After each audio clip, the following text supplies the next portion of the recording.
Tim Murray. It's so toxic here, guys. We've never seen anything like this. It's like how they usually talk about hurricanes down there. No, they had full team coverage. They had 3 different spots. They had a man on the street. They were interviewing college students. They had another. They kept going back to it. They led the news with it. It's awesome. Unbelievable. Which is just, we can laugh at it, but, like, that's the climate down there with Belichick right now. It is. Yep, it is. All right, we got a lot of reaction as usual. Jimmy, let's do it in a lightning round, shall we? Let's satisfy our sponsor here. The Lightning Round, brought to you by Blue Sky Restoration Contractors. Indeed, all season Blue Sky is restoring historic garden moments. And to get our listeners ready for tonight's home opener, we restore this date in history. October 9th, 1978. Los Angeles trades a first-round pick to Boston, which would be used to draft who? What year again? 1978. Kevin? Bork. Ray Bork. Ray Bork. Would be used to draft Ray Bork. 15 years later, on October 9th, 1993, Bork became just the second defenseman to score 1,100 career points with an assist against Quebec. Good luck this season from Blue Sky. Okay, I guess we're not allowed to mention the Bruins there. So that's not part of that read. Anyway, Blue Sky Restoration Contractors brings you the lightning round. Go, Howard and Randolph. Yeah, it was the Magic Tears. What about when they brought Josh McDaniels back from the Colts? Bill was supposed to show him the vault, never did, and then he was up to the Raiders. Okay. Is that a tool bag move on Belichick's part, or was that a McDaniels tool bag move? I'd say more McDaniels. I mean, you give someone your word and then back out, that's a tool bag move. How about Gary in Rhode Island on the lightning round? Go ahead. Do you guys think that Bill cares about the NFL anymore? Does he want to go back, or what do you think about that? I could go back in a heartbeat. The man groveled to the Jets for a job. Does he care about the NFL more than anything? And I think it's one of the reasons you see why he's acting the way he is there, because he feels like it's beneath him at UNC. He desperately wants to be back in the NFL. Vinny has a visual tool bag move that has another oversight, but you're forgiven. Oh, right. What a good one this is, Vinny. Can you put that on TV? How about Robert Kraft and his anti-Semitism campaign and the blue pin thing that he had his people wear?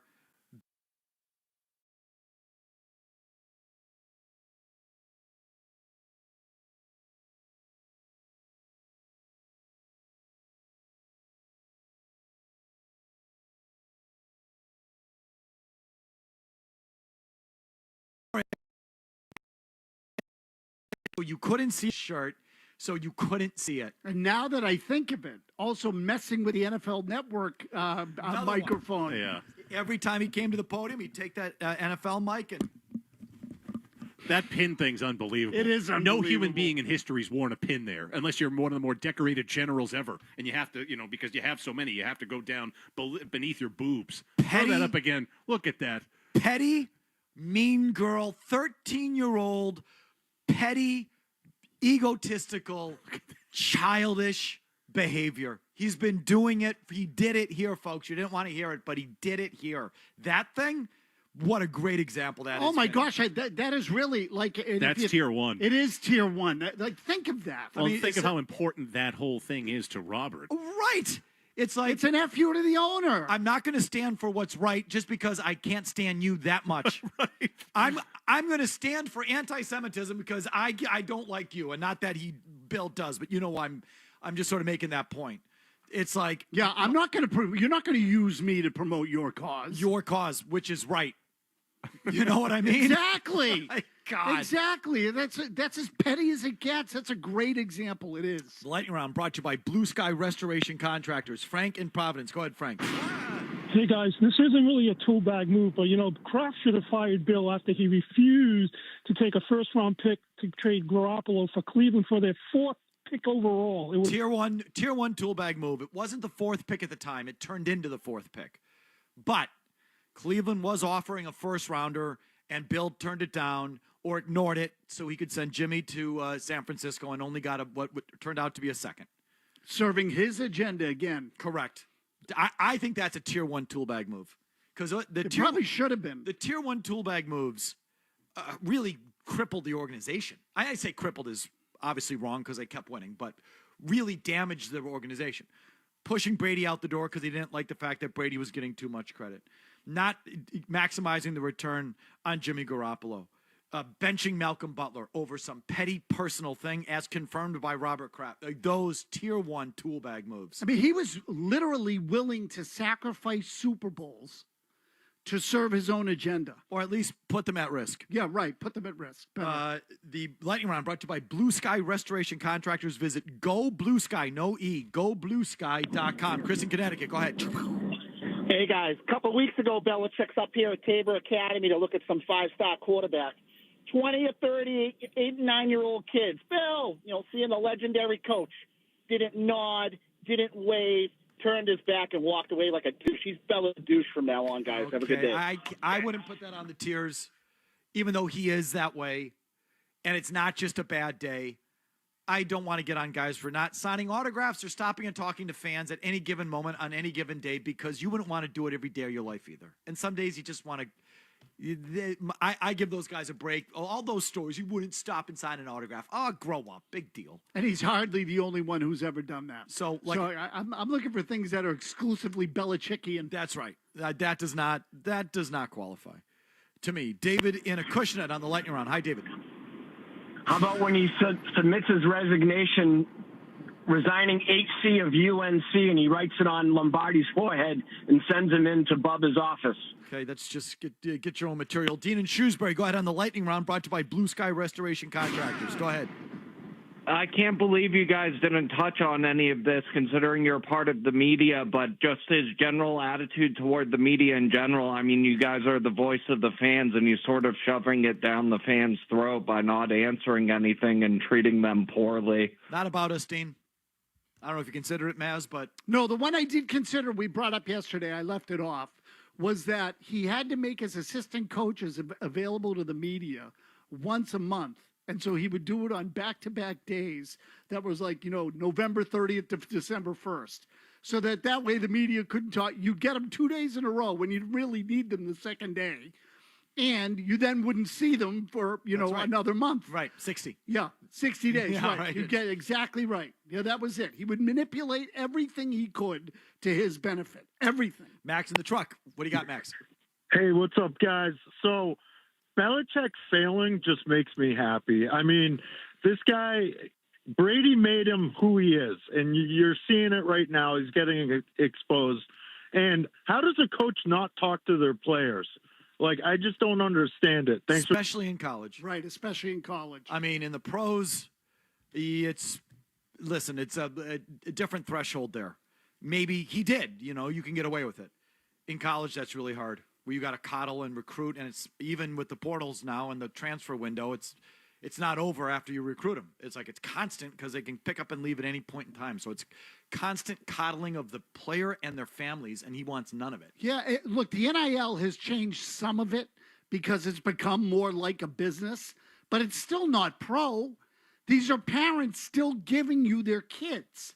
It's a little different. It's not a kid getting a job, at a bank somewhere, and all of a sudden mom and dad is calling your supervisor. Like, that person to say, hey, your kid's an adult now. That's the deal. But college is sort of in between. Okay, Lightning Round was brought to you by Blue Sky Restoration Contractors. No E, BLUSKY. Visit gobluesky.com for more information. We'll continue with your calls on this. I want to introduce something that Josh McDaniels was asked about today. And a story that interests me, or a topic that interests me, and Josh McDaniels' role in Drake May's resurgence, Josh McDaniels' importance to the current Patriots and their good start. Where does he land in that? And does that start to get him buzz around the football world for another job?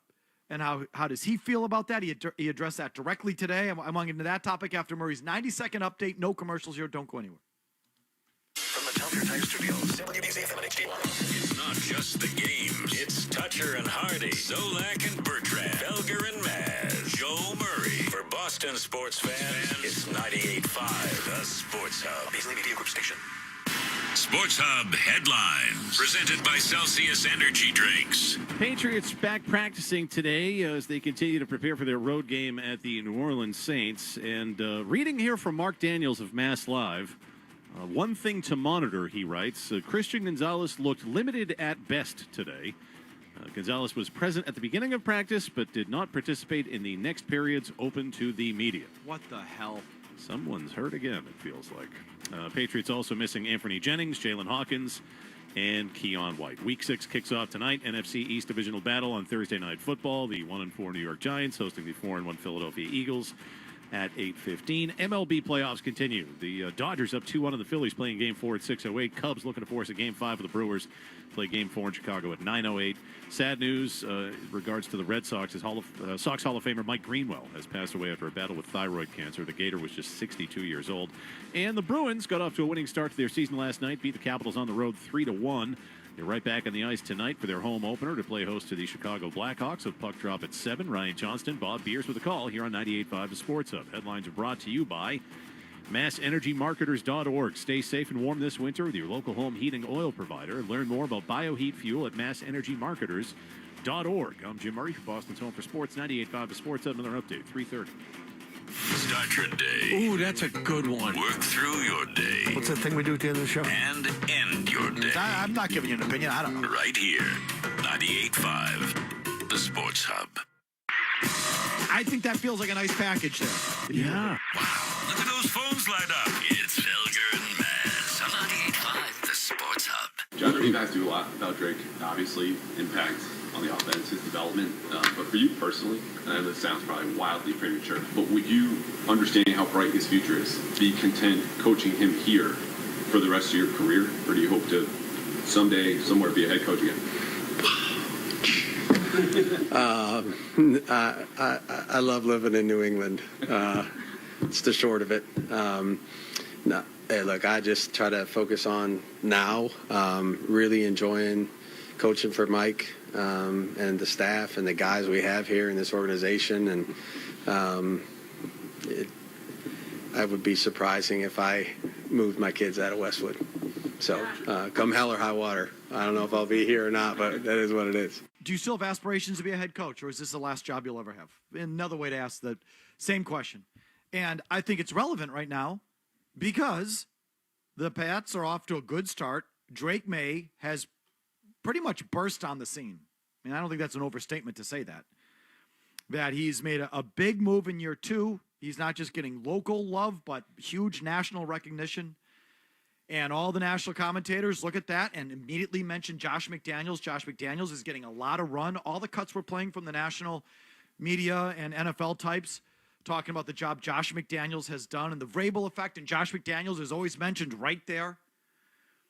And I know Josh McDaniels is a 2-time failed NFL head coach. I'm not even necessarily talking NFL head coaching jobs. I think that is a long shot. But how about the college world? Those jobs are lucrative. Sure. You get the right one, that's a job for life. And you make a lot of money doing that. And there's some high-profile institutions right now. Penn State. We can mention some others where the head coach is kind of tenuous. North UNC. Carolina. Alabama. I was going to leave out UNC because it's hard to imagine them hiring another NFL Yeah, I don't think coach they're going down that road. from the Belichick tree, but you know what I mean. Yeah. And those college jobs are lucrative.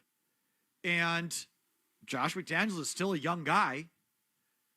And I sort of wonder. Here's what I don't believe. And that answer confirms it. Because I've heard this from the local media too. A lot of whom, let's face it, Josh is good with a lot of media. He's not looking for anything else. He's happy with this current place in life. He's not looking to be a head coach again. That's not his focus. Oh, stop it. Would you stop, please? The head coaches make oodles, tens of millions of dollars. And I know he's being paid by the Raiders, and I know he probably, I don't know what his salary is here. Maybe there's offset. He's not making anything here. The Krafts love that sort of situation where you're being paid by someone else. But what football coach doesn't want to be a head coach at an NFL team or a major college university? Stop it. I don't want to hear that bull crap. No, I could see him in college. I was just looking something And this up. doesn't make him a bad person. If you have chosen coaching to be your life's work And a major university comes with a multi-year guaranteed tens of millions of dollar offer to be a head coach.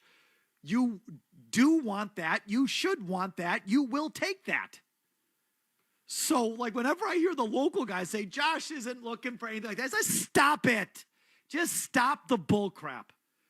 Josh McDaniels, like anyone in their profession, wants something more or will accept something more.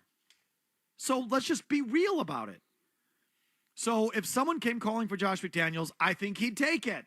If an NFL head coaching job came available, you're saying he wouldn't entertain it? Stop it. Oh, no, I believe he would. And so I think that extends now to the major colleges. And I know those college jobs aren't what they used to be and blah, blah, blah. Here's $10 million a year. Okay. I'll put up with the transfer portal. I can handle that. So, I don't know why that never occurred to me before, but he's almost a natural fit for college. Like, I look at him, and this is maybe a rough comparison. Don't you sort of see someone like Lane Kiffin? You know what I mean? Yeah, a bunch of guys like that. Oh, my gosh, there's a million of them. So, what would he? I mean, I know that college coaching has become a pain in the ass in a regard. Would he rather take on that pain in the ass where he's the boss or show up every day to Foxborough and get pissed on by Mike Vrabel? You know what I mean? Yeah, no, I think he'd want the other thing. I mean, I don't know. All I'm saying is to summarily dismiss it is ridiculous. And I think it sort of speaks to some of the undercurrents that we get there, you know, where I think Josh has a lot of friends in the media and Josh immediately gets pumped up for his role. Meanwhile, Vrabel, he's asked about Josh McDaniels, and Vrabel immediately says, well, it's collaborative, and it's about Ashton, and it's about all these other assistants that Mike brought in. Mike Vrabel's given out game balls to this Kerr guy. This is Zach Kerr. Zach Kerr, the interim defensive coordinator. He was talking him up again this week. He's asked about Josh. He talks about the collaboration and Ashton Grant and Thomas Brown. And so, like, there's clearly an undercurrent there going on. And I just wonder about all that. So this is, do you have a thought before I answer the next question? I just, the college thing I intrigued me, but keep going. It should. I mean, he could definitely coach in college. I think he'd be good at it, actually. He might. Because it's an offensive game, it's space, and he's good at that. It might, yeah, he might be that But anyway, guy. keep going. No, I'm interested in the question you're going to ask. Okay. So should he be getting this amount of run nationally, this amount of credit? Let me ask it this way. Here's my bit of facilitation, high-end facilitation. Okay, good. I like high-end facilitation. Give me the reasons for the Patriots' strong start.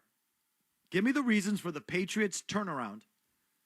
And stop when you get to Josh McDaniels. Okay. Let me just say you're not going to like my number one, and it's Vrabel. I don't know. Maybe you will like it. I shouldn't say it that way because I don't think any of this happens if there wasn't a coaching change here. I don't think because the real answer is Drake May. The development of Drake May is number one. But I don't think that happens if Gerard Mayo's still here or they hired an incapable coach. And say what you want about Vrabel, but I think he's a legitimate NFL coach. Vrabel 1, who's 2? Drake May. Who's 3? I have Stephon Diggs. Because I think Diggs has made May better. I think that having Diggs there has been huge for May. Who's 4? I have the 2 defensive tackles. Okay. Williams, I think they are the key to the defense. I think that going out and signing Milton Williams and Barmore's health is the anchor of your defense. I think that's huge. Who's 5? McDaniels. You want mine or you want to wait? Nope, I want yours. Number 1, Drake May. He's been the key cog in their 3 wins. Looks legit. I'm wrong. Drake May, number 1. Number 2, Milton Williams. Incredibly disruptive up front. Been worth every penny. Well, you know what? I found a way to get the tone back because here it comes. Go. Keep going. Number 3, Steph Diggs. Tough, smart, gets open. Been a locker room leader so far. Stud at a position they haven't had one at in years. Drake May's guy. 4, Christian Barmore. Looks healthy. Been great and disruptive in tandem with Milton Williams. 5, Mike Vrabel. Gets these guys to dig deep, play the way they played in 2 spots not many people gave them a chance to win in, at Miami and at Buffalo. 6, Doug Marrone. Offensive line's been mostly fantastic. We were worried short on Will Campbell was going to be an issue. Instead, solid. We never hear his name. 7, Thomas Brown. passing game coordinator. Love it. Anything that's worked in the passing game looks more from the West Coast style of offense, allowing Drake May roll out, something he's comfortable with, and something we wouldn't typically see from 8 Josh McDaniels. I guess he should get some credit. It's a forced marriage, and further evidence by Mike Vrabel always doing his best to not credit him solely for the success of Drake May. The guy feels like a passenger here so far, and I don't think that the coach even really wants him here. So I put him ahead of the offensive assistants because they work for him at the end of the day. Do they? Or do they work for Mike Vrabel? Or do they work for Vrabel? Okay, but don't you think he has to scheme the offense to take into account what those positions do? Vrabel has basically put him on the pay no mind list, is what it feels like. Yeah, he still runs the offense, though.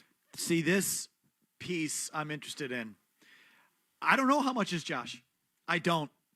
And Bert said this earlier today, and I don't know if Bert knows what he was saying, but Bert said in week 1, it felt like week 1. Man, that was Drake May's worst game by far.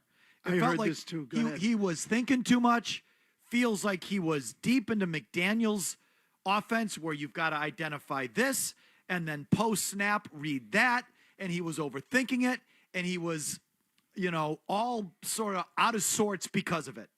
And that week 1 was McDaniels. And then starting in week 2, the Patriots said to Drake May, if it's not there and you're not comfortable, just go make a play. And Josh deserves a lot of credit for that. It's the last piece that I'm curious about because something definitely changed in week 2 in Miami. And I don't think it was just go make a play. I think they went West Coast week 2 in Miami, and that was the big change. It was obvious from the first series. He was under center, and they were running zone running plays and bootlegs off of it. It was obvious, even to a layman like me, from the third row of the stands. That was the change. But even if this thing is true, that just if it's not there, just go make a play. Is that Josh McDaniels or is that Mike Vrabel? No, it's Vrabel. And I don't even think it was that. I think it was we're going to put you under center and run some bootlegs and get you out in space, in a structured way to get you outside the pocket and throwing on the run. You're going to throw on the run and do things that you're comfortable with, but in a structured sort of way, and we're doing it through West Coast principles. That's what I think happened starting week 2. Yeah, it felt to me for that first week and going into week 2, the only reason we were talking about Plategate, too much on his plate, is there too much on his plate? Because of this guy, because of Josh McDaniels, because he was trying to run his offense. And they said, this isn't working, we're going to do it a different way. And that's when it started working. I loved this bit of facilitation. You sent this in the email. I thought about it for my last 3 holes playing 9 this morning. Thank you. This isn't a bit. I really do believe that the success of the offense has more to do with this Thomas Brown because he runs more a West Coast thing and he's Mike Vrabel's guy. This is a forced marriage. I don't know how much McDaniels really has to do with Drake May's success in the 2 stud games we've seen him in Miami and last week in Buffalo. Okay, I told you I disagree with Murray on the other guys like Thomas Brown and the Barone. The Vrabel umbrella then. Yeah, but I still have him 5th. It's not. I have a lot of the same people Murray had. I mean, I guess we're saying we're not that far apart. I think it's May number 1 by far. Vrabel 2, it just has to, even though they don't look like a particularly well-coached team. I think individually he's getting things out of guys, and it's netting out to a good start. The penalties bother me. That's why I have him 5th. Yeah, well, penalties, turnovers, they don't run the ball, and slow starts, and their defense is inconsistent, and their game plans kind of suck because the starts have been bad. So, I can't sit there and say they're like a well-coached team, but I think individually Vrabel gets things out of guys that has netted out to this start. I mean, so the coach is important. I got to give it to him. One guy you left off your list that I'm reticent to because it's because I don't want to hear the blang, and he's still got short arms, but. Will Campbell's been kind of important for the thing, too. The offensive line has solidified. I know, so I didn't include the offensive line. I sort of put that a little bit under the purview of the offensive coordinator. Getting him on the move helps alleviate the offensive line. It's improved. So it definitely has. Credit to Doug Marrone. Whether that's... I know, he had Marrone at least. I didn't. Marrone, the scheme. I mean, I think when you're, bootlegging out the backside, it helps your left tackle. Definitely. Okay, so, I think it's all hand in hand, but the line is in a better spot than it was last year, clearly. And Campbell's a part of that, so I want to put him somewhere on the list. Where do you put McDaniels? 8th. Where did you put him? I'll tell you what. I'm just facilitating here. Oh. Coward. I'll put him Diggs. I don't know why I didn't think of. Who's been more important, Will Campbell or Diggs? Diggs. Okay. May. Mike Diggs has been great. May, Vrabel, Diggs. I might go Campbell just because I'm fair. Campbell / O-line. Defensive tackles are better. Milton Williams has been a monster. But their defense isn't that great. Well, They've won their games on offense. Yes and no. I mean, they haven't given up a crap ton of points. Okay, well, here's a point. I'll firm up the list for you, so I'm not a fraud. Yeah, I was in the facilitation mode there, but you know who's getting the run is McDaniels. McDaniels is getting the pub. He's getting the credit. He's getting the run nationally. He definitely is. And I wonder if that's going to lead to calls. And I know he would take them. Why wouldn't he take? You should take a good job. You get a much better job offer, you take it. So that doesn't make him a bad guy, but that little fault line interests me, obviously. He'd be good in college. All right. I'm sorry I've gone way late. To your calls right after this. Diggs. Brace yourself. More Felger and Maz is on the way on the Sports Hub. All right, NFL fans, what's your favorite touchdown? For me, it's the next one, because with DraftKings Sportsbook, an official sports betting partner of the NFL, every touchdown could bring you closer to cashing in. From first touchdown score to anytime TD props or the thrill of live in-game betting, every snap is loaded with opportunity. Here's the best part. Bet just $5, and if your bet wins, you'll get $200 in bonus bets instantly. So that's it. Your team hitting pay dirt pays out to you. Download the DraftKings Sportsbook app and use code SportsHub. You have to use code SportsHub to turn $5 into $200 in bonus bets if your bet wins. In partnership with DraftKings, the crown is yours. And Hope is here. If you feel you have a gambling problem, call 800-327-5050 or visit gamblinghelplinema.org. 21 plus. Play it smart from the start with GameSenseMA.com. Massachusetts only. Eligibility restrictions apply. Bet must win to receive reward. Minimum minus 500 odds required. Bonus bets expire 7 days after issuance. For additional terms and responsible gaming resources, see dkng.co/audio. You manage your business, we'll manage your finances. With Navigant Credit Union's cash management services, you'll boost efficiency and enhance performance. From collections to disbursements, it's the expertise you didn't know you needed. Try Navigant Credit Union today. Federally insured by NCUA. Most people would rather remove a nest of irate hornets than search for auto and home insurance. That's why the Zebra searches for you, comparing over 100 insurance companies to find savings no one else can. Compare today at thezebra.com. I think I'll wait inside. This is the story of the one. As head of maintenance at a concert hall, he knows the show must always go on. That's why he works behind the scenes, ensuring every light is working, the HVAC is humming, and his facility shines. With Grainger's supplies and solutions for every challenge he faces, plus 24/7 customer support, his venue never misses a beat. Call quickgrainger.com or just stop by. Grainger, for the ones who get it done. Scott Solak, quarterback, TV personality, radio host, father. But did you know he's also fluent in multiple languages? Scott Solak, along with Mark Bertrand. 10 years of middays on the Sports Hub and anytime on the Sports Hub app. For all your heating and cooling needs, you need Endless Energy. Hi, this is Matt Kidd, CEO of Endless Energy. At Endless Energy, we help you look after the health of your whole family, and that includes the water that you drink, eat, and bathe with. Book your no-cost water quality test today. Give us a call at 775-ENDLESS. That's 775-ENDLESS, or self-schedule online at goendlessenergy.com. Once upon a time, I was a stallion. Go all night, have people talking about it for weeks afterward. I'd get stopped on the street. I heard what you did in the bedroom last night. Does this sound like you? Well, relive those days with Blue Chew. Hi, it's Hardy, telling you about Blue Chew tablets. You know, those little tablets that you chew up and boom, you're a monster in the sack.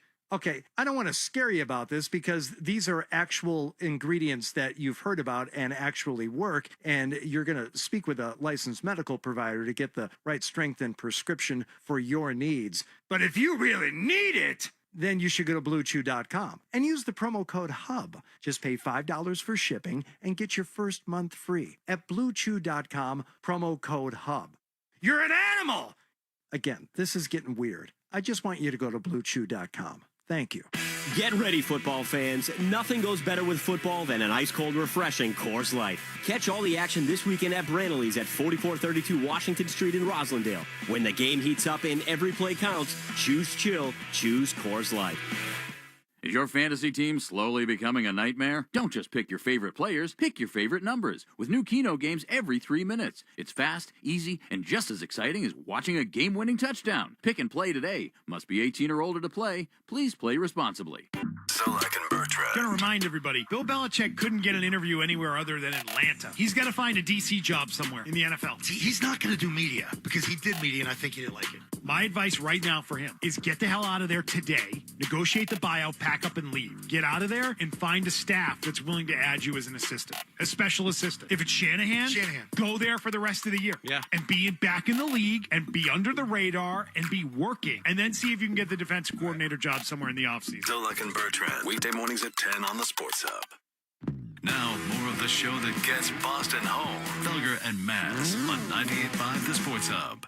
The focus obviously has to be on Drake May, right? And how much better he's looked this season, the work that Josh McDaniels has done with him on that side of the ball. And just in general, I mean, the big moment and the couple of improvised plays are going to get the big story, right? There was the big throw to Diggs rolling to his right, and then when he has to stiff arm 320-pound Daquan Jones and just find a way to get the football out and put that last drive together. It's a big moment for him, but I think it's representative of how much better he's played in the first 5 weeks of this season. And one thing that jumps out as me is his control and his accuracy of the outer parts of the field. So often with other quarterbacks, we talk about the middle of the field and dominating there. Drake May is dominating outside the numbers right now. Trevor, when he's throwing outside the numbers, he's the second highest graded quarterback in football, only behind Jordan Love. He's been outstanding out there, almost 10 yards per attempt. That's a top 5 mark, a 129.5 passer rating when throwing outside the numbers. I think Josh McDaniels has done an unbelievable job of simplifying the game for Drake May, isolating routes on the outside, wheeling tight ends and running backs out of the backfield. Quick game under center has helped a lot. I think these one-on-one matchups, finding Stephon Diggs and Kayshon Boutte one-on-one outside has worked so well for this offense right now. So again, that's not a national guy that you know. That's Dalton Wasserman. He's Pro Football Focus. And he's broken down the film and done all the advanced sort of grading and breaking down of Drake May, and he goes right to Josh McDaniels, and where he has Josh McDaniels working with May and throwing the football and throwing outside the numbers, Maz, and gives the credit right to Josh McDaniels. Nationally, McDaniels is getting the credit. Yeah, he's probably getting too much nationally, but I don't know that I can put him 8th, although I have him 5th. But the point that Wasserman made, you agreed with? Yeah, he's throwing well. He's good outside the numbers. And again, I think this speaks to his arm strength. Brady was the opposite at the beginning of his career. Brady was good in the middle of the field.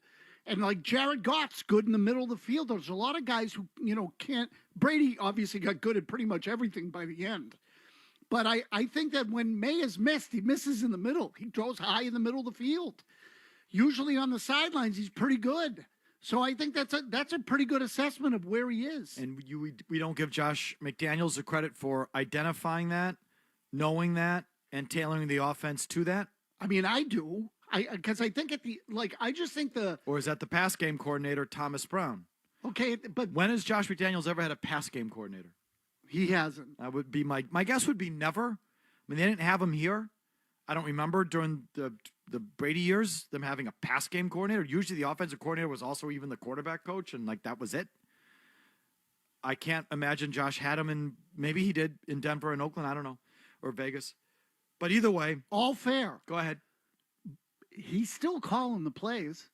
I mean, I think, based on what we're seeing on the sideline. No, I definitely think he's calling the plays. He's still calling the plays, and so I can't ignore that.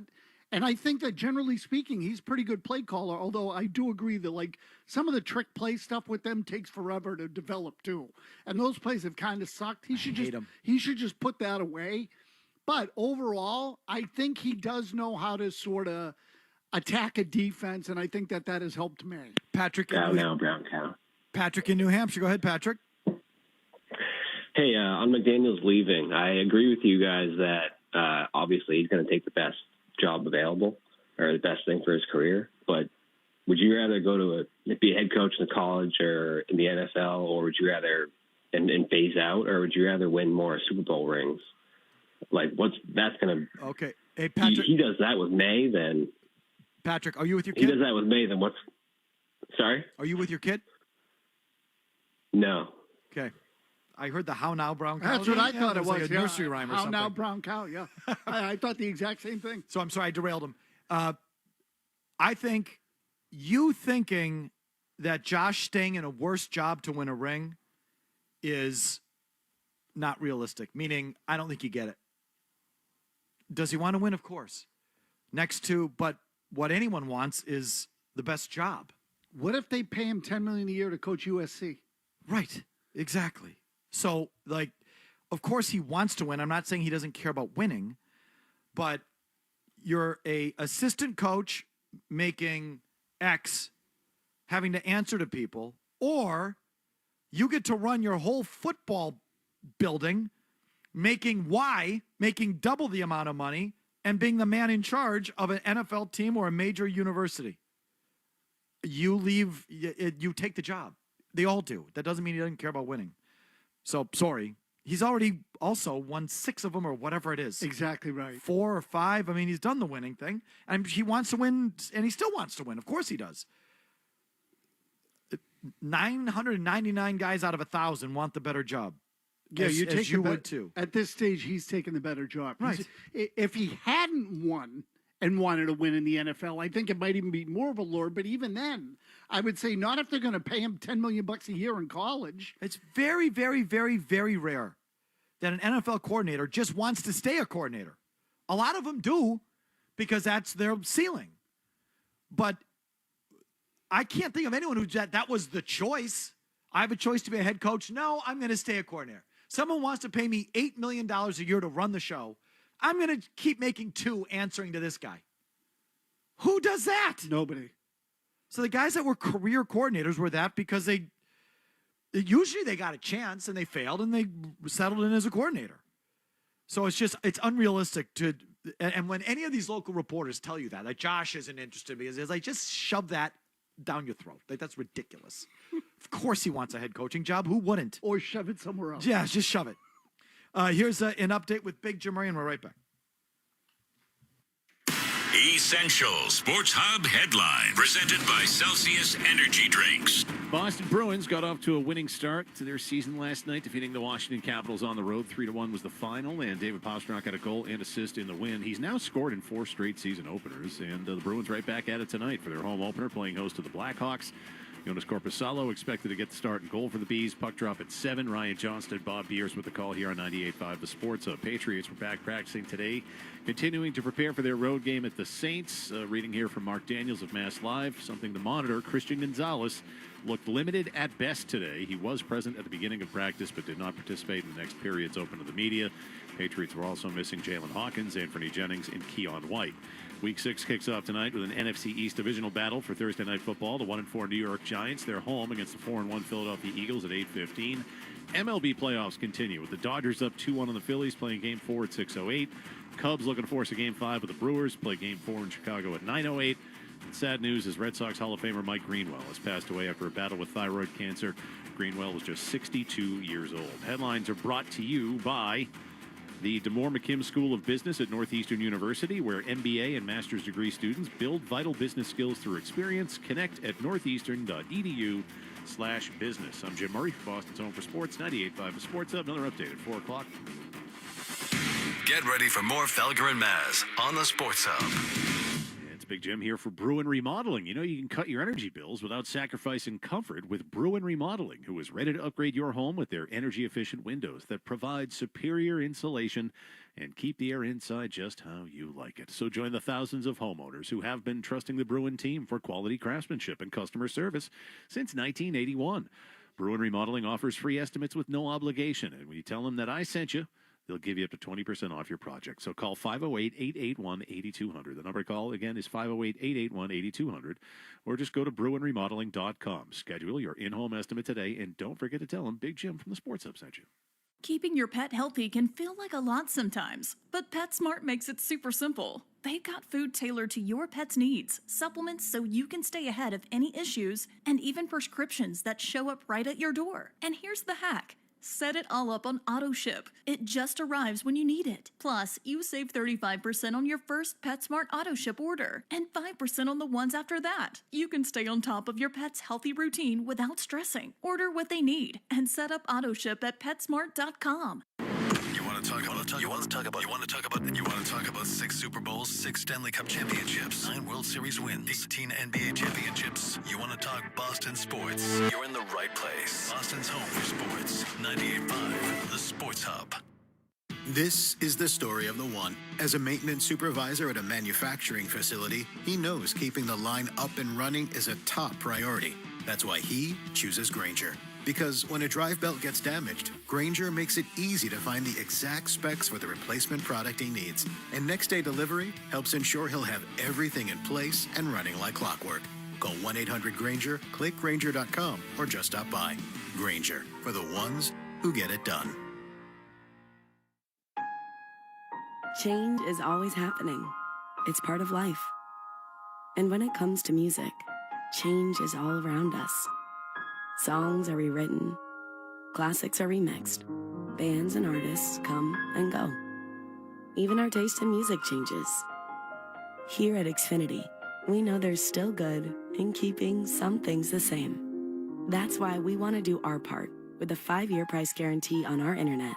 It means no matter what changes, you get 5 years of the most reliable Wi-Fi with our best equipment included for a price that stays exactly the same. Surprised?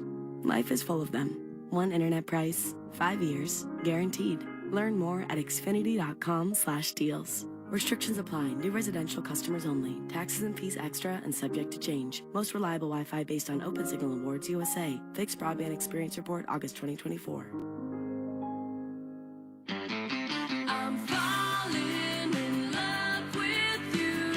Fall in love with driving a brand new 2025 Subaru Outback featuring symmetrical all-wheel drive. Buy with 0.9% financing for up to 36 months or lease for just $255 per month for 36 months with $42.54 due at signing. The 2025 Outback is ready for bold new ventures, from weekend getaways to off-road escapes. With symmetrical all-wheel drive, rugged capability, and trusted Subaru safety, the 2025 Outback is built to take your fall adventures on any road and keep you safe on every mile. Fall in love with the 2025 Subaru Outback. Buy with 0.9% financing for up to 36 months or lease for just $255 per month for 36 months with $42.54 due at signing. For complete details, visit SubaruofNewEngland.com.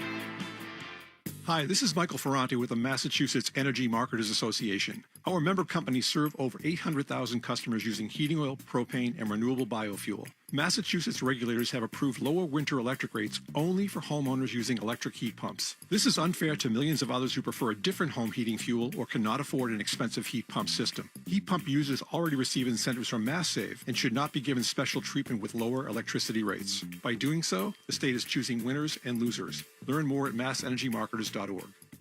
Head into the 99 restaurant for hot, hearty helpings. Dig into our home-style chicken pot pie with tons of chicken and a flaky crust.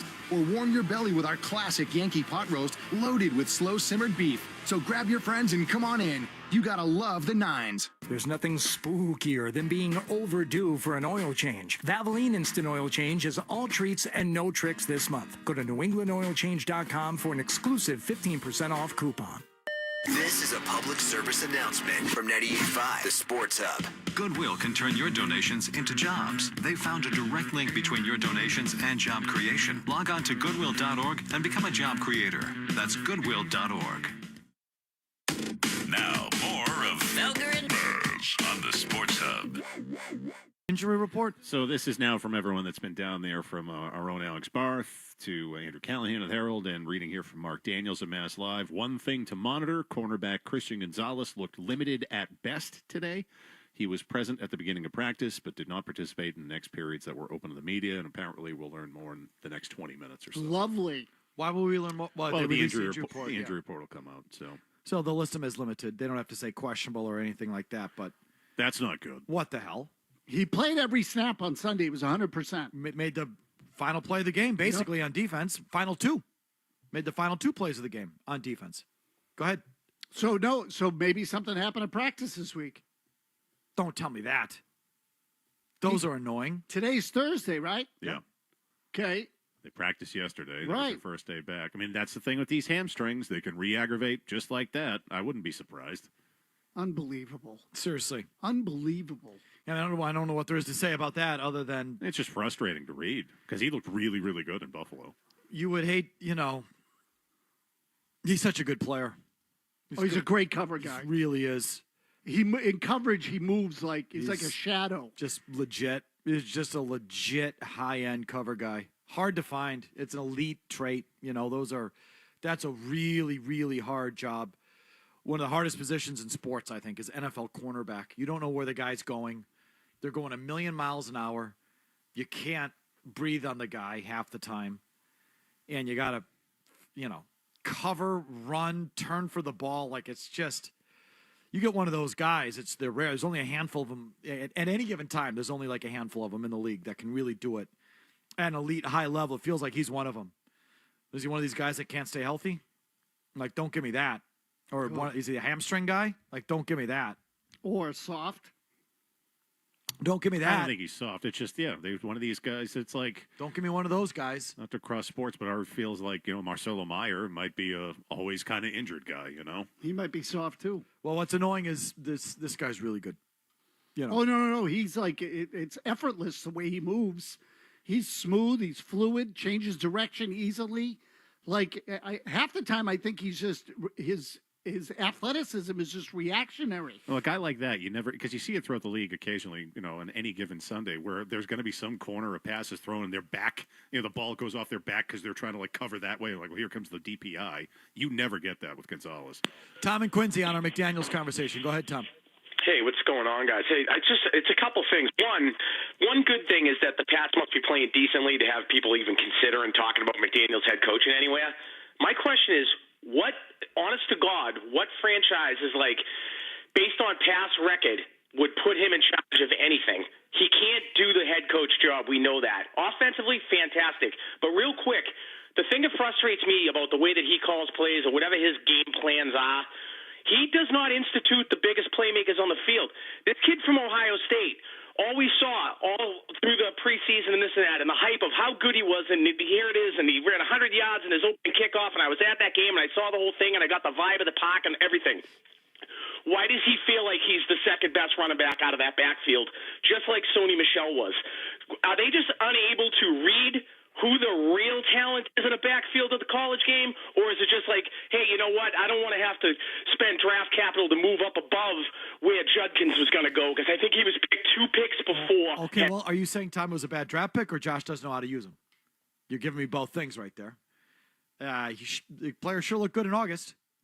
I mean, the real question is, if this is what he is, what did they do? Take him in the second round? But the guy that he was behind at Ohio State, he was also behind in the draft, and there's a reason. He went 2 picks after him. And Judkins looks like I've seen some really impressive stuff from him. Not that I care, he's just a running back, but, he's already popped and making big plays at the NFL level, and Henderson not so much. So I don't know. I think Henderson is, I think as the game sped up after August, he was exposed a little bit, and I don't put that on Josh McDaniels. The first thing he said, why would any NFL team put McDaniels? I don't think they would. So this is why I make sure to say major college. But that, what do you think Josh thinks? Like, how are these coaches wired? Oh, they think that they can always do it the next time. It wasn't my fault. That effing, dingbat owner wouldn't give me what I wanted. And, exactly. These guys they always think it was someone else's fault. They always think that, hey, look, that was my guy, my play. This is what I did. Look at me. But a third time? He's delusional if he thinks he'd get a head coaching job in the NFL again at this point. He probably is realistic and thinks it's probably not going to happen. But I wonder if in the back of his mind, you never know. I mean, do you think Jim Schwartz thinks he'd get a head coaching job again? Probably. Well, he's nuts too, then. These guys are nuts. I know they're nuts. These guys are nuts. They're all nuts. There has to be some level of normalcy to them that realizes, what their situation actually is. Like I said, Josh probably understands it's probably not going to happen, but I bet he holds out a little sliver, you never know. And if I develop the next Tom, I develop Tom Brady, and because this is not that he developed Tom Brady, but this is the way they think. Yeah, right. I develop Tom Brady, I develop the next Tom Brady. You don't think when the head coaching jobs come open that his agent isn't sending his resume around or throwing his name in the ring? Definitely he is. Of course he is. Yeah. And the first thing he says is, I did it with Brady. I did it with Drake May. I can do it with your guy. But like I said, I don't think it's going to happen at the pro level. The major college level? A good college job? Oh, a college, sure, yeah. I mean, I think that's perfect for him, actually. Like, he gets in, and you know, if he can develop quarterbacks in college, and you can walk in with the credentials he has if he develops May. I mean, he's already got Brady, okay? And I know people don't connect it, but it's on his resume. I definitely don't. His answer today should tell you all you need to know. He was basically asked point blank, is this your last job, or do you still have aspirations to be a head coach? And his answer was, I like living in New England. I try to focus on the now. I'm not moving my kids out of Westwood, I can say that much. He didn't answer it. He easily could have said, no, this is it. This is my last job as long as they'll have me. He didn't say that. Did his family ever move to Vegas? No, he went to Vegas and they stayed, I think. That's what I think, too. So he didn't answer the question. He's answering it like any coordinator would answer it, who's tiptoeing around his current job, but what he really wants is the next job. And this does not make him a bad guy. It makes him it makes him a coach. Of course, it makes him human. It makes him us. Someone offers you a better job, you're not going to think about, like, come on. Of course. And that's what, in the back of his mind, I bet he's thinking about. I mean, things go right. Media immediately starts talking about him. So I think he knows what he's doing on that front. Definitely he does. So why do you think he's doing that? Just because he likes his name in the paper? Or there's a method to the madness? There's a reason there. No, it helps his stock. Yeah, okay, it helps his stock. Everyone's always worried about their stock. It just makes him a human being. But just how responsible is he? Like, that's a whole nother side topic that I enjoy. Long commercial-free segment comes your way next. More Felger and Maz and you on the way on the Sports Hub. Have you been thinking about getting a Reed's Ferry shed? Now's a good time. It's the final week of Reed's Ferry Shed's fall financing special. You come in this weekend, take advantage of 0% interest for 18 months. That's right. Buy your Reed's Ferry shed now, schedule the install, and don't pay it off until 2027. You know by now that if it's a Reed's Ferry shed, you know you got a good one. 65 years of experience goes into every shed they build. Reed's Ferry sheds are higher quality, backed by a 30-year warranty, and so good looking you could put it in the front yard of your home. You see, they are a shed improvement store, not a home improvement store. It means Reed's Ferry is able to give every shed customer their full attention because they're in this business full time. You'll have a better buying experience, and you will see the biggest selection in New England with 16 acres of sheds on display in every size, style, and color. Again, 18 months, no interest, ends this weekend. Have your shed installed and don't pay it off until 2027. Great deal. Visit the Reed's Ferry showroom Saturday and Sunday, open both days until 5, or buy online Monday at reedsferry.com. Reed's Ferry Sheds. If it says Reed's Ferry, you got a good one. Toucher and Hardy in the middle of the night. When has that been necessary? Yeah, and they're right here, online and in the palm of your hand, along with podcasts of every show and covering all the breaking news on the Sports Hub app. So listen when you want to what you want. Gain Super Flings are here to take your laundry to the next level. Talking about Gain Super Flings. Super-sized laundry packs. These things are huge. Super fresh, super clean. Gain Super Flings. Gain Super Flings laundry packs have 4 times the Oxy cleaning power and 3 times the Febreze freshness versus Gain Original Liquid. Super fresh, super clean. Gain Super Flings. Gain Super Flings for next level laundry. Too fast, Trevor, too fast! Here at the Zebra, research shows people would rather teach their kids to drive than search for auto and home insurance. I know what I'm doing, Mom. Or attend a corporate team building workshop. Go team, feel that synergy. Or be regaled by Uncle Frank's conspiracy theories. They're listening to us right now.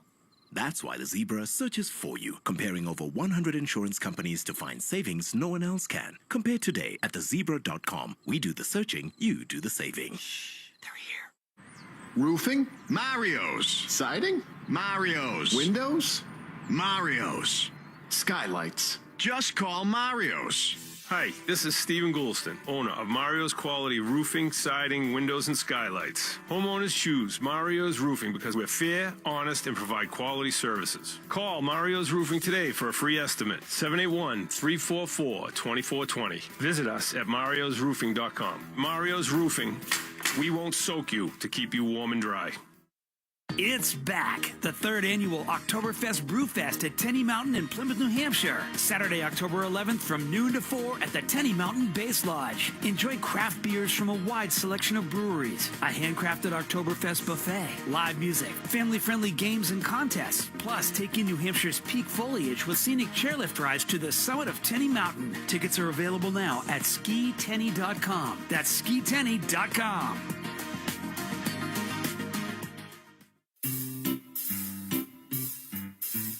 1-877 Cars for Kids. KARS Cards for Kids. 1-877 Cards for Kids. Donate your car today. 1-877 Cars for Kids. KARS Cars for Kids. 1-877 Cars for Kids. Donate your car today. Ready to get rid of that old car? Donate it to Cars for Kids. Call 1-877-CARS-FOR-KIDS to reach a friendly live agent. Donation's super easy, and your car can be picked up as soon as tomorrow. Call us now, 1-877-CARS-FOR-KIDS. That's Cars with a K to donate your car today. 1-877 Cars for Kids. Donate your car today. Did you know you can donate real estate too? Go to carsforkids.org. That's carsforkids.org.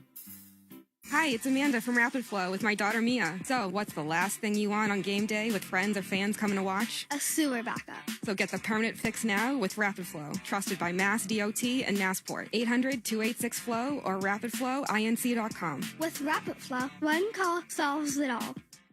When you're thinking about your next haircut, use your head. Head to any of the 120 Boston and Providence Supercut salons. Supercuts. Real smart hair. This hour of Felger and Maz brought to you by Safety Insurance, providing comprehensive coverage for your auto, home, and business. Ask your independent agent about safety. Don't let cooler weather turn you into a couch potato. Fall's the perfect time for a family fitness challenge. Regular exercise lowers your risk of heart disease. It improves your mood, lowers your stress, and boosts your mental health. It helps your kids sleep better and improves their school performance. And best of all, it can be fun. This station is part of the Beasley Best community of caring. For more information and ways you can help, visit 985thesportshub.com/caring. Felger, useless, and Maz. His ass is freaking huge. The Sports Hub. It actually reminds me a lot of the 1 year that Josh McDaniels had Mac Jones in 2021, his rookie season. And Mac Jones throwing outside the numbers that year was the 8th highest graded passer in the NFL. McDaniel leaves to go to Vegas. That production drops off the table. So I think New England right now, with a bunch of different weapons and with Drake May throwing the ball so well, they're attacking the outer parts of the field. And that's an interesting matchup because the Saints outside the numbers have actually the 3rd highest coverage grade in the NFL right now. We'll see where the emphasis goes for the Saints defense in this game to stop those outside throws, but that's where Drake May is winning right now. More from that PFF going on about Josh McDaniels. There's another one I forgot. Again, that's I just want to get his name right. Dalton Wasserman, PFF. He did the same. He's saying that Josh did the same thing with Mac Jones. What do you think Josh McDaniels says about Mac Jones? Weak arm. No. Oh, I developed him and Bill screwed it up. Bingo. Like when it Josh was working. When Josh is talking to owners or talking himself up or just talking away from a microphone, not on the record, when he's just talking, what do you think he says? He says, I had him going in the right direction until Bill hired those two nitwits. I took that guy to the Pro Bowl.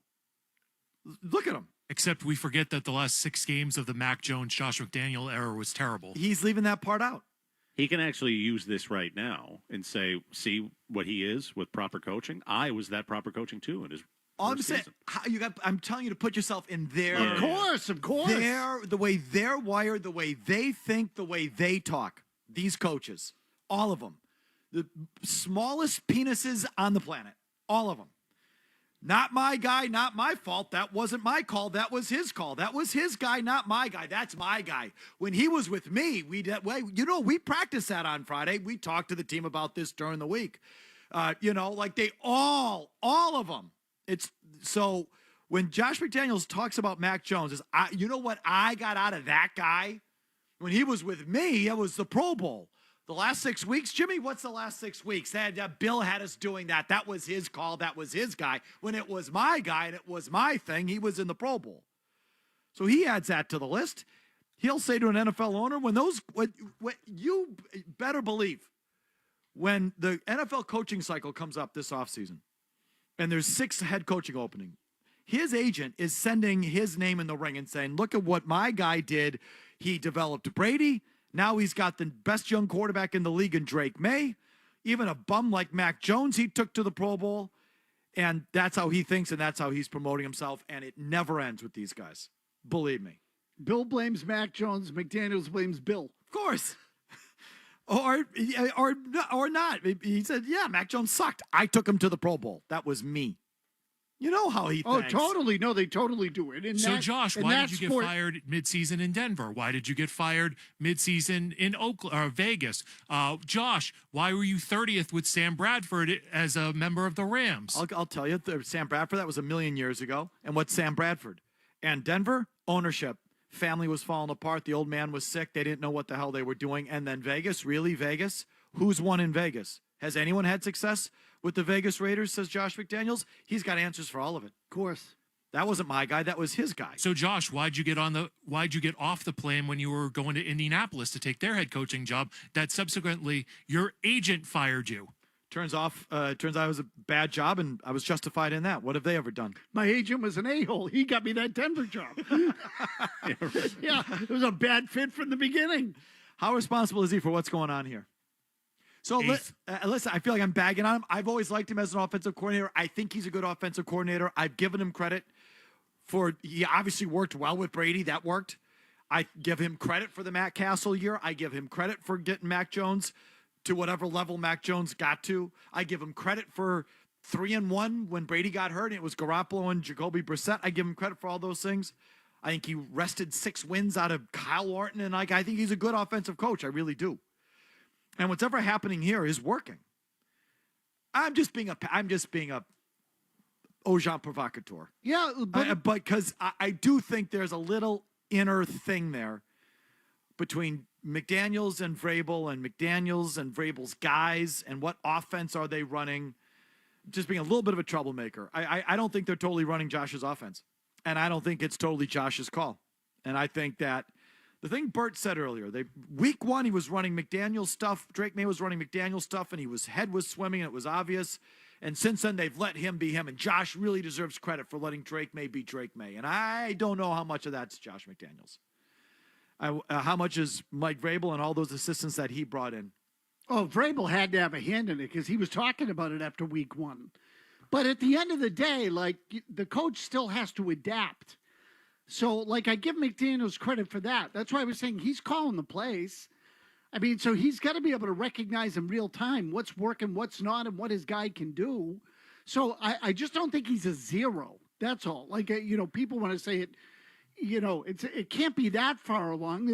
Everything you see is him calling the plays, him talking to the quarterback in practice. So there's got to be some influence there. Okay, a couple calls. Jim in Providence, go. Hey, boys, how you doing?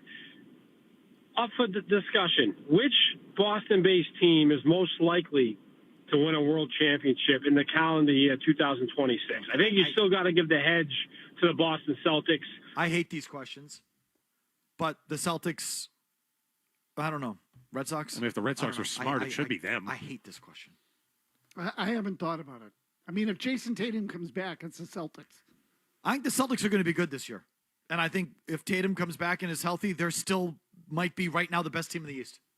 So I think they're in trouble when they face. We were going to do this next hour. I hate that question. Sorry, not your fault. AJ in Dorchester. Go ahead, AJ. Hey, fellas. So I never thought I'd be the guy to say this, but I'm starting to think maybe we got to put some respect on Elliott Wolf's name. And now I wanted him fired this offseason, but a lot of the guys they brought in, they're looking pretty good right now. And last year it looked like a JV team out there, but now the roster's on par with a lot of the other good teams in the league. So I think he deserves some credit for that. I think the roster's improved, just like the offense has improved.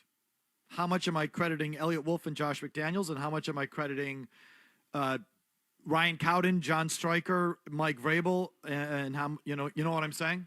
Why are we giving Elliott Wolf credit for the roster all of a sudden? Well, because he's technically the guy in charge. He's just got the title. In title, he is. That's right. That's what I'm and trying to say. the league deems him as the final decision maker. That's right. So he gets the credit for it. On paper, he's the guy. Like on paper, McDaniels is the guy. Yeah, sorry. That one, I don't think there's a gray area. But but it's a similar story. I know who the play caller is on paper and the offensive coordinator is on paper. Who's making the decisions and who's really behind, the strong start. Same with the personnel. I'll tell you this. I think with Josh, it's a gray area. You could really... you're right. With the personnel, there's no gray area. No, absolutely not. That thing's a freaking bag job. I don't think Wolf has had much to do with it. Oh, God, zero. Sean in Salem. Go ahead, Sean. Yeah, with you got a 10% success rate. That's fantastic. But yesterday I brought up how terrible May has been in the passing game in the red zone. I workshopped it a little bit, looked at the last few years. It seems to be the coaching, not the talent, when it comes to passing game. So I'm going to give you some of the worst passing quarterbacks in the red zone. Just think of the coach. Quick. May, Lamar, Herbert, Burrow, Daniels. Some of the top ones, Tua, Love, Nix, Goff, Mac Jones. Scheme seems to be everything. And I'm sure top football minds in college can see how bad the scheme is when it's not against cover two. Okay. That's actually an interesting point. Yeah. Who did he say the top ones were? That were Mac Jones was one. Jones, Love was in there. Goff. Goff, Nix. So those are the pure, Shanahan guys. The LaFleur runs that Shanahan-McVay thing. When I think about it, Herbert does kind of suck in the red zone, too, but maybe that's a scheme thing. Well, they're trying to ground and pound with hard, Again, with Sean, I got to stop and just think exactly what he's trying to say there. But I mean, Detroit's got a lot of guys to cover, so that's got to help too, right? San Francisco have a lot of guys to cover, not really, I guess. So anyway, do you want to put a bow on his call? I don't know if I buy it. I don't think it's that simple. I mean, you're telling me what? You give Joe Burrow weapons? I'm not going to take Joe Burrow in the red zone? Is that the point? I can't say that. I'll take Joe Burrow any day of the week, anywhere, as long as he's healthy. We'll take Joe Burrow anywhere on the field on any snap of the football. Yes. Now again, Lamar Jackson's different because he's a running quarterback, so the numbers aren't going to translate in terms of passing numbers necessarily. Do you think Drake May in the red zone is a problem? No. Okay, I don't care what the numbers are. Now, I don't feel that. I just don't. I don't feel that. If that continues, Sean, I'll let you call up with more things that have me wondering what the hell you're exactly trying to say. Well, and so but there's another element in that in terms of, what if the guy can run?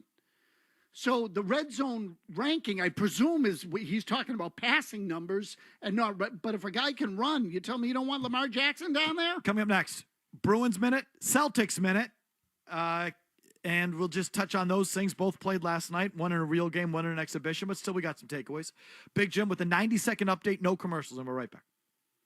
From the Telter Type Studios, WBZ HD1. It's not just the games. It's Toucher and Hardy, Zolak and Bertrand, Felger and Maz, Joe Murray. For Boston sports fans, it's 98.5, the Sports Hub. Beasley Media Group Station.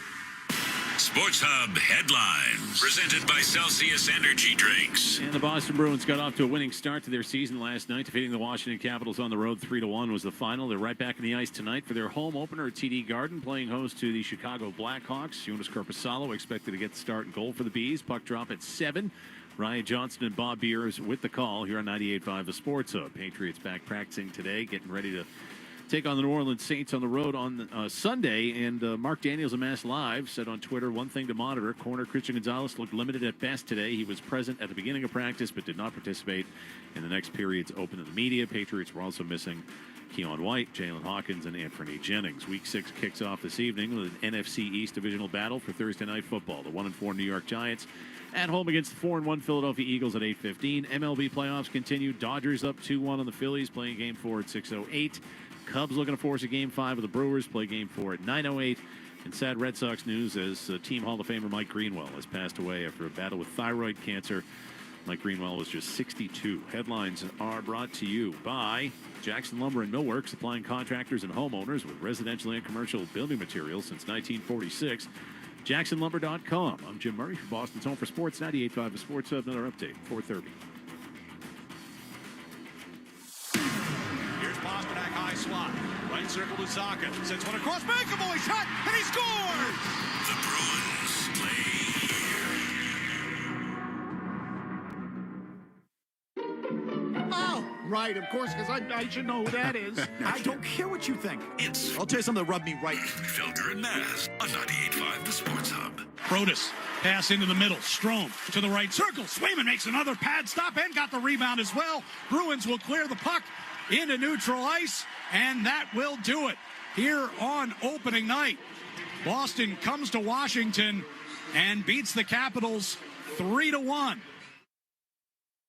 Bruins opened up their season in, I would guess, surprising fashion. Not many people are expecting much from them this year, but they go on the road to one of the best home teams in hockey anyway the last couple of years, and a bona fide Eastern Conference playoff team in Washington, and they beat them. And they beat them in kind of the fashion that we all should have expected them to beat them. So maybe it's kind of rare that you look and play exactly as you're billed to play or expected to play, or you tell us you're going to play, which is probably a good sign. This is how we're going to play, and this is how we're going to win, and then you go out and play and win in that exact fashion. Pretty much do it exactly as advertised. Probably a good sign. Not that it was the greatest thing to watch. The Bruins had 10 shots through 2 periods. The first period, the first 15 minutes of the game were freaking painful. 10 shots on net through 2 periods. They blocked 23 on the night. So just run those numbers through. I get tickets now available.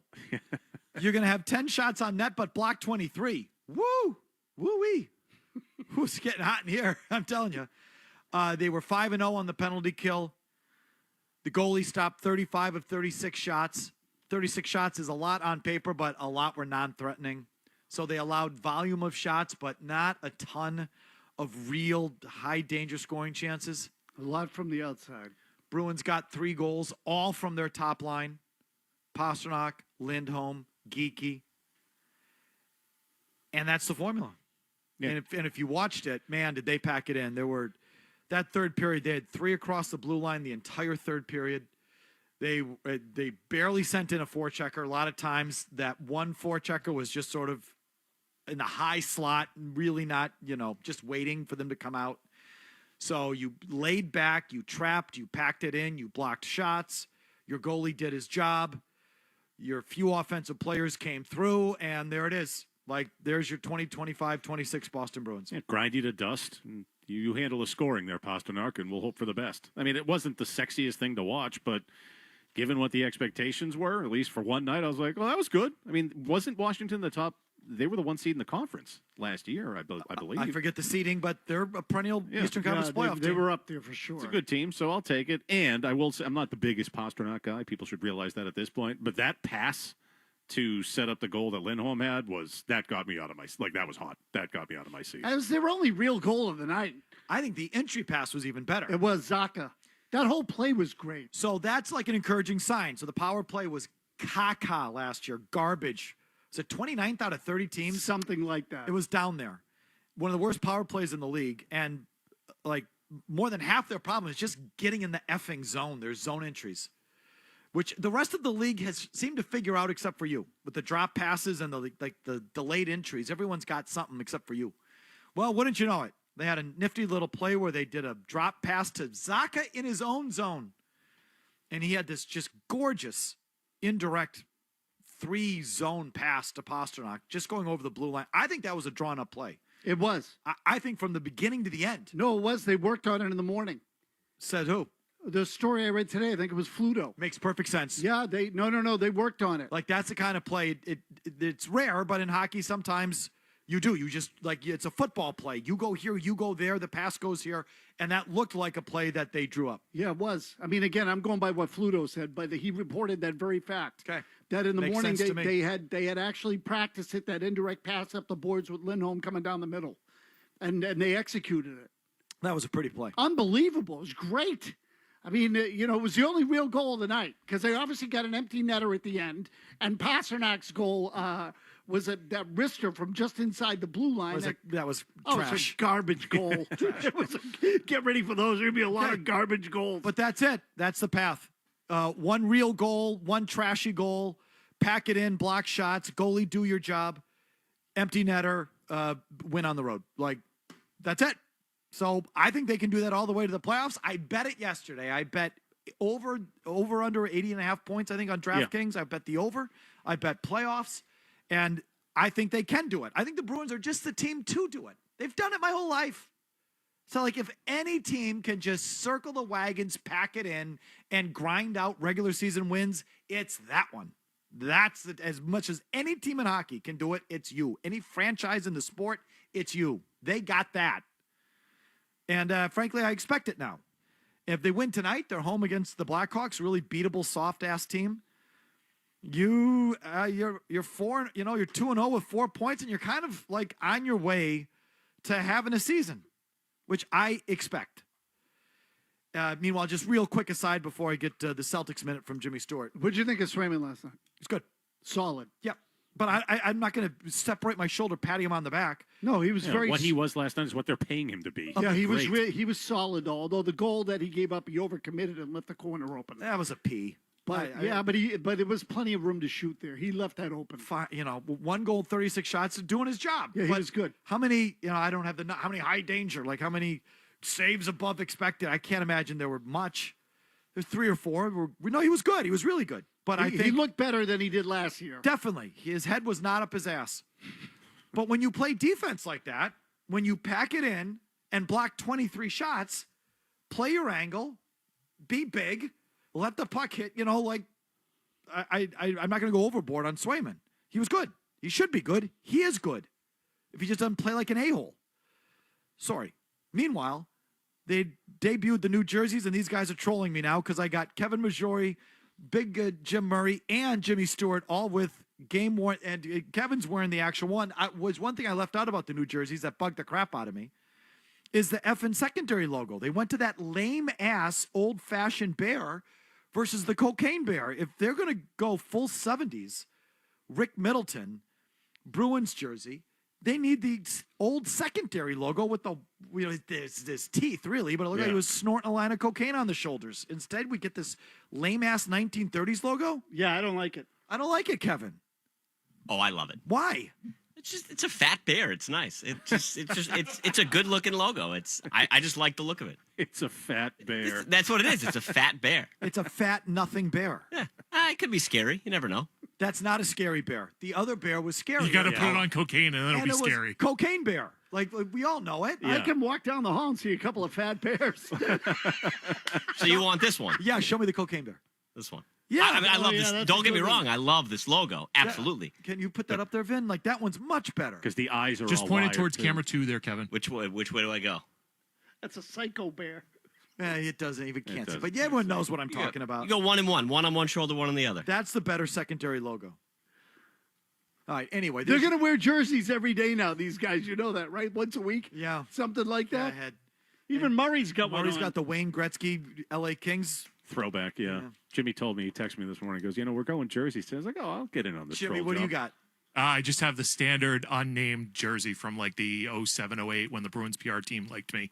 When Murray came in today, I thought he was celebrating the retirement of Anze Kopitar. You people, you're just encouraging you're just feeding the. We're gonna get you a Molitor jersey. Not doing any of that. Stuart, give me a Celtics minute, please. The Celtics last night, Felger, they shot 53 3-pointers, which was up from their average last season, which was 48%. I was happy they blew out Memphis. I watched a lot of the game just to see the depth players that will annoy you guys all during the season. Hugo Gonzalez, their high draft pick. Luis Garza will annoy you. Josh Minton will annoy you as well. These are going to annoy us because fans are going to get all horny for these bench players. Yes, like for example, Luka Garza last night, 10 points, 10 rebounds, 20 minutes off the bench. He will annoy you. What will also annoy you guys? No, the people will annoy me, but go ahead. No. It'll annoy you guys because the people will call in to annoy you guys. So Hugo, what's his name? Gonzalez. Hugo Gonzalez won't bug me. It'll be the people who call on Hugo Gonzalez. The Hugoites. Baylor Shireman will bug you as well, or the callers will call up about it. But here's my big takeaway. I think Sammy Hauser is going to be in the starting lineup this year. And I did not know this, but of the 40 games that he started, the Celtics are 32-8 with Sammy Buckets as the starter this year. I think he's going to start games for this team. And by the way, they're going to finish third in the Eastern Conference, and then they'll get Tatum back, and they'll probably lose in the conference finals. But so this is my take. I'm going to bet the over on the Celtics too. I think you should. I think they're going to be good. 50-win team, and not necessarily because of Hugo Gonzalez or any of these guys. Luka Garza, who whatever. I love. Okay, not for it's because Jaylen Brown and Derek White, but Jaylen Brown mostly, and Jason Tatum are hard-nosed, legit, dedicated athletes and NBA players. They give a crap. And they're not just going to pee away a season, and they're not going to throw in the towel and half-ass it. They care. They care on a nightly basis. They post. They play. And just because they aren't expected to do anything, a lot of NBA players that just mail it in and say, well, this is a bridge year. It's a throwaway year. It's a rebuild year. Take it off for all intents and purposes, and I'll see you next year. That's not the way Brown's wired. It's not the way Derek White carries himself. It's not the way Jason Tatum is wired. They're hard-working, dedicated, hard-nosed NBA players who give a crap, and that's going to go a long way. It's going to be frustrating when Tatum comes back in February, and you could have the best team in the conference, but you had to get under the luxury tax. I mean, that's something for another day. But I think you're going to be good. What is their over-under? I believe it's 45. And in the interim, Brown's get something to prove on top of all exactly, that. And he's going to want to prove it. He is. He's going to want to prove it is right. Because he's tough and hardworking and gives a crap. And so does Tatum. Tatum carries himself differently, but he does too. He's a junkie. He just dunked today for the first time. There's video of it all over the place. So, and that put, how far ahead of the game that puts you against a lot of the league. Boston Celtics looks over like 40.5 is what I'm seeing. 40.5? This is what BetMGM said. F BetMGM. We are brought to you by the DraftKings Sportsbook. Wow, that's low. I'm taking the over on that. You go Celtics. search it yourself. Hold on. I am searching I hope you lose your bet. Why? Because you're yelling. You're being a dick. Oh, it's Yell at Murray Thursday. Yeah. It is Yell at Murray Thursday. It's like default. You didn't even notice it. Well, how come I in the search bar, so Boston Celtics over under nothing came up. What do I have to do? Boston Celtics 40.5? Boston Celtics win total. Oh my gosh, you need to know. I'm not letting this go. Have you figured out how to do it? I think so. Put it in the search bar. I am. Boston Celtics win total, and what I get is Celtics point total. Celtics point total. No, win total. Win total. What the hell's wrong with you? Yeah, points are hockey, brother. Why are you yelling at Murray? Seriously. Why are you? Everybody yell. It's Thursday. You got 617-779. Placed the wrong bet. That's what I hope. No, why are you getting all angry now? Because I shouldn't be getting yelled at for this. All I did was Google it, and I got to whatever BetMGM's putting in front of me. We don't recognize BetMGM on this program. It's the DraftKings Sportsbook. Who is that? Never heard of him. I've never heard of them. The DraftKings Sportsbook. This is so annoying, though, that I put in their search bar Boston Celtics win total, and what I get is Sixers Celtics game odds, and then Celtics Knicks game odds. Win. Last year in their first, Jimmy mentioned the three-pointers last night, 53 three-pointers. Last year, I think they took 62. They did. So they've actually come down a little. Yeah, we'll see as the preseason goes along, Maz. If we're doing apples to apples. I think 60's in play. So I think the Celtics are going to be good this season, and I think it's because of the makeup of your best players. The bad news to what Jimmy said in his Celtics minute, if you're still going to play the same dopey way, there's a ceiling there. You're going to lose in the playoffs, just like I told you last year. B-Rob said the other day, because he went to media day, and I was like, well, what'd you glean from it? He said they're going to try to play fast, and don't be surprised if they're shooting 60 or 73s a game. Okay, the playing fast. That's crazy. The playing fast is a desperately needed adjustment. 60 to 73s? But they better play faster than last night then. If they play that way, they're going to lose. It's a losing strategy in the NBA, and you know I'm right. And don't be surprised if the Celtics starters lead the league in minutes played. They've been running track meets at practice this year, and I think Missoula is going to lean heavily on Brown, White, Hauser, just their starting lineup. until Tatum comes back. DraftKings over-under on wins for the Celtics is 40.5? No, it's actually 41.5. Oh, so I guess I won't go F myself then, because it was basically the right number then. 41.5. There you go. 41.5. Pounding the over. And I just found it by going to DraftKings.com and going to NBA Futures. I'm having trouble finding it on the app. I'm going to figure this out. That's that. Your calls on everything, including yelling at Murray right after this. 40.5? Hey, stay tuned for more Felger and Maz, okay? Thanks.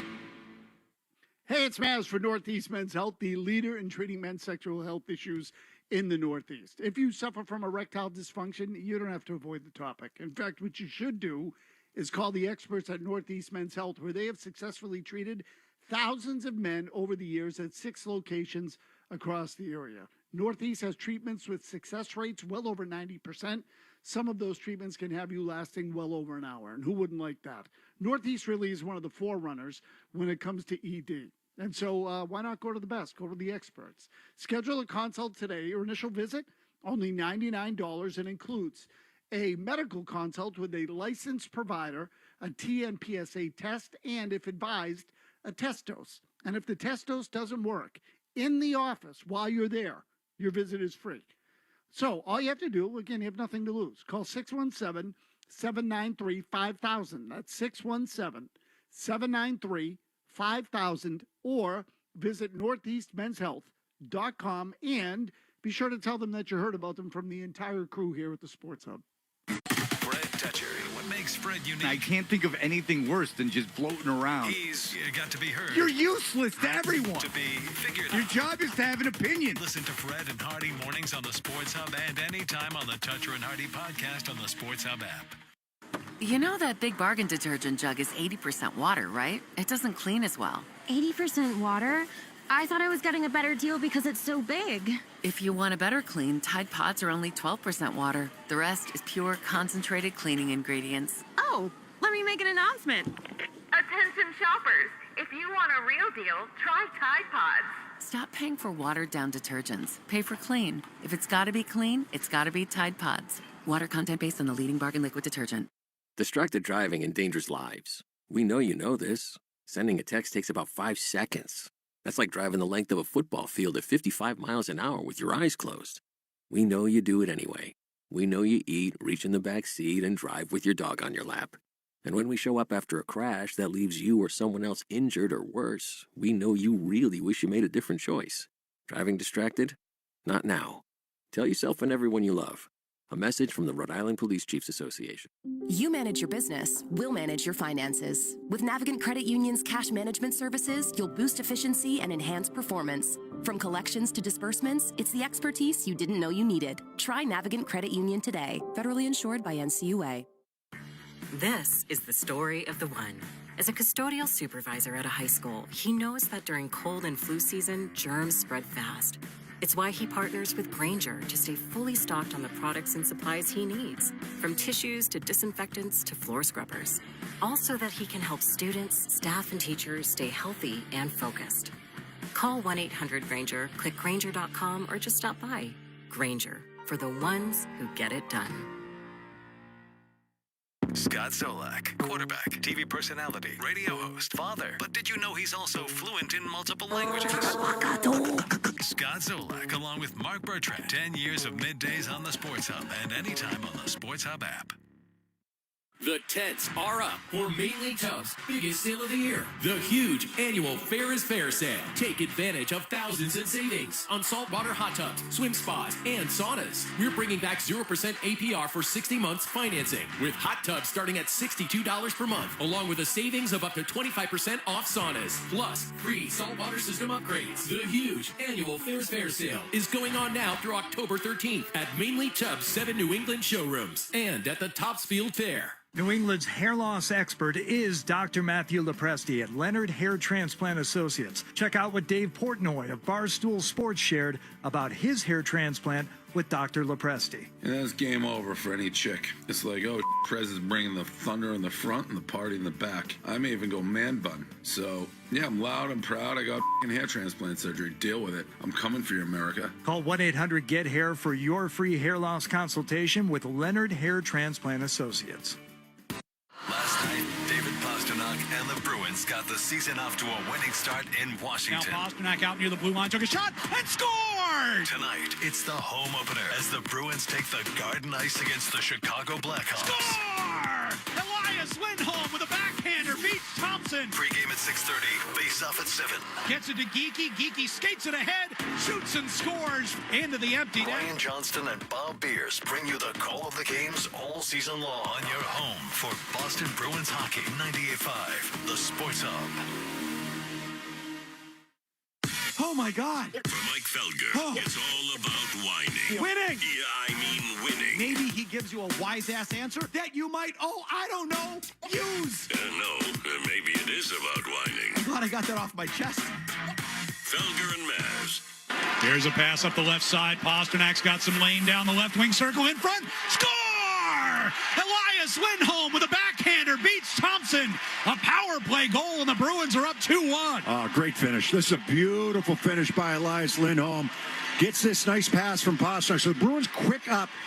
They go off the boards, up the left wing, and Pasternak's going to receive this pass, get into the zone. He's going to fake shot, zip it right across into the slot. You got Geeky going to the net. That's going to pull one of the defensemen back. Opens up a seam for Pasternak to get this puck to Lindholm, and Lindholm goes forehand, backhand, shelf on Thompson. Wants to talk about it. Go ahead, Anthony.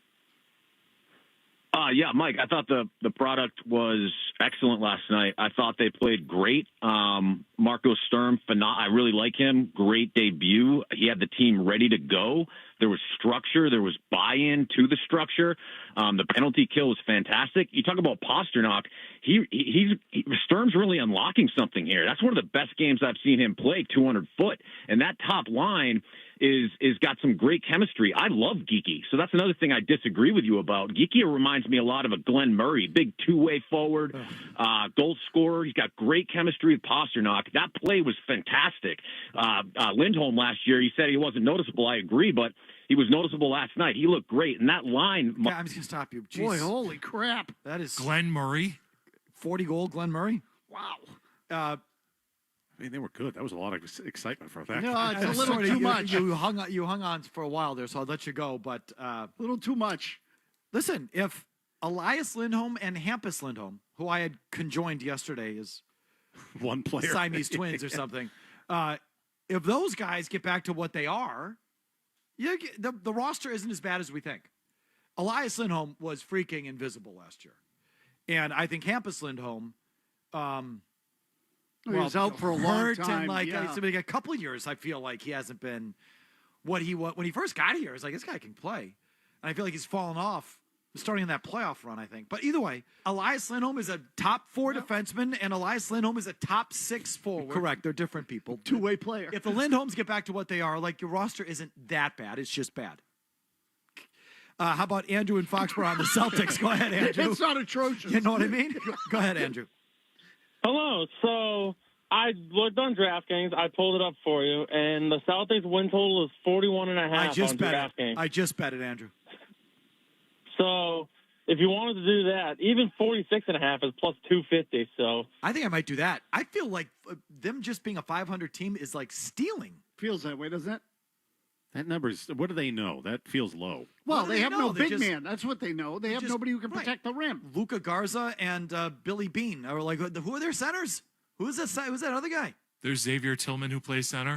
No, there's another one. No, there is another Josh guy. Minton? No, there's one more guy. Yeah, you would say you'll get to it eventually. Not maybe. Chris Boucher. Boucher. Boucher. Oh, I said Bean. Yes, Guy Boucher. So you've got nobody at center. So what? A lot of teams don't have a center. You still have Derek White. You still have Jaylen Brown. Oh, I'm expecting them to be better than 500. And the East still sucks. Yeah, especially if Tatum comes back later in the year. And Tatum's coming back. He's gonna return in February. They shouldn't completely fall apart with Brown and White in there. They're not going to. And everybody's hero, Pritchard. They're not going to fall apart. Falling apart is what crap organizations and disaster teams do. And the Celtics aren't that. Now, if they insist on shooting 53s a game, they're going to lose again in the playoffs, no matter what their roster is. So if they still have that same dopey approach, and believe me, I think the coach is substandard, but your players are good and they give a crap, and you have more than enough to be certainly well above 500, which I fully expect. That 41.5. That's like stealing right there, that one. Unbelievably low number. Some news today out of Foxborough on the injury front that is concerning, to say the least. Here's the latest with Big Jim Murray, and then we're right back.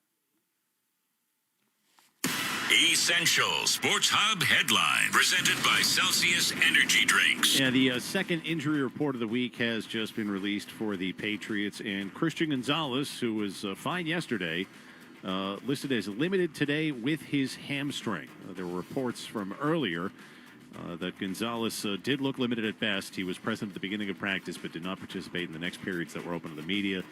Your non-participants today were Jalen Hawkins, Keon White, just like yesterday, and Anthony Jennings. But he was actually, DNP. He was limited yesterday. He was a DNP with an ankle injury. But again, Christian Gonzalez limited with his gimpy hamstring. Week 6 kicks off tonight with the NFC East Divisional Battle for Thursday Night Football. The 1-4 New York Giants home against the 4-1 Philadelphia Eagles at 8:15.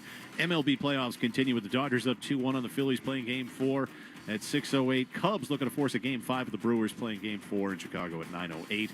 Sad Red Sox news as Team Hall of Famer Mike Greenwell has passed away after a battle with thyroid cancer. The Gator was just 62 years old.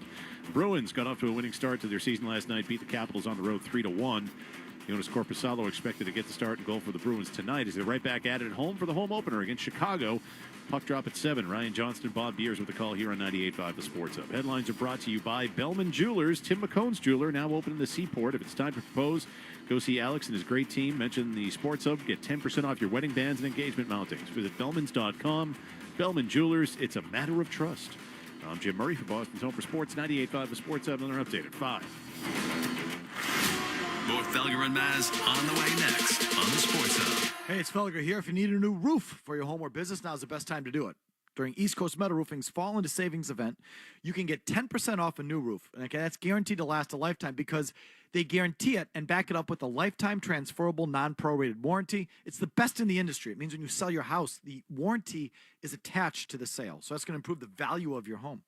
That's right. So you never have to buy a roof again. You can also choose to finance the entire job and receive no payments and no interest for 1 full year with approved credit. Another great incentive. But when you call them at 844-611-ECMR, you have to tell them we sent you. Tell them you heard it on Felger and Maz or 98.5 The Sports Hub, or just say I heard Felger say it, and you'll get 10% off the deal. That's thousands of dollars in savings, okay? So the key here is that the estimate's free. And that is nothing off of you. I mean, it doesn't cost you anything. Maybe a little bit of time, I don't know, but it's time and money out of their pocket, but they do it. Full written estimate. And I always say, just pick up the phone, tell them we sent you, get that 10% off, get that financing special, get that guaranteed warranty, get all that stuff in your back pocket. Now you're going to know exactly what it's going to look like, what it's going to cost, and you go from there. You can shop the offer. You're not going to find a better product for a better price, but you can. It's your right to shop it. You can go ahead and get these great savings and great incentives, so you can throw it in a drawer and never think about it again. But it costs you nothing just to pick up the phone and tell them we sent you. So just do that. 844-611-ECMR. EastCoastMetalRoofing.com is also there for you for more information. East Coast Metal Roofing, your lifetime roofing solution. You want to talk about 6 Super Bowls, 6 Stanley Cup championships, 9 World Series wins, 18 NBA championships. You want to talk Boston sports? You're in the right place. Boston's home for sports. 98.5 The Sports Hub. Did you know using your browser in incognito mode doesn't actually protect your privacy? Take back your privacy with IPVanish VPN. Just one tap and all your data, passwords, communications, browsing history, and more will be instantly protected. IPVanish makes you virtually invisible online. Use IPVanish on all your devices, anytime you go online at home and especially on public Wi-Fi. Get IPVanish now for 70% off a yearly plan with this exclusive offer at ipvanish.com/audio. You'll get more than you expect with McValue at McDonald's. So when you've spent too much on a night out, get deals on the after party. When you've got date night, get deals on favorites that'll make you their favorite. And when you've got family for the weekend, we've got breakfast. It only takes $5 to fire up the flavor with the hot and spicy McChicken in the $5 meal deal. Or $6 to savor a McDouble in the $6 meal deal. Price and participation may vary. Ba-da-ba-ba-ba. Hockey players, stop going to the store or rink to get your skates sharpened and do it right at home with the Sparks Skate Sharpener. Sparks allows you to sharpen your skate with pro-style accuracy at home. Sparks is easy, safe, consistent, and requires no experience. Perfect sharp skates every time with just a push of a button. Over 25 NHL teams are using Sparks, and so should you. Why go to the store or rink ever again when you can get pro-sharpened skates fast and easy? Get your Sparks Skate Sharpener today at sparkshockey.com and use promo code SportsHub to save $50 at checkout. That's sparkshockey.com. I know, Nelson. I'm telling them now. Winter is coming, and it's time to book a health and safety check for your home's heating system. Our heating system health and safety check is just $199, and it includes testing for gas and carbon monoxide leaks, inspecting drains and filters, and testing temperature and pressure to ensure your home is ready for winter. Schedule yours now at superservicetoday.com. Get it done. Get it done right. Get it done right away. Call superservicetoday.com. Comcast Business can help turn your small business into a connected, secure, modern business. It's how retailers become constantly connecting must-visit shops. How restaurants become reliably up and running neighborhood favorites. How healthcare offices become the data-protecting caregivers that we all depend on. And how wealth management firms become cyber-securing guardians of your information. With reliable connectivity, enhanced cybersecurity, and Wi-Fi backup, your business can stay connected and get threat-ready with Comcast Business, powering possibilities. Get started with our reliable business internet. Plus, stay connected when you add Wi-Fi backup for just $35 a month. And ask about a $500 prepaid card on a qualifying gig bundle. Call today. Restrictions apply. Wireless Connect requires business internet for additional monthly charge. Taxes and other fees extra. Prepaid card offer ends 11/16/25. Fall is in the air, and it's a perfect time to upgrade your kitchen. This September, Remodelers Outlet is offering 15% off all JSI kitchen cabinets. Get expert guidance, quick turnaround, and unbeatable value. Only at our Fall River showroom. Visit remodelersoutlet.com for details. There's nothing spookier than being overdue for an oil change. Valvoline Instant Oil Change has all treats and no tricks this month. Go to newenglandoilchange.com for an exclusive 15% off coupon. You're listening. I listen to you every day. To Felger and Matt. I think this is a moral law. On the Sports Hub. I got 5 questions for Mike Felger and Tony Maz. I got 5 questions that got nothing to do with sports. I got 5 questions. 5! 1, 2, 3, 4, 5. I got 5 questions. I hope this segment ain't too wide. We could be in for a good one, as Mike just frantically asked, did you send these? Yes, at 9:19 a.m. they were sent. Looking at the email right here. Sorry, my bad. I said I was asleep. I was asleep mentally. I was awake. Question number 1. If there was a stat line for everything in your life, what would you want to see? What stat would you want made public? Easy. It's a tough one. Oh. God, I need to hear yours so I can steal it. Go ahead. Point A to point B. Oh, yeah, you're good at that. Oh, the best. And I say in the non-private plane helicopter division, meaning you're a billionaire and you got a private plane and a helicopter and things like this, you're going to beat me. But in my division, my tier, commercial air travel, driving a car, whatever, in our world, point A to point B, this guy. No one does it better. Like MVP stats we're talking. Big time. Yeah. No, he's good, point A to point B. Yeah. Because I just... And we've been in some of those cars. I've seen it. It's impressive. It's not just I'm a good driver and a fast driver. It's just point A to point B. Get from here to there, the best. Maz? I'll go with likability by parents. Meaning you're the favorite child. Yeah, no, not my parents, like other people's parents. My friends' parents tend to like me. I don't know why. I see what you mean. Okay. Yeah, no, George is a fan. Yeah. Yeah, something like that. I'd go with something like that. Yeah, mine would be sushi consumed oysters eaten. I something. thought about pasta, Yeah. Murray. I thought about giving you pasta because I can eat just about any kind of pasta and tell you what the flaws are, and I'm kind of a pasta expert. I was going to go with that, but I'll go with a likability by friends' parents. What is the last non-sports show / series that you've watched? I don't know how I got roped into this and why I started watching it, but I did, and I finished it, and now I can't remember the name. It was with Jessica Biel, who is so, maybe it was her, that I just wanted to see her, because I think she is so blazing hot. But the Bad Sister? Bad Sister? What was The this thing Better called? Sister. The Better Sister. Netflix, Amazon, where can the people find Good this? question on Okay. one of the things we've subscribed to 3 times over. There is a miniseries called Bad Sisters with what's her name, Irish actress Horgan, something Horgan. Anyway, It's available on Amazon Prime. And by the second to last episode, she took off her dress and did the boom. Oh, God, just still in all the right places, eh? Special. Go ahead. I just finished The House of Guinness on Netflix. Is it about Guinness? Yeah. Oh. Yeah, it is. It's about the Guinness family, and it's sort of one of those inspired by a true story types of things. So it's about the, it's sort of like a Succession type of thing. Although I don't know, there's only one season at the moment where the kids have to figure out what to do with the business after the father dies, and it was pretty good. HBO's Yogurt Shop Murders, can't recommend it enough, and they have since solved the case in the last couple of weeks, and I think it has to do with this documentary that's on HBO. It's like four episodes, and it's if you liked True Detective, at least the first season, watch this because it's like the real life True Detective. The guys that first worked this case in the early 90s in Austin, Texas, they're still tortured by the case like 30 plus years later. That's the one about with kids, right? Yogurt? Yeah, it's just a horrible story, but a really good documentary. Okay. Next, a 62-year-old French sailor was rescued somewhat recently after surviving 16 hours under his capsized boat in the Atlantic Ocean. Realistically, how long do you think you could survive if you were in that same kind of situation? That's a hard one because I don't know what I'll say this. As long as my body could physically, biologically take it, I would hang in there till the end. I'm pretty convinced of this. I don't want to die. And I'm willing to fight it to the end. And I've told Sarah, hang me upside down and freeze me. Put me in a cryo chamber and freeze me upside down. And I'll wait for the science to catch up and you can thaw me out. Like, if anyone unplugs the machine on me, you heard it here, folks.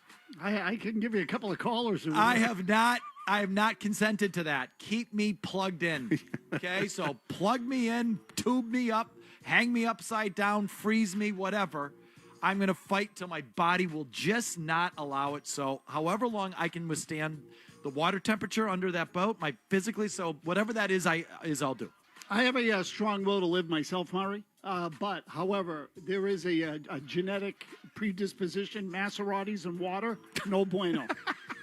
So, 5 seconds. Yeah. I will last 5 seconds. You're not buoyant? Not very buoyant, no. And the idea being in the, I don't know how deep in the ocean this guy was. I'm presuming he was pretty deep. Yeah, 5 seconds. Really? Oh, yeah. Something would either eat me or I would just panic and, sink to the bottom like a stone. Wow. I am with Maz on this. This was 16 hours. I'd maybe give you 16 minutes. Have either of you read Unbroken, the Louis Zamperini story? I have it. Yes, absolutely. Like yes. when they're stuck in the boat. Yeah. When I was reading that, I was like, I'd be so done, so was fast. Tremendous. Yeah. Yeah, he caught a shark with his bare hands and ate it. Is that the one? He beat it with an oar or something like that. I don't know how. Was that based on a true story or whatever? I remember that detail.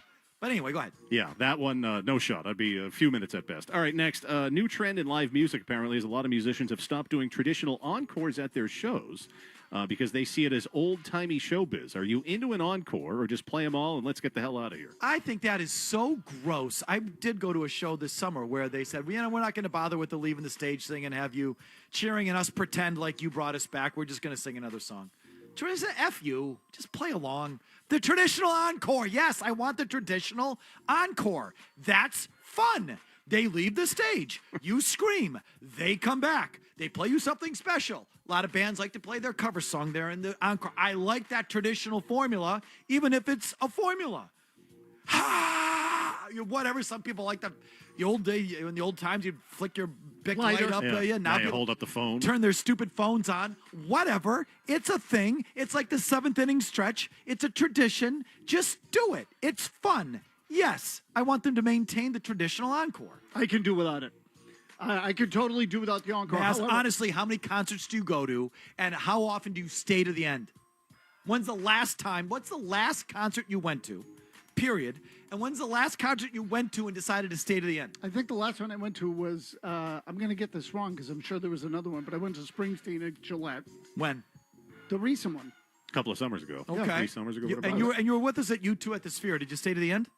No. See, I skipped out. Did you stay to the end of Springsteen? Yes. So I was just Did about he do to a traditional encore? Yes. Were you annoyed by it? No. Okay. But I've listened to Springsteen for 40 years, for crying out loud. So what I was going to say though was one thing I do like about the encore is that you can skip out early. That's why. That's why I still like the encore. So when you're waiting for it, like it's like okay, the show ends. The encore's coming. It's like, let's get the hell out of here and beat the traffic. I need to know when it's happening. So Yes. that's when it's the time to run to beat the traffic. That's So- why I still want the encore. And so that's the nice thing about it. And this is why I hate these bands who play the same set list every night. You know they're going to leave after their encore. You know the last song. I think that's so lame. I want to have in the back of my mind the possibility that we can bring them out another time. They go Double encore. I've gotten those before for the bands that actually don't just write down a set list 6 months before and follow it every single night to a T. I've gotten some double encores that are amazing, where it's an organic moment where you actually did bring them back. And if you don't like that, you got no soul. When were we in Vegas? Was that 24? Super Bowl. A couple of years ago, yeah. Oh, then maybe it was you too. Maybe that was the last one. And you didn't stay at the end. Go ahead. Oh no, I skipped out. Yeah, you guys were in bad shape. I was gone. Finally, is it appropriate for a neighbor to hire a landscaping crew to show up at 8 a.m. on a Saturday? Great question. I'm glad you brought this up. I'm going to talk to Mike, my neighbor, because he has his guys come Saturday. It's at my folks' house down in Florida. Saturdays at 8 a.m. And that dude, come on. Do us a favor. Would you please? 8 a.m. on Saturday? That's wrong. Yeah, totally fine. You're okay with it? Because you probably do it. Well, no, I get up. Maz has him there at 7 a.m. No, Maz is out. Landscapers? He's out there himself on his tractor. With his Yes. errands. He's, I usually do. Now, I will say that I myself will not go. It's a grave leap. You're definitely out there with the ear. Oh, yeah. No. I got the yellow headphones. I'm sure you have the headphones on. Oh, yeah. No. Absolutely. I got the yellow headphones on. zigging and zagging. I personally will not go out before 9. Okay? But if they wanted to come early, sure, come on over. 8 a.m. on a Saturday is a 8 o'clock. declaration of war. Is rude. Think about it, man.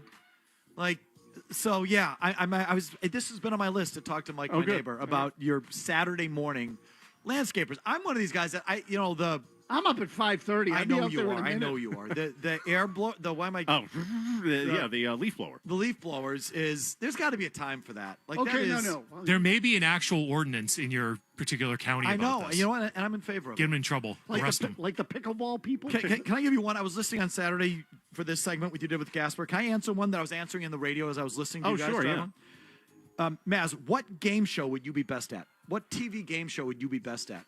I thought about this for 1 second. For me, it's clear. Oh, give me a second. Let me think about Stu, what would be your best TV game show? What was the one with Jim J. Bullock? Oh, a celebrity. The Squares? The Hollywood Squares? Hollywood Squares. it. Yeah. I'd be good at that. I'd be good at a lot of those. Jeopardy, probably. So mine is Family Feud. Family Feud. And because I'll tell you why. And Wheel of Fortune, I'd be very good at. I wouldn't be good at any of those. I'd be good with Family Feud because they're not actually asking for the right answer. They're asking you what most people think. Right, the most popular answer. Which I could get. I'm not good at Jeopardy. I'm not that smart. I don't know the actual answer to things. But it's like me. I'm like wrong about 60% of the stuff that I say, but I say it with such conviction. Like everyone thinks it's right in the moment. So like I think I have a good gauge on what people want, think is right, even if it's not right. So I think Family Feud is kind of my sweet spot. I'd also be good at The Price is Right. Oh, I would suck at The Prices. Oh, I'm bad. Yeah, I don't know if I could play that anymore. Wheel of Fortune's like Wordle, but with more letters. I'd be good at that. You good at Wordle? Good enough. All right, so concludes the 5 Okay, questions. yeah, it was 6 bonus ones. Sorry, long commercial-free segment is next. Don't go anywhere. You're listening to Felger and Maz on the Sports Hub. There we go. Bacon lovers. You got to turn the mic on. Bacon lovers, listen up. Rejoice. Wendy's $8 JBC meal deal. Got that? The JBC meal deal brings the meat. We'll put that meat right in you with 2 classic junior bacon cheeseburgers made with fresh beef and applewood smoked bacon, plus medium fries and a soft drink for just $8. That's right. 2 #1 selling bacon cheeseburgers, fries and a drink, $8. In this economy, you should get 2, really. So order today. Limited time only. U.S. price and participation may vary. Request $8 JBC meal deal to obtain the discount because individual items at regular price. Wendy's is the home of the #1 bacon cheeseburger in QSR based on servings per independent national marketing research company. Hey, it's Maz for Xfinity. I've been an Xfinity subscriber for a long time, decades actually. And Xfinity is not just an internet provider and an entertainment platform. Xfinity also does mobile. So why not combine and bundle all of your services, specifically your internet and mobile service? Xfinity has done this, combining both the power of internet and mobile so that you get lightning fast speeds at home and on the go. They have Wi-Fi hotspots everywhere that your phone will connect to automatically, and on the odd chance that they don't, you'll connect to 5G. And with Wi-Fi Power Boost from Xfinity Mobile, you not only get ultra-fast speeds with the most reliable internet at home and on the road, you also get a secure network when you're away. Your Wi-Fi will be booming, and that'll be true no matter where you are. With Xfinity, internet and mobile are stronger when they're together. So why not combine the booming power of both with your friends at Xfinity? Restrictions apply. Xfinity Mobile requires Xfinity Internet. Wi-Fi Power Boost available to Xfinity Mobile customers only. Actual speeds vary.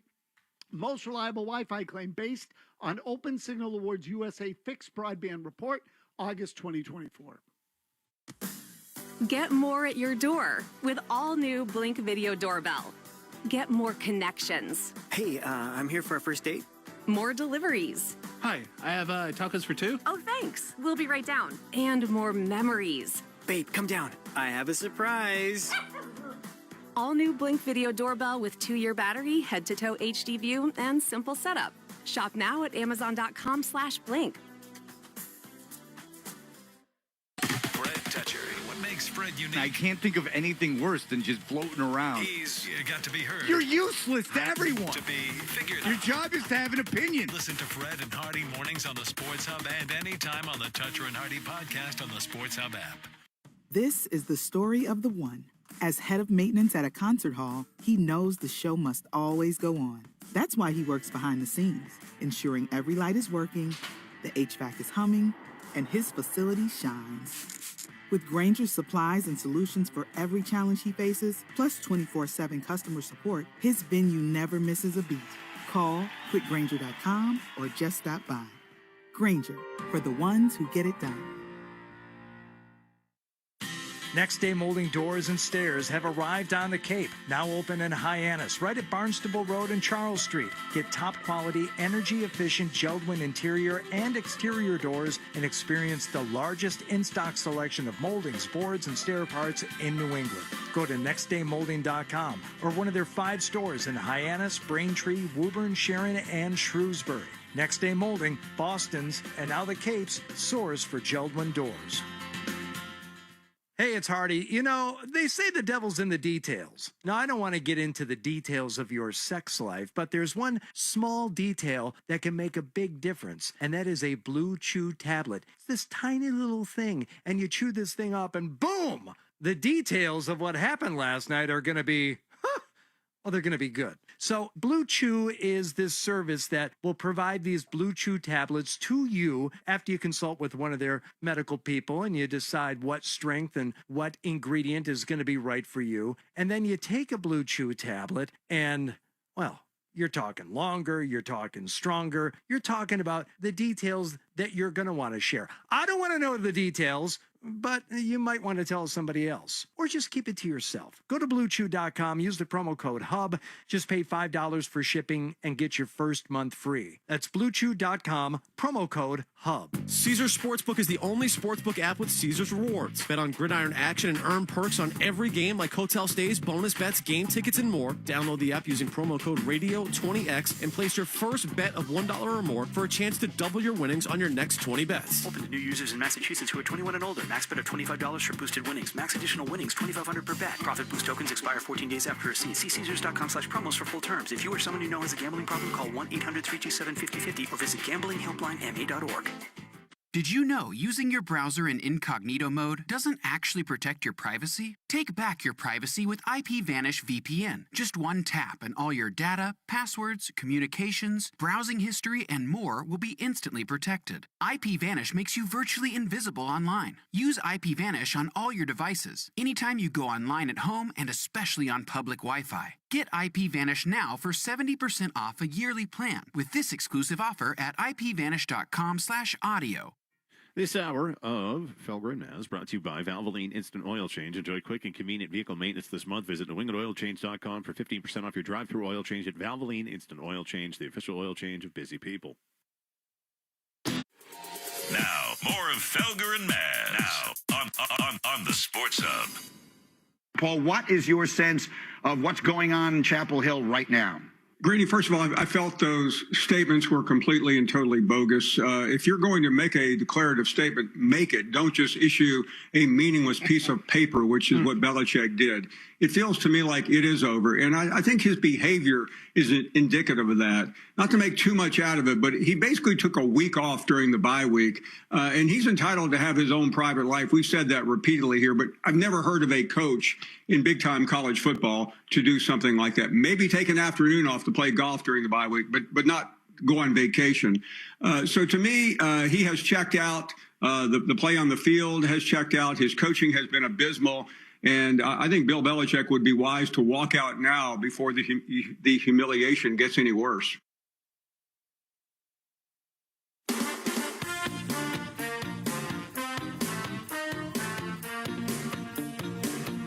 Okay, we can circle back to Bill Belichick. There's Paul Feinbaum this morning on Get Up. No real developments today. That was all happened yesterday with the reporting that he's talking about a buyout and would accept a buyout, and North Carolina basically compiling a list of violations to use against him to get that buyout down, which is the typical tactic of colleges that are looking to get out of head coaching buyout clauses. And that all came to fruition, or that was all coming down yesterday. Felt like the walls were caving in. Then the university and Belichick sent out a joint statement. Belichick saying, I'm committed to continuing to rebuild this program, and UNC saying we're committed to him. So that's where we are right now. I think that statement means he's not going anywhere for the time being, that you don't release a statement on Wednesday night at 6 just to fire him Thursday at 5. Like, I just don't think that works that way. Others disagree. Others look at that. Maz would be in this camp that look at that. Those statements and say that's just a temporary stay of execution to get him through the next couple days before he's out of here. We'll see how that all plays out. Either way, the fact that they're even in this place releasing statements 5 games into his college career tells you what an abject disaster and embarrassment the thing is in the first place. I mean, really unbelievable failure. I don't think anyone would have predicted it'd be this bad. I think we all looked at it and said, well, it could go either way. He could be good at it. He is Bill Belichick, has an idea of certainly how to run a football game and coach a football team. I just think we're learning that the college game, especially now, is very different from the NFL. And, Mike, for all the talking we've done about the nonsense and all the reporting there has been about the nonsense, the banning of coaches using Twitter to promote Drake May's performance or anything about the Patriots, the banning of Patriot scouts, the whole Jordan Hudson nonsense, all of that, despite all of that and the stuff that came out in the stories about Bill not communicating with parents and all this stuff, the football's been awful. Awful. His team has sucked. And they don't look well coached. They don't look organized. They're getting completely trucked by any program that's remotely on the same level.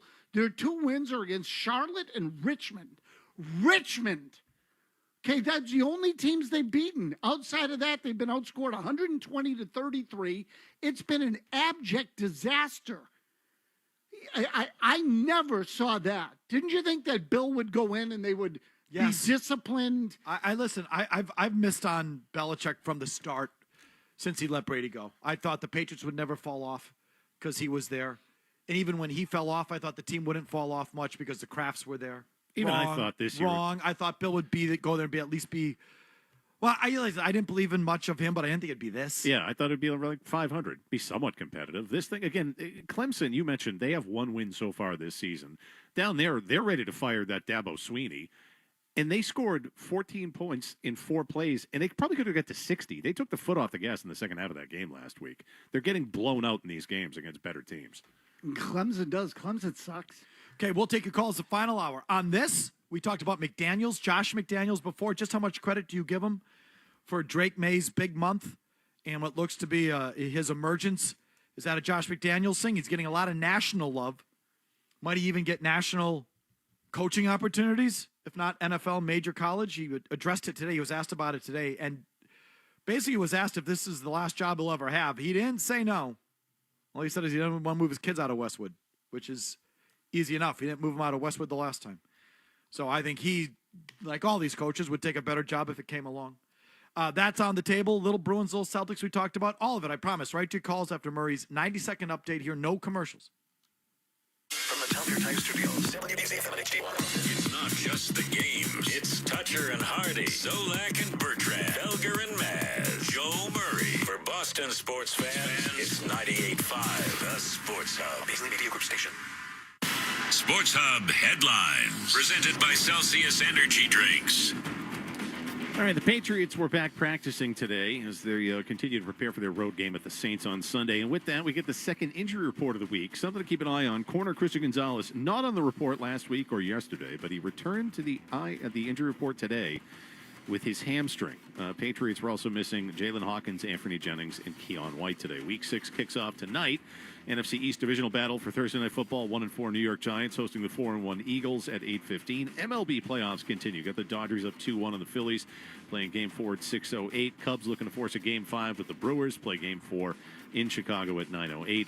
Sad news pertaining to the Red Sox as Team Hall of Famer Mike Greenwell has died after a battle with thyroid cancer. The Gator was just 62 years old. Bruins got off to a winning start to their season last night, defeating the Washington Capitals 3-1. David Pastrnak with a goal and assist. And they're right back at it tonight for their home opener at the Garden to play host to Chicago. Jonas Corposalo expected to get the start and goal for the Bees. Puck drop at 7 o'clock. Ryan Johnston, Bob Beers with your call here on 98.5 The Sports Hub. Headlines are brought to you by the new Hearty Helpings at the 99 Restaurant. Like the home-style chicken pot pie or the classic Yankee pot roast. You gotta love the nines. I'm Jim Murray for Boston's Home for Sports. 98.5 The Sports Hub. Another update at 5:30. Get There's the potential there for big stuff. 98.5 The Sports Hub app. Get the app. We have a show to do today. The whole new acronym thing drives me effing bananas. Can we call him by his name? Felger and Maz on 98.5 The Sports Hub. Down in North Carolina. Biggest tool bag moves in Bill Belichick's career. So we went over a bunch of those. We still got calls on that. And Christian in Foxborough, you've been waiting patiently since then. You can lead us off this hour. Go ahead. Hey, thanks, Felger. Thanks, guys. So rushed for 200 yards. I mean, I know he was late for practice, but Jonas Gray being benched, thought that was kind of a dink move. Have a good one. Jonas Gray being benched because he was on the cover of Sports Illustrated? Something like that? That's what, What was it? Or he got, it was like put him in his place, basically. he rushed for 200 yards. I think he was on the cover of Sports Illustrated. Not like I think he was just the pitcher. Yeah. And maybe he carried himself a certain way and Bill didn't like it, and we never heard from him again. Yeah, there was something that happened with practice or something with him too. Like I knows? don't remember what it was, but right, he just vanished. Whatever it is, it was whatever minimal. it was petty, nothing, ego-driven decision making. That I know. Whatever it wasn't worth it. It was Bill's petty ego that got in the way. He did. He just vanished, that guy. How about Christina in Rhode Island on the Bruins last night? Go ahead, Christina. Hey, so I was just calling because of that dude that called that thought they were so fantastic. I don't think they're that fantastic. They were good, but they turned the puck over way too many times. They had so many stupid penalties. That was ridiculous. Like, they were sloppy. They still have a lot to prove. They definitely were not fantastic. I agree. I don't think they were great or are great, but I think they're going to play a style that, if they stick to it, will earn them some regular season points. Yeah. I mean, that thing was pretty much textbook as to what they were going to be. Like, they're going to absorb shots, let you fire away, and they'll try to score in transition when they can. Like, it was almost exactly what you expected. Just to circle back to Jonas Gray, he was benched after oversleeping and arriving late to a practice a week after he famously rushed for 201 yards and 4 touchdowns in the game against the Colts. Yeah, I knew there was something involving practice that But it wasn't again, just Bill that, buried though. him forever. But it's not just that he missed practice. It's that you think I made you, I found you. Oh, you're on the cover of Sports Illustrated. Now you think you're something. You're not. Bye. That's like a good player misses practice. I made you, I can break you. I mean, it's all that is. That storyline is behind a lot of things with players. Carlos in Worcester, thanks for hanging on. What do you got on McDaniels? Yeah, thanks, guys, for taking my call. So I just want to say something on Josh McDaniels. He's been one of the luckiest guys on earth to have coached the greatest football player ever, and now he's coaching Drake May, which is a stud in the making. So that's the equivalent of buying 2 scratch tickets and hitting $1 million on each one. And Felger, stop yelling at Murray. He's just doing his job. It's Thanks, Thursday. guys. It's Thursday. It's how we get through the week. It's a prerequisite for this day. We get to Thursday, and that's how we get through it. We yell at Murray. In fact, we're going to get it sponsored. Yes, McDaniels, Tom Brady, and now Drake May. And you know what Josh McDaniels probably thinks? I made both these guys. Exactly right. Or that's what he wants owners to believe, or that's just, again, it's delusional, obviously. But let's just watch this, because McDaniels is already getting a lot of national credit, a lot of national pub for the way Drake May has looked in the first. I mean, Drake May has pretty much burst on the scene here. I mean, I know he was a 3rd overall pick and everyone sort of knew of him, but now it's like he's the next big thing. And you listen to any national commentator, and in discussing him, Josh McDaniels is one of the first names that are answered. And I don't even believe it's fully Josh. I said from the beginning that it's more Vrabel than McDaniels. That Vrabel reaching him as a pro and an adult and that thing is as important as anything. And never mind, Vrabel brought in all these other coaches that teach a different system. And I feel it's like more Vrabel and those guys than McDaniels. So whether they have it right or wrong, McDaniels is getting the pub. He's getting the run. And if McDaniels is getting the pub, you know who's really going to take the credit? Bill Kraft. Okay, well, but either way, Bill. I would not be surprised at all if McDaniels is getting delusions of grandeur. Hey, Brady, May, those are my guys. You got a good young quarterback? I've proven what I can do with these guys. No, and as you mentioned earlier, and when I had him, Mac Jones was doing fine. The only time Mac Jones was good is when I had him. You know how these guys think. Definitely. Mike and Southie on the Bruins. Yes, Mike. Yes, guys. Hey, long-time listener, first-time caller. I just want to say, I heard last night on the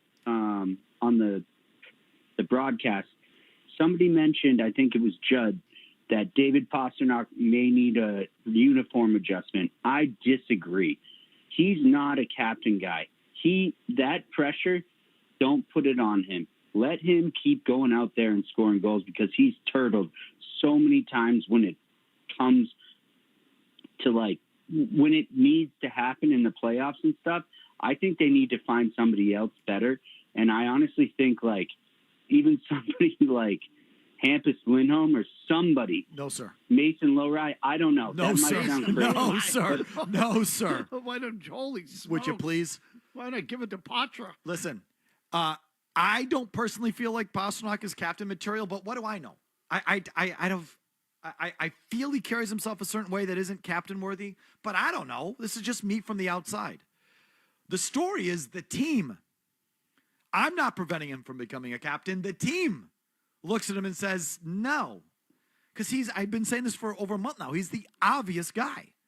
He's been here the longest, makes the most money, is your best player, is sort of like the next in line from Chara, Bergeron, Marchand.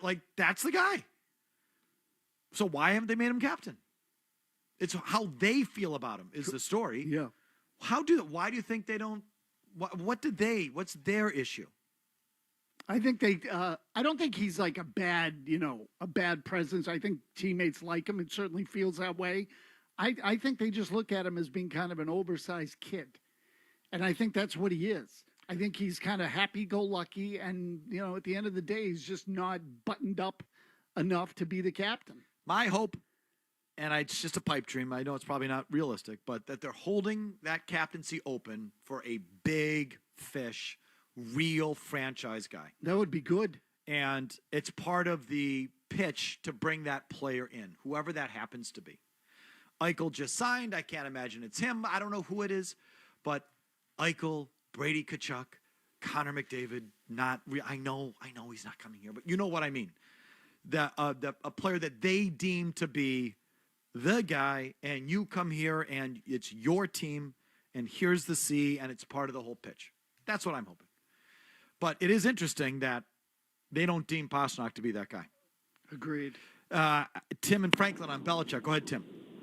Hey, guys. So I'm 33, and I probably missed this as a kid growing up as a Patriots fan watching Belichick. But the thing that I'm most struck about right now is how all of these leaks are coming out at North Carolina. You know, despite all of his dink tendencies, as Maz so eloquently described in his tears earlier in the show, like, it didn't seem, at least, again, if I was a kid and missed it, that we saw all these leaks and things coming out of New England that the rats are fleeing the ship in North Carolina now than I can ever remember until the very, very end with the Krafts joining the party coming out of New England. Well, so two things. One is I think it's harder to do at the college level. There's 90 kids in uniform at any given time, all their parents, all the hangers-on and ancillary like boosters and like whatever. It's just harder. It's just a lot more people to manage and to ball gag, to tell to shut up. It's hard, and parents especially. And I think he's kind of half checked out. Like, he just took the week off, which, as Paul Feinbaum, you heard him say, is like unheard of in the middle of the year to take the week off. Even during your bye, you don't take the week off. You maybe go fishing a day or play golf one day, but you don't take off. So he's checked out.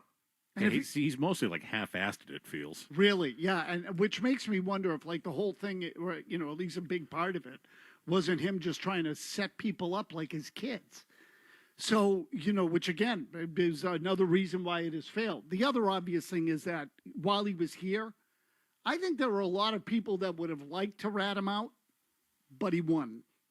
And so people bit their tongues because the team won. This is true. So they put up with it. First and foremost, the Krafts. I think that they were probably tired of Bill a long time ago, but because they won, they put up with it. Okay, Maz's tears was Belichick dick moves, Belichick tool bag moves. John in the car has an addition. Go ahead, John.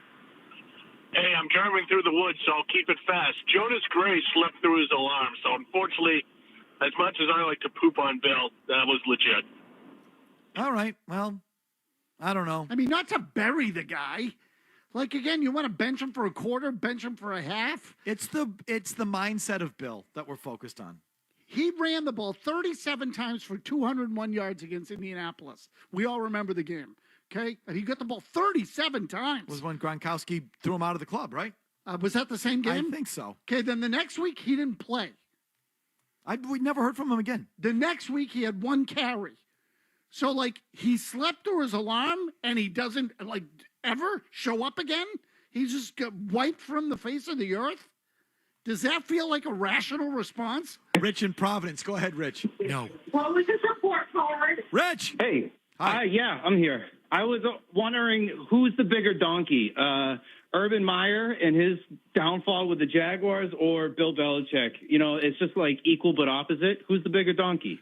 I mean, believe it or not, I actually think it's Urban Meyer. Me too. This feels like just a guy who's half-assing it and checked out in North Carolina. And it's not, and look, maybe more comes out, but that story after they fired Urban Meyer there was unbelievable. Calling guys losers. If I cut you all now, you wouldn't make $15 an hour. Remember he kicked the kicker? He got into it with a Lambo, I think it was the kicker, and he kicked the guy because he didn't like what he said to him. Grinded on girls at his bar. Like, that's just some of the stuff I remember. Oh, what was the other one? He didn't know other stud players throughout the league. That was the other thing that stood out to me from reading that story. I think Sports Illustrated had it at the time. Looking at tape, he was like, they were about to play the Rams. He's like, this 99 guy here's trouble. Like, he's talking about Aaron Donald. He didn't know who Aaron Donald was. Like, he was completely in over his head and an a-hole about it. And it was like, I'm Urban Meyer. We haven't heard any of that stuff at least come out yet with Bill. Bill's a bigger story because he's a bigger figure. Oh, sure. Yeah. I think so, too, yeah. But the flame out of Meyer was something unbelievable. Not going to argue with that. We continue with your calls right after these words. Brace yourself. More Bellinger Mass is on the way on the Sports Hub. Hey, it's Maz for Window Nation. We're now approaching the middle of October, and you get those nights where you walk by your window and you feel a cold blast of air right down to your bones, and that means that your windows might be failing you, let alone if you're getting moisture in the home. Window Nation has some of the best replacement windows in the business. They install them as well or better than anyone, and now is a good time of year to swap your windows if you've ever thought about it. Window Nation once gave me an explanation on their process right down to the sealant and the mold spray. I'm a borderline expert at this point, and all their windows come with a lifetime warranty. Right now, when you buy 2 windows, you'll get 2 for free with no limit, and your price comes with 1-day installation included. The average installation is 1 day. You'll make no payments of any kind for 2 years. You'll start saving money and energy costs immediately. Buy 2, get 2 free, 1-day installation included, no payments of any kind for 2 years. All you have to do is call 866-90-NATION or go to windownation.com. That's 866-90-NATION or windownation.com. Tell them Matt sent you. Scott Solak, quarterback, TV personality, radio host, father. But did you know he's also fluent in multiple languages? Scott Solak, along with Mark Bertrand. 10 years of middays on the Sports Hub and anytime on the Sports Hub app. This is the story of the one. As a custodial supervisor at a high school, he knows that during cold and flu season, germs spread fast. It's why he partners with Grainger to stay fully stocked on the products and supplies he needs, from tissues to disinfectants to floor scrubbers. All so that he can help students, staff, and teachers stay healthy and focused. Call 1-800-GRAINGER, click Grainger.com, or just stop by. Grainger, for the ones who get it done. Distracted driving endangers lives. We know you know this. Sending a text takes about 5 seconds. That's like driving the length of a football field at 55 miles an hour with your eyes closed. We know you do it anyway. We know you eat, reach in the back seat, and drive with your dog on your lap. And when we show up after a crash that leaves you or someone else injured or worse, we know you really wish you made a different choice. Driving distracted? Not now. Tell yourself and everyone you love. A message from the Rhode Island Police Chiefs Association. My name is Tom Cox. I'm a bartender in the Aura Club at Fenway Park. Fenway Park is a huge part of the fabric of the city of Boston. The customers, the fans that we work with on a daily basis, they just want to have a good time. As a bartender, I make about $11 an hour. They proposed a raise of 11 cents an hour for my position. It would make it easier for us to really embrace what we're doing if we were compensated fairly.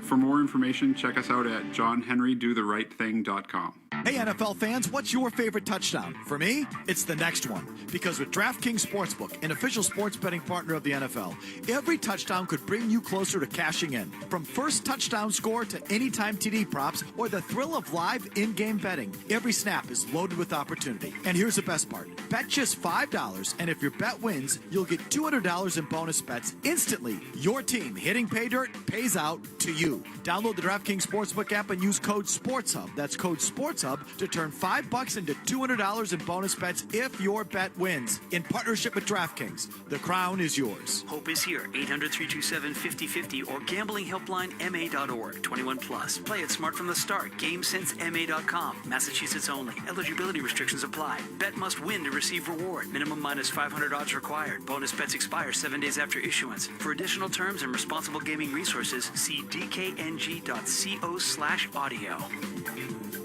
85% of people will experience foot pain in their lifetime. Long-term remedies are scarce. Good Feet arch supports from the Good Feet store can help. Designed to relieve common foot conditions like plantar fasciitis, they also improve balance and comfort. Check them out at goodfeet.com. Hey, it's Abe Zabolis, co-owner of Joyce Cooling and Heating in Nashville. We're celebrating our 30th anniversary, and with over 4,000 five-star Google reviews, Joyce is your go-to HVAC across New Hampshire and Northern Mass. Visit joycecool.com. Off-balance throw to the end zone, caught by Bill. Throws it, and he completes it to Dick.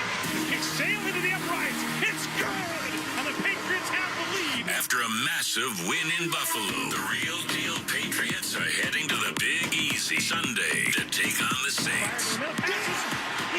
Pre-game with Jim Murray and Chris Gasper starts at 10.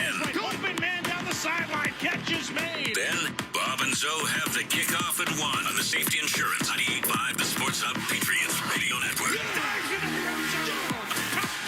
The Pats, the Saints, on your home for Patriots football all season long. 98.5, the Sports Hub. It looks like one of toenail clippings Zoe usually leaves in the studio. Debonair, Welcome to blah, blah, blah, everybody. Felger and Maz. 98.5, the Sports Hub. Now, breaking news from WRAL. Coverage you can count on. Breaking right now here at 4 o'clock, Tar Heel turmoil. New examples of a struggling football program under Bill Belichick at UNC. All of it coming after WRL's Pat Welter first broke the story of a divided locker room, backdoor benefits, and a potential rules violation. Thank you for joining us. I'm Dan Haggerty. And I'm Ashley Rowe. We have full team coverage tonight on the fallout. In the last 24 hours, sources are revealing new information about what's happening behind the scenes. WRL's Pat Welter was the first again to break this story, and that's where we begin tonight. Pat, what are your sources telling you?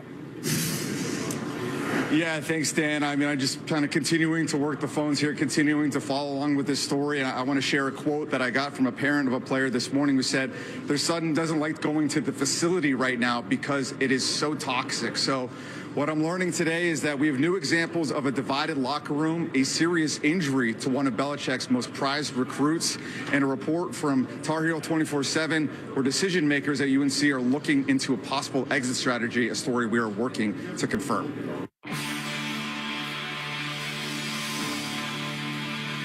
Again, I can't get enough of those North Carolina news reports. It's just fun. Tar Heel turmoil. Son doesn't want to go to the facility because it's toxic. Backdoor benefits, lies, nepotism. I had to cut it. The guy who's doing all the reporting was doing a good job. There was a fight yesterday as well, in the locker room Yeah, right. among players. Yeah. It just keeps getting worse. So what a disaster, my God. Back to your calls. Matt New Bedford on the Bruins last night. Hi, Matt.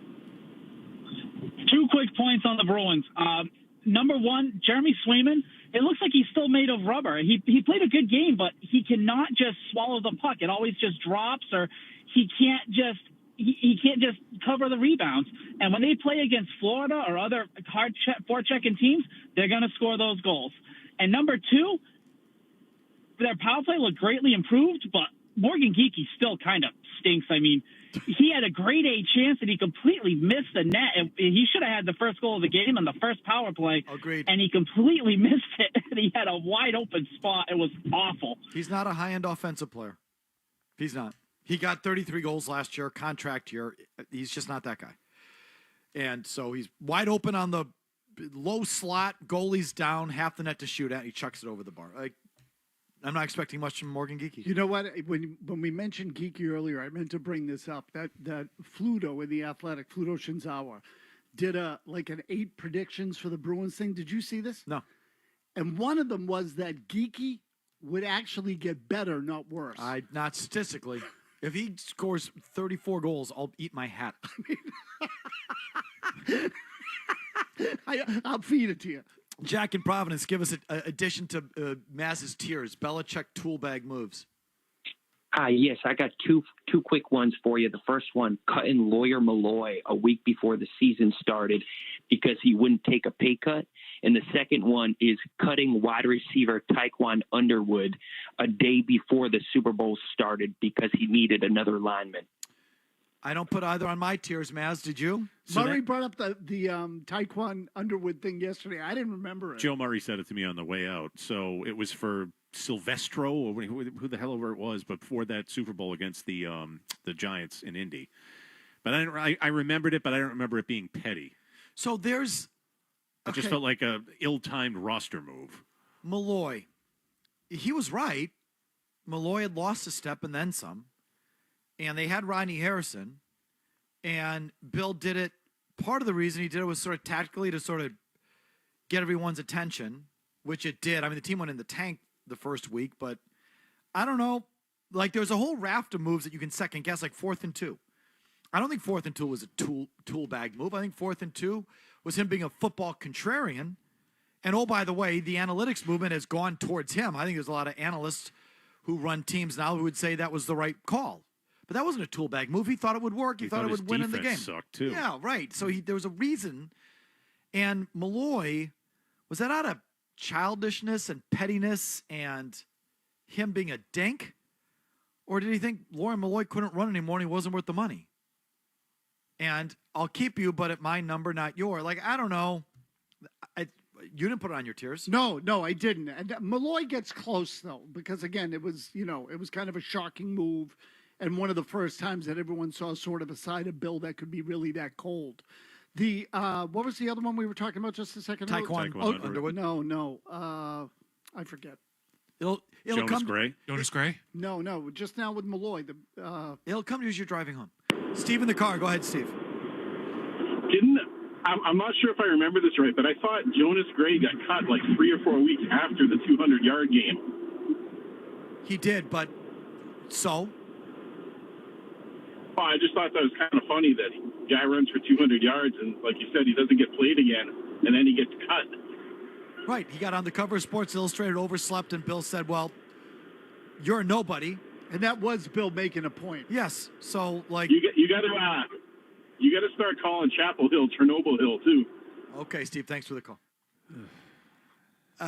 Jesse in Tampa with the Belichick thought we haven't heard yet. Go ahead, Jesse. Hey, thanks for taking the call today.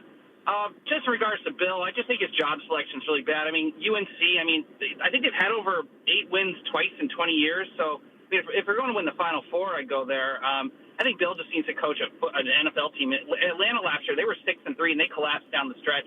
I think he would have got him to win that division. And, Bill just got to get a team with a quarterback that's, a coach away. I just don't think UNC. It's just a really bad choice for him. What do you think?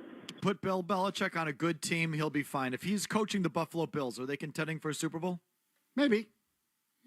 The quarterback would hate his guts. Yeah, so that's the other thing, though, that I can't overlook. Well, isn't it funny that most of his toolbaggery surrounds the quarterback position? Go ahead. But no, he's quit in North Carolina, it sounds like. So what was it going to be like somewhere else if things started to go bad? Or there was some adversity? Like, I really do wonder whether he's reached a stage of his life and career where he just doesn't have the energy to fight for it anymore. The last 5 years, not just like the last 5 months. I, as a 25-year-old professional athlete, especially if I was as good as Josh Allen, why would I listen to you at this point? I know what you did. That was all great. The last 5 years, why should I listen to anything you say? The other thing is, I wonder if there'd be some value. I'm just asking. Josh, so I had Brady in this exact spot in 2014, and we could tell that the defense was doing this, and I told Tom that this is what you want to do against that set because you could tell that, and sure, it worked. Knowledge. And I'm just telling you that worked for Tom and I. Yeah, I've since golfed with him in Montana, and you're a big boob fraud. So no, I'm not going to listen to you. I'm just asking. But the other thing is, like, and this is what I would say back to the caller, is you can't build yourself as some sort of savior as the 33rd team and then go in there, bring in 70 new guys and suck, which is what has happened. So, like, if he had a better team, he basically built it. He thought he was going to walk in there, bring new kids in, teach them how to play, and make everyone else look like idiots in the ACC. That's what he thought was going to happen. And it didn't. He failed miserably. He got his freaking ass kicked last week by a team that has 1 win over Troy. Kevin is in the car on Josh McDaniels. Hi, Kevin. Hey, guys. McDaniels does not deserve any credit. That whole game was a series of broken plays, bad play calling that Drake made bailed out with his feet, made an incredible throw to an incredible wide receiver in Stephon Diggs making unbelievable plays. Like, that flea flicker was one of the worst plays I've ever seen. That was horrible. And he's also got, one of his starting running backs fumbling every time he touches the ball. I think that reflects poorly on McDaniels. I don't know how he gets any credit. Okay, I can't blame McDaniels for Ramondre Stevenson, who's been fumbling for 3 years. Like, that's not Josh McDaniels. Sorry. But I would agree that the game plan, I don't know. The one game plan, I've said this a million times. I'm sorry. The one game plan I really liked that I thought really worked, and was apparent from the first snap was in Miami week 2. When May was under center, they were running classic West Coast principles, run, bootleg, and it was a clear departure. It was a clear game plan. It clearly worked. It's, I think, the game where offensively they clicked the most, the earliest. I don't know if I think they scored touchdowns on their first 2 possessions. I think that's right. I don't think they've done that the rest of the year. And that is not a traditional Josh McDaniels offense or game plan. Josh McDaniels does not run the zone. It does not do the classic bootleg thing. He doesn't do that. So that came 5 days after Mike Vrabel came out and said, we need to have a run plan we can believe in. And then they came out the next week and had a different run plan and had a different look on offense. And I don't think that was Josh's game plan. Just guessing from the outside. So that's why I think it's a little bit of a gray area about just how much McDaniels. Normally you'd say a quarterback has emerged like Drake May and is broken on the scene like Drake May has. You say, well, that's the offensive coordinator. That's Ben Johnson. That's Kyle Shanahan. That's Matt LaFleur. That's that guy. Clearly that guy. I don't think it's quite as clear with Josh McDaniels, although he's getting the credit for it nationally. I think it's more nuanced. I think, as I said earlier, Mike Vrabel is going to be as important to this as anyone. And I think it's Vrabel and his people who are in there too. Just how much, I don't know. Well, we know Vrabel's not giving all the credit to Josh. That is for sure. So there's that little thing there between those two. We got a final segment of your thoughts, calls, and emails after Big Jim Murray gets you updated. Essential Sports Hub headline presented by Celsius Energy Drinks. All right, Bruins, they're right back on the ice tonight. They opened up with a 3-1 win against the Washington Capitals on the road last night. Tonight, they're home against the Chicago Blackhawks with Jonas Korpisalo expected to get the start and goal for the Bees. Puck drop at 7 o'clock. Ryan Johnston, Bob Beers with the call. Starting in an hour here on 98.5 The Sports. The Patriots back practicing today as they continue to get ready for their road game at the Saints on Sunday. With that, we get the second injury report of the week, something to keep an eye on. Corner Christian Gonzalez not on the report last week or yesterday, but he's back on it today with his hamstring injury. Patriots also missing Anthony Jennings, Dalen Hawkins, and Keon White. Week 6 kicks off tonight. NFC East Divisional Battle, Thursday Night Football. 1-4 New York Giants hosting the 4-1 Philadelphia Eagles at 8:15. Latest on Bill Belichick flaming out in North Carolina. WRAL Pat Weller says on Twitter, now speaking to multiple sources today, reports that UNC decision makers discussed an exit strategy regarding Bill Belichick are false. Same with Belichick triggering his own buyout. Internally, they're working to improve across the board. Okay. MLB playoffs continue with the Dodgers up 2-1 on the Phillies, playing Game 4 at 6:08. Cubs looking to force a Game 5 with the Brewers, play Game 4 at 9:08. Sad news as Red Sox Hall of Famer Mike Greenwell has died after a battle with thyroid cancer. He was just 62. NBA insider Shams Charania reporting that Lakers star LeBron James sidelined for at least 3 to 4 weeks due to sciatica on his right side. He's out for the start of the upcoming NBA season with the same thing like your mom is dealing with. And Paul Pierce has reportedly been arrested on suspicion of DUI. Headlines are brought to you by Boston Prolotherapy. Don't let joint pain keep you off the court, course, or trail. Eliminate that pain with Dr. Franke of Boston Prolotherapy. I'm Jim Murray from Boston's Home for Sports, 98.5 The Sports Hub. Another update at 6. Get ready for more Felger and Maz on the Sports Hub. Bacon lovers, hello. Bacon lovers, rejoice. Because Wendy's $8 JBC meal deal brings the meat. Oh, yes. With 2 classic junior bacon cheeseburgers made with fresh beef and applewood smoked bacon. Plus, medium fries and a soft drink for just $8. In this economy? Yeah. 2 #1 selling bacon cheeseburgers with fries and a drink. Order today. Limited time only. U.S. price and participation may vary.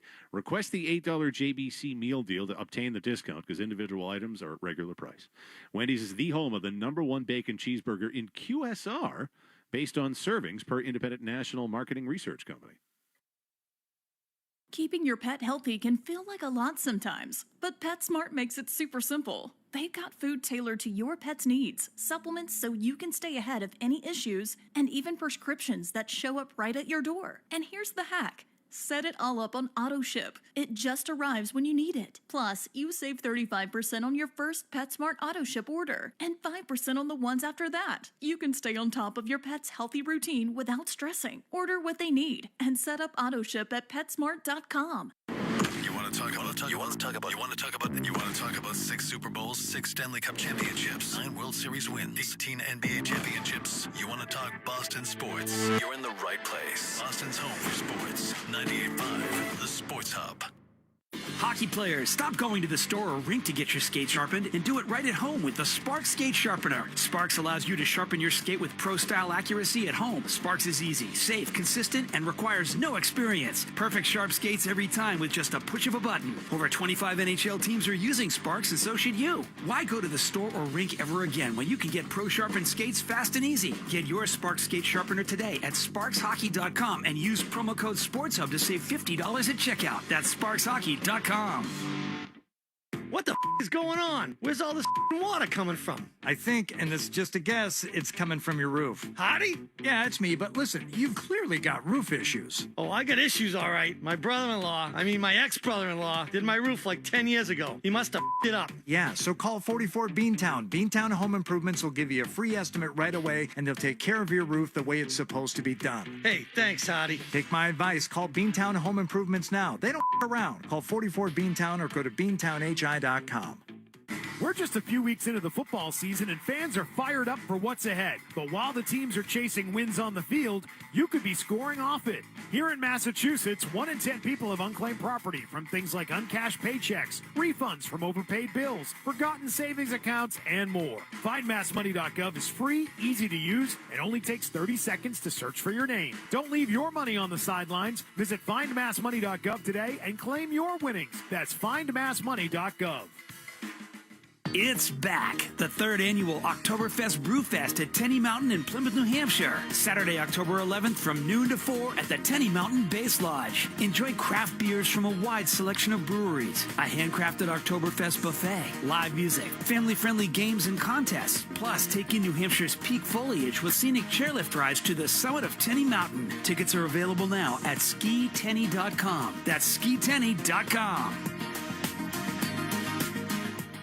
I'm Mark Trissy, president of Jackson Lumber and Millwork. Isn't it time to update your kitchen? For a new kitchen you'll absolutely love, visit Jackson Kitchen Designs. Chances are your family spends more time in the kitchen than any other room in your home. Why not enjoy a beautiful, functional gathering space designed just for you, your tastes, lifestyle, and budget? That's my sister, Lisa Teresi, manager of Jackson Kitchen Designs. We make the process easy. Our talented designers will guide your decisions, share creative ideas, and design a well-thought-out space that adds beauty and value to your home. To see the newest design trends in cabinets, countertops, and hardware, visit our showrooms or go to JacksonKitchenDesigns.com. From starter cabinet lines to fully custom lines, we have cabinets for every style, budget, and every room in the house. We love working with homeowners, builders, and remodelers to bring their vision to life. For your convenience, appointments are available at our North Andover, Amesbury, and Woburn showrooms. To get started, visit us online at JacksonKitchenDesigns.com. That's Jackson Lumber and Millwork, providing solutions and delivering results since 1946. Catches Law is more than a law firm. It's New England's hometown team, serving the same community that our lawyers grew up in, with integrity and care to get the results you deserve. Need legal help? Call Catches Law today. There's no fee unless you win. Catches Law has recovered over $3 billion for the people from New England. It's time to start a healthy relationship with your money. With Navigant Credit Union, there are no hidden fees, great interest rates, and support that puts you first. Make the switch today. Navigant Credit Union, federally insured by NCUA.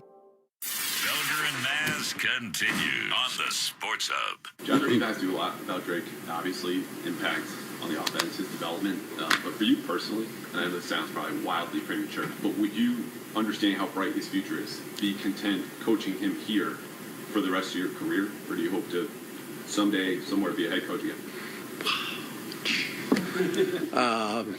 I love living in New England.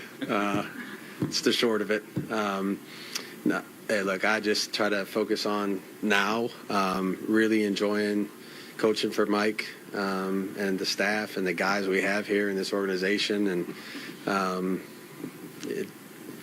I would be surprising if I moved my kids out of Westwood.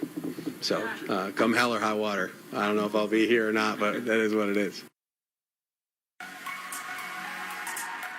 Basically, Josh McDaniels been asked today, do you have head coaching aspirations? And he didn't say no. Because, of course, he still has head coaching aspirations. Why would anyone attempt to make the claim that he wouldn't. What assistant coach doesn't want to be a head coach? Oh, they all do. Even if you know it's over. Even if you know you're not going to get the opportunity. Even if you know it's really unrealistic. In the back of your mind, the way these guys are wired, they always think there's a chance. Especially if Josh McDaniels is going to get credit for developing the best young quarterback in the league. So I wonder if it's I don't think it's on the table for the NFL. No one does. But I wonder if he knows that. But I do wonder if a major college program would appeal to him, or he would appeal to a major college program. Penn State, about to blow out this Franklin guy. You think? Sure, why not? So unlike other places, they had success with the former Patriots offensive coordinator. Bill O'Brien went there and Correct, it was great. Did a really good job there. Yeah, and they were in tough shape at that time. Big time. So do you think that Josh McDaniels would appeal to Penn State? Do you think Josh McDaniels would rather be head coach of the Penn State Nittany Lions or offensive coordinator of the New England Patriots? Head coach. I would think. I mean, presuming the money's more, and I think at a school like that it would be. I would think. I mean, because some of the salaries for those guys in college are outrageous. Yeah, $10 million plus. Yeah, and look, the kind of power you get in those programs is off the charts. Look at Nick Saban. Bingo. Nick Saban in the NFL kind of sucked. How about Alabama? Right, and then went to Alabama and became king. They did, but I'm saying about this DeBoer. Yeah, DeBoer. You know, they just beat Georgia, so like maybe.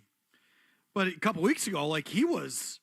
That seat was hot. Really? Oh yeah, big time. So what if a program like that came calling? Former Washington guy. Yeah, obviously. Alabama, Penn State. You said USC before. I don't know where they're at.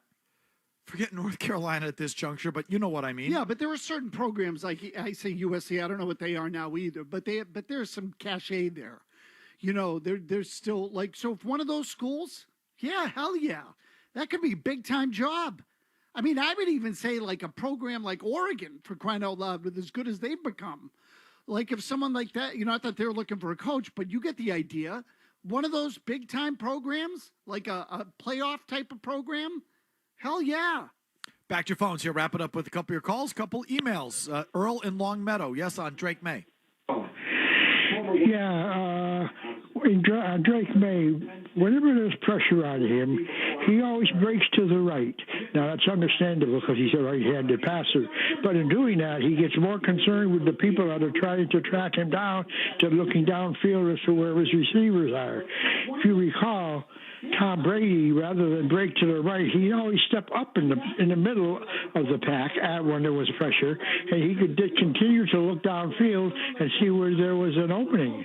Okay, Earl, I'm going to stop you there. Looking downfield in general, it was pointed out by Chris Collinsworth in that first half, seems to be like still one of the flaws to Drake May's game. If he feels pressure, he immediately, the head goes down. You see it sometimes, even when he does roll out too. Like they can work on that. I'd like to think they can coach it out of him. He's got to grow out of that. And it is his instinct. It's his first, you could see it early in the year.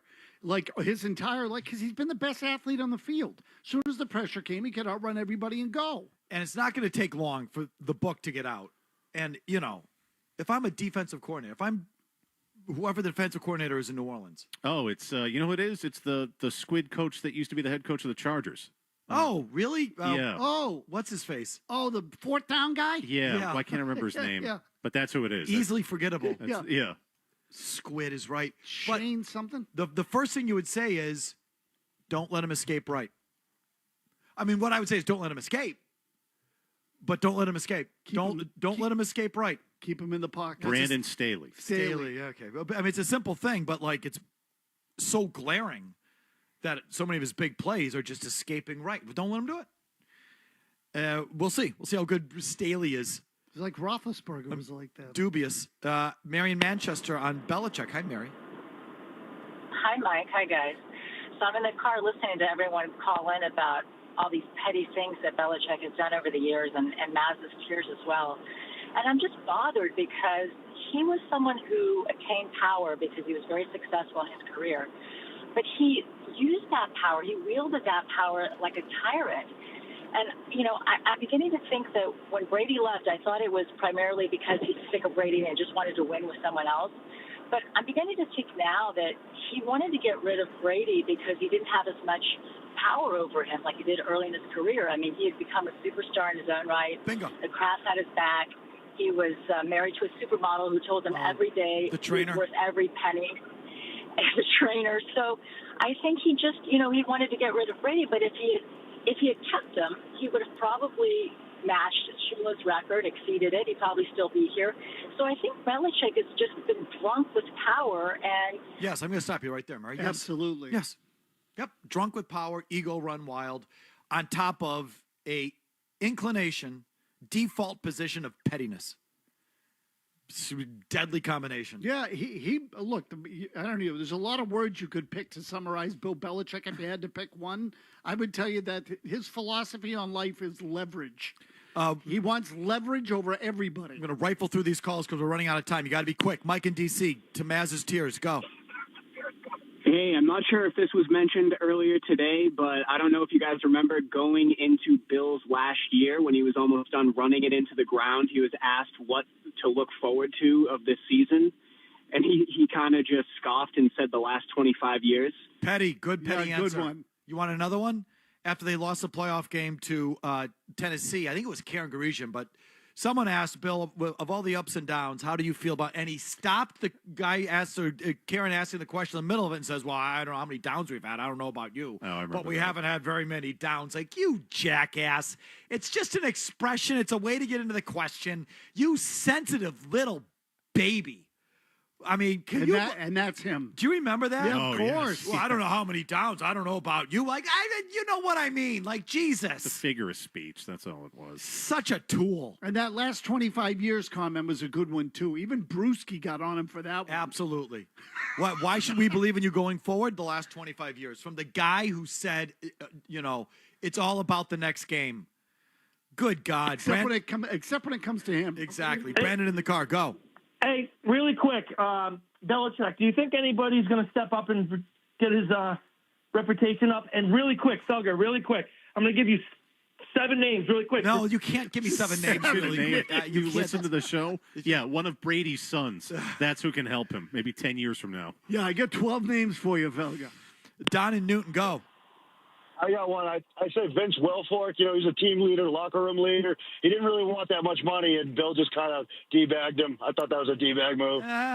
Contract dispute. I don't think that one was done out of spite either. Chris in Canton, go, Chris. Not sure if this has been said already, but at his press conference, is turning the NFL Network microphone down. We did. We mentioned it. There's 2 in that category, 2 in that tier. One is the NFL Network mic. Big baby. You can't even speak into the mic because the NFL's done you so wrong. Like, the NFL has been so harmful to your life. Oh, no, that's right. It's given you your career, you baby. So they sided against you with the Jets. That's what it's all about. They wouldn't let him out of his Jets contract. He held it against him forever. Such a dick. And the other one along those lines was Robert Kraft giving him the anti-Semitism pin and him not even having the class to wear it up where everyone can see it. He put it down by his belly button in his midsection so no one would see it. Yeah, I wore it, Robert. It was basically under a boob fold. No, really, though. It's amazing. It's amazing he didn't clip it to his sock. Classic Bill Belichick. Let's do an email here real quick, please. It's the Coleman Electric email of the day. Dear Felga, I really hate you, and I think Maz is a boob. It's electric. The Coleman Electric email of the day. It's electric. Send yours to Felger at 985thesportshub.com. Email of the day is presented by Coleman Electric, Kuhlman, a bunch of really good electricians helping homeowners like you. When you need an electrician, call Coleman. It's electric. It is way more electric than that. Any electrical need you need, from complicated and big to small and simple, they got it. Anywhere in between. Again, Kuhlman. Michael Otis writes in, Maz, please, a quick moment on Mike Greenwell. So I was sorry to hear this today. I didn't realize that he was that ill. Murray had mentioned earlier that there was a thing earlier in the year. Here's what I'll tell you about Greenwell, because I covered him for a little while at the end of his career, and he was a great guy to be around. He was really talkative, very engaging, talkative to the point where his mouth, frankly, got him into trouble. But he was not malicious. In fact, he was quite the opposite. He was a really good-hearted guy who, at his peak, he finished second in the MVP voting in 1988. And he lost it to Jose Canseco, who was the first 40-40 man in big league history. So Greenwell that year was off the charts good, career 300 average. He wasn't a very good defensive player. He was a career 300 hitter? He had 303. Wow. Yeah, and you know what? I was just looking up his numbers, too, because I thought my recollection was that he had a 300 career average. He didn't walk a ton, but he walked enough. Didn't hit a crap ton of home runs, but he didn't strike out. He's that rare, he would thumb his nose at the game today. I haven't talked to him in a long time. Yeah. But he was a nice person to be around.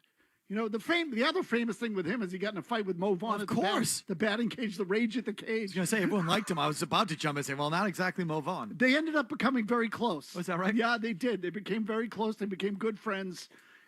So I was sad to hear it. He was a very likable guy. 62 is way too young. I actually had 2 interactions with him. One when I was like 10 years old at a card show. When you meet a ball player, it's important to you, and I loved baseball then. And later in my 20s, doing when I was a sports guy for FNX, and both times he couldn't have been nicer. Seemed like a genuinely sweet guy. He liked being Greenwell. Yeah, Gator. Yeah, he liked it. He liked when fans would go up to him, and he really got off on that. And I would say he was a good teammate. His teammates liked him. Well, Mike Greenwell, rest in peace. Yeah, rest in peace. He was a likable guy. Final word comes your way next. More Felger and Maz and you on the way on the Sports Hub. Hey, it's Maz for In Your Window, the Maserati family go-to for shades, blinds, shutters, drapes, all things fabric. In Your Window in Natick. In Your Window, if you didn't know, is the largest Hunter Douglas dealer in the area. And their staff they've been locally owned for 45 years, but they're a team of design and installation experts. Their staff will help you pick the right solutions for your windows, just like they did for us. And I should tell you, they're not just all about the window treatments. They're also about accessorizing rugs, wall hangings, all kinds of stuff. So visit their showroom on Route 9 in Natick or request a home appointment at inyourwindow.com, and that's right, they'll come to you. And In Your Window is INNU window. Inyourwindow.com. Tell them Mass sent you. Big Jim here for the Mass State Lottery. All right, you're probably heading home, maybe trying to find a place for dinner. What are you doing for dinner tonight? Because let me suggest this to you. What I consider to be a classic New England staple. You go to a restaurant for dinner that specializes in, a bar pie, steak tips, quality apps like a plate of potato skins. You put that order in, you grab a cold beverage, and while you're waiting for that food to arrive, you start playing some Keno. Many of you hearing this know exactly what I'm talking about. Again, this is like a New England staple, dinner and Keno, the best. And we all got our favorite spots that do it right. I've mentioned mine, 621 in Malden, Grimsby's, Melrose Shoppers Cafe, right up the street here in Waltham. We all got our favorite numbers, too. 31 for my birthday, 25 for my wife's birthday, 12 for December, and the best to ever play football. I'm always going to play those numbers. So why not make that your dinner plan tonight? You go to your favorite spot, you pick your numbers, you celebrate the season with Keno and the Mass State Lottery. You got to be 18 or older to play, and please play responsibly. Did you know using your browser in incognito mode doesn't actually protect your privacy? Take back your privacy with IPVanish VPN. Just one tap and all your data, passwords, communications, browsing history, and more will be instantly protected. IPVanish makes you virtually invisible online. Use IPVanish on all your devices, anytime you go online at home and especially on public Wi-Fi. Get IPVanish now for 70% off a yearly plan with this exclusive offer at ipvanish.com/audio. Tony Maz always has a lot to say, and the best thing about Maz is that you can hear his buttery tones in more ways than one. Afternoons with Mike Felger on the Baseball Hour, weeknights during the MLB season, and on the Sports Hub app anytime. What are you doing? What are you, some kind of idiot? That is like silk. Hey, it's Felger here. If your home or business is in need of a roof, contact my friends at East Coast Metal Roofing during their Fall into Savings sales event, where Sports Hub listeners get 10% off a new roof and financing options with no payment and no interest for 1 full year with approved credit. That's a great deal. You will never have to replace your roof again because their roofs have a lifetime transferable warranty, never rust, and can be installed on any style of home. Schedule a free quote by calling 844-611-ECMR. That's 844-611-ECMR, or visit EastCoastMetalRoofing.com. East Coast Metal Roofing, your lifetime roofing solution. Hi, this is Rob Dinkovich with exciting news. Pepsi, the official soft drink of the Patriots, has teamed up with the Shaws and Star Market Foundation and 98.5 The Sports Hub for year 2 of Sacking Hunger. Every time New England records a sack, the Shaws and Star Market Foundation's Nourishing Neighbors Initiative will donate $1,000 to the Boys and Girls Clubs of Boston, up to $50,000 to help end hunger. Learn more at 985thesportshub.com/sackinghunger. Hey, Mike Felger here. What if you could finally fix that chest you're self-conscious about? And for a limited time, if you qualify, get up to 24 months with zero interest. Look, if you're a guy who dodges the beach, skips pool parties, or hides under baggy shirts all summer, you're not alone. A lot of guys deal with gynecomastia, man boobs, and it can really hurt your confidence. The chest sculpt procedure at Regeneris Elite Men's Health Center in Westwood is helping men flatten, contour, and define their chest so they can feel confident and enjoy life again. Imagine looking in the mirror and being proud of what you see, wearing what you want, going to the beach or pool without thinking twice. And with zero interest for up to 24 months, if you qualify, there's no reason to put this off. Don't let another summer pass you by. Book your free consultation for a chest sculpt at Regeneris Elite Men's Health Center in Westwood. You deserve to feel good about yourself. Make this the summer you take control. Go to EliteChest.com and book your free confidential consultation. EliteChest.com. That's EliteChest.com. Do it now. A Metro Credit Union member on home equity. With great rates and flexible options, we turned our house into home, really sweet home. Home equity, shaped by members. Visit metrocu.org/home equity. NMLS 198524, Equal Housing Opportunity. The pros know nobody beats FW Web. With extensive inventory, personalized service, and a fleet of trucks across the Northeast, FW Web supports all customers, from one-van contractors to large facility operators. For planned projects, emergency jobs, or maintenance, FW Web has what you need, when and where you need it. For plumbing, heating, HVAC, refrigeration, propane gas, and PVF jobs. With over 100 locations, visit FWWeb.com to find one near you. When you're thinking about your next haircut, use your head. Head to any of the 120 Boston and Providence Supercut salons. Supercuts. Real smart hair. This hour of Felger and Maz brought to you by Valvoline Instant Oil Change. Enjoy quick and convenient vehicle maintenance this month. Visit NewEnglandOilChange.com for 15% off your drive-through oil change at Valvoline Instant Oil Change, the official oil change of busy people. Experience every hit, goal, and save at TD Garden this season. Don't miss the Bruins battling divisional rivals and historic Original 16s. Feel the intensity and energy. Get your tickets now at bostonbruins.com/tickets. Hey, it's Felger here. Now on Felger and Maz. It's the final We're recapping this 4-hour show in 4 minutes, which leads to the question, does it really need to be 4 hours long? No. Final word brought to you by Town Fair Tire. If you're looking for the best deal on tires, there's only one place to go. Town Fair Tire. The best prices and great free services. Nobody beats Town Fair Tire. Nobody.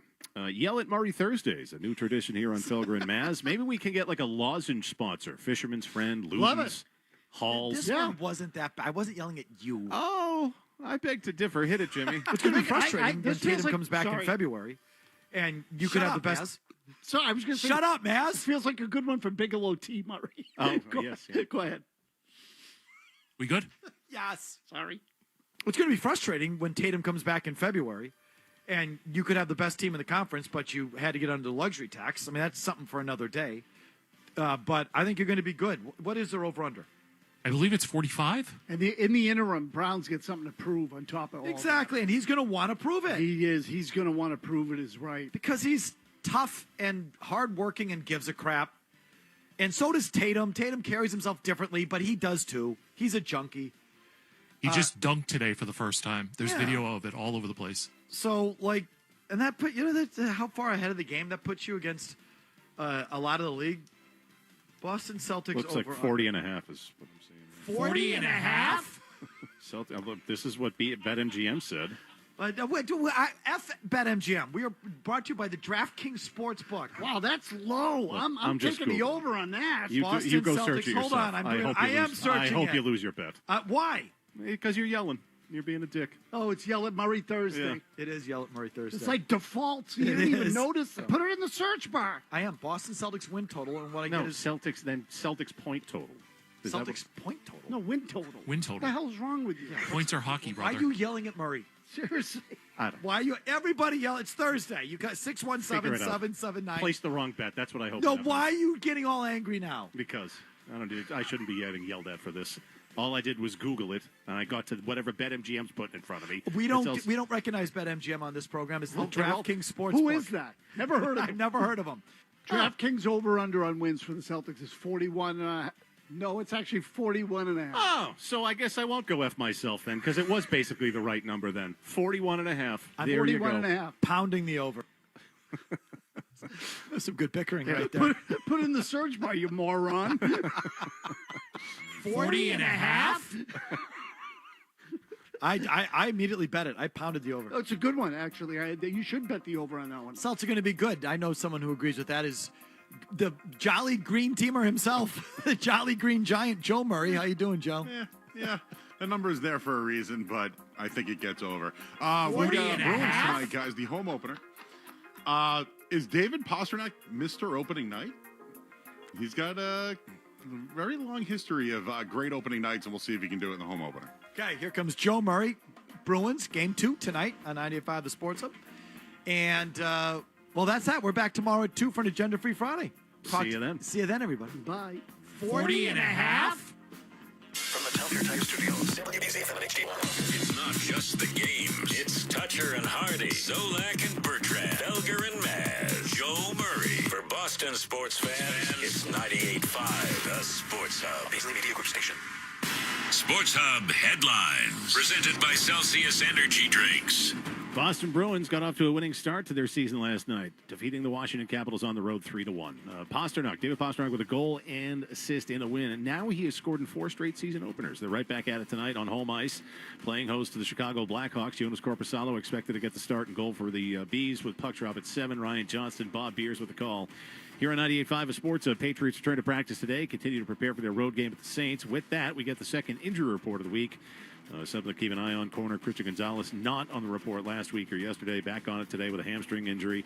Patriots also missing Anthony Jennings, Jalen Hawkins, and Keon White. Week 6 kicks off this evening with an NFC East divisional battle for Thursday Night Football. 1-4 Giants host the 4-1 Eagles at 8:15. MLB playoffs continue. Dodgers up 2-1 to the Phillies, playing Game 4.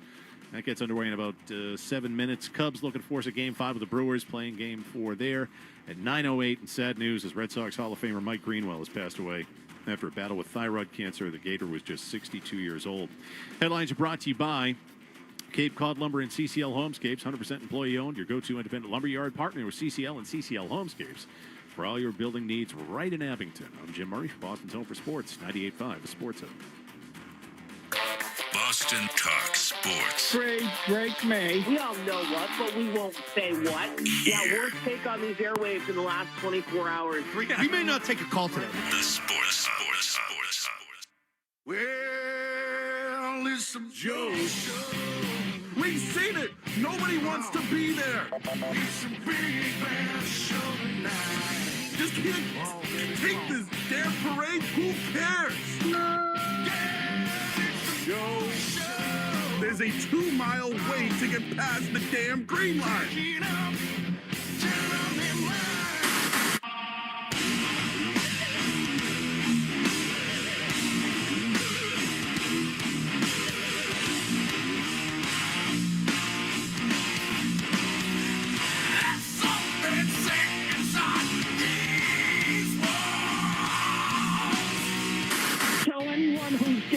By a bear in the neighborhood. Call Joe Murray. I happen to trust Joe Murray. First time I ever met Joe Murray was at a Hooters.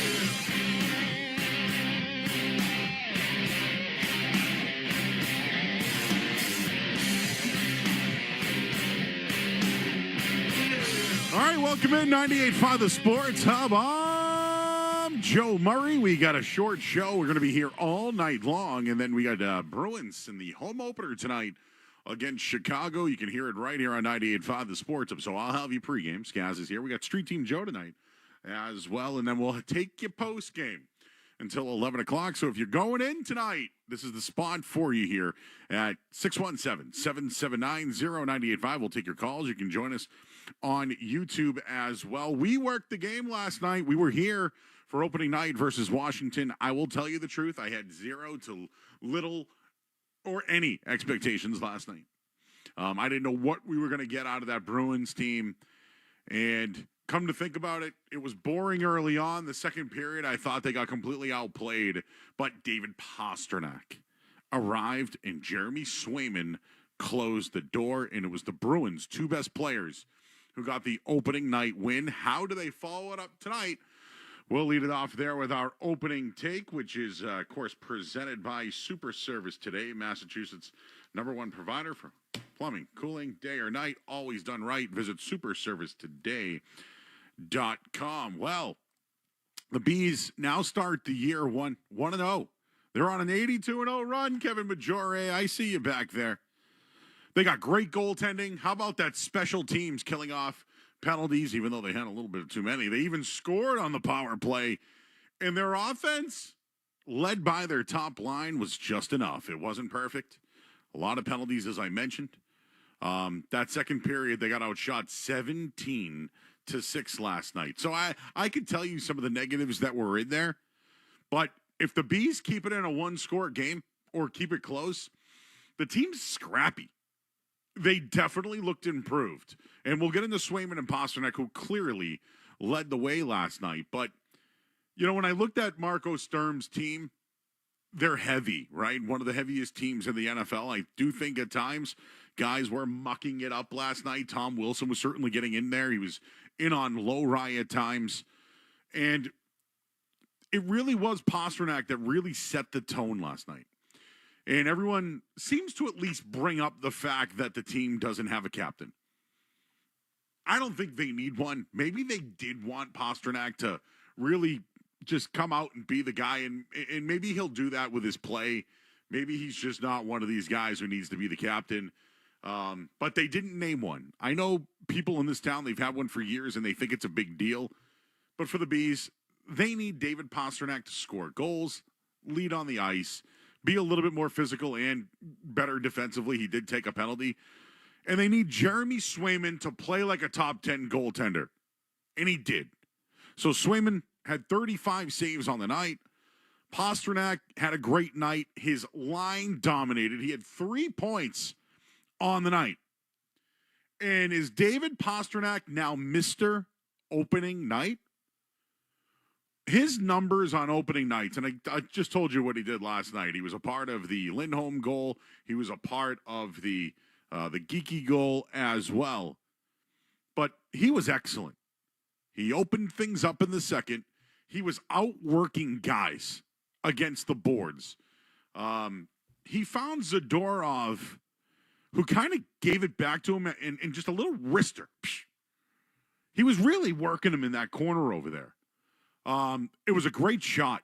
It was a snipe. Then he set up Lindholm, which eventually was the game winner, but it was a really nice look and a nice feed from him from there.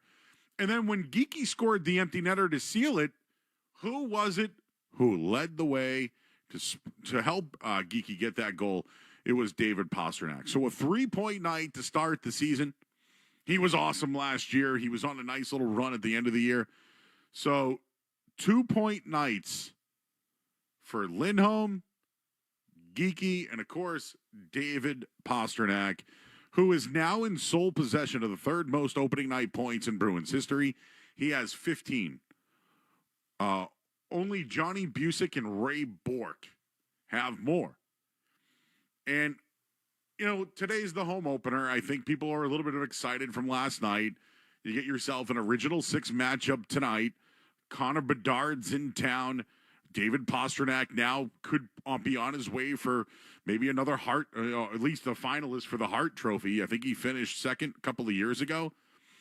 But when I look at David Pastrnak and his 3-point night, that's leadership. I don't care who the captain is. And I'm almost wondering if he can ascend. When you think about individual athletes in this town, individuals, one of the hardest sports to be the best individual is hockey. Now, Jeremy Swayman, when you think about him, he had that platoon with Allmark. It was great. It was why they won. It was their identity. The Bruins don't have that. They just don't. But they do have David Pastrnak, and his identity is he's a goal scorer. But now he's setting people up. Now he's working in the boards. Yeah, he'll take a bad penalty every once in a while, but it was more physical. I think he really was a leader out there. Can he do it every night? Can that line do it every single night? Because they didn't get much out of lines 2 and 3. Their fourth line was running around. Who's Tadinov? That guy's hair's on fire. So they got some speed there on the end. Now, Pasternak's missed their opening night. Let's see what he does tonight. But Jeremy Swayman, outstanding. I thought it was the defense in front of him that was just a little bit better. They tightened up for sure, but Peak blocked 5 shots. Zadorov was in there with 3. Lowry was mucking it up as well. And you saw the return of Charlie McAvoy. He had a game-high 7 hits. He was physical all night long. It was the first time we've seen McAvoy since last February at the Four Nations. Right? We saw a little bit of Victor Arvidsson last night, who gave a little something to the second line, but overall, the third and fourth lines, I think, looked fine. I'm not worried about that. But they need more. It can't be Lindholm and Pastrnak and Geeky every night. It's just not. It's not sustainable. It absolutely isn't. But I did want to get into the special teams quickly. And by the way, my opening take is I think the Bruins can make the playoffs. It's plus 400. I think it's worth the shot. Are they scrappy? Yes. Do they have talent? Yes. If their defense can play like what I saw last night in front of Swayman, they're a playoff team. I don't know if they'll make a move. Maybe somebody ascends, a Minton or somebody like that.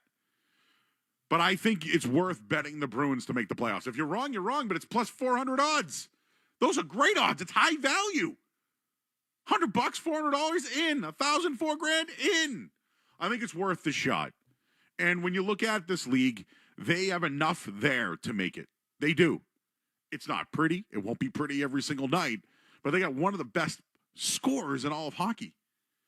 Can they get a top 10 play from their goaltender? Can their defense do this every night and block shots?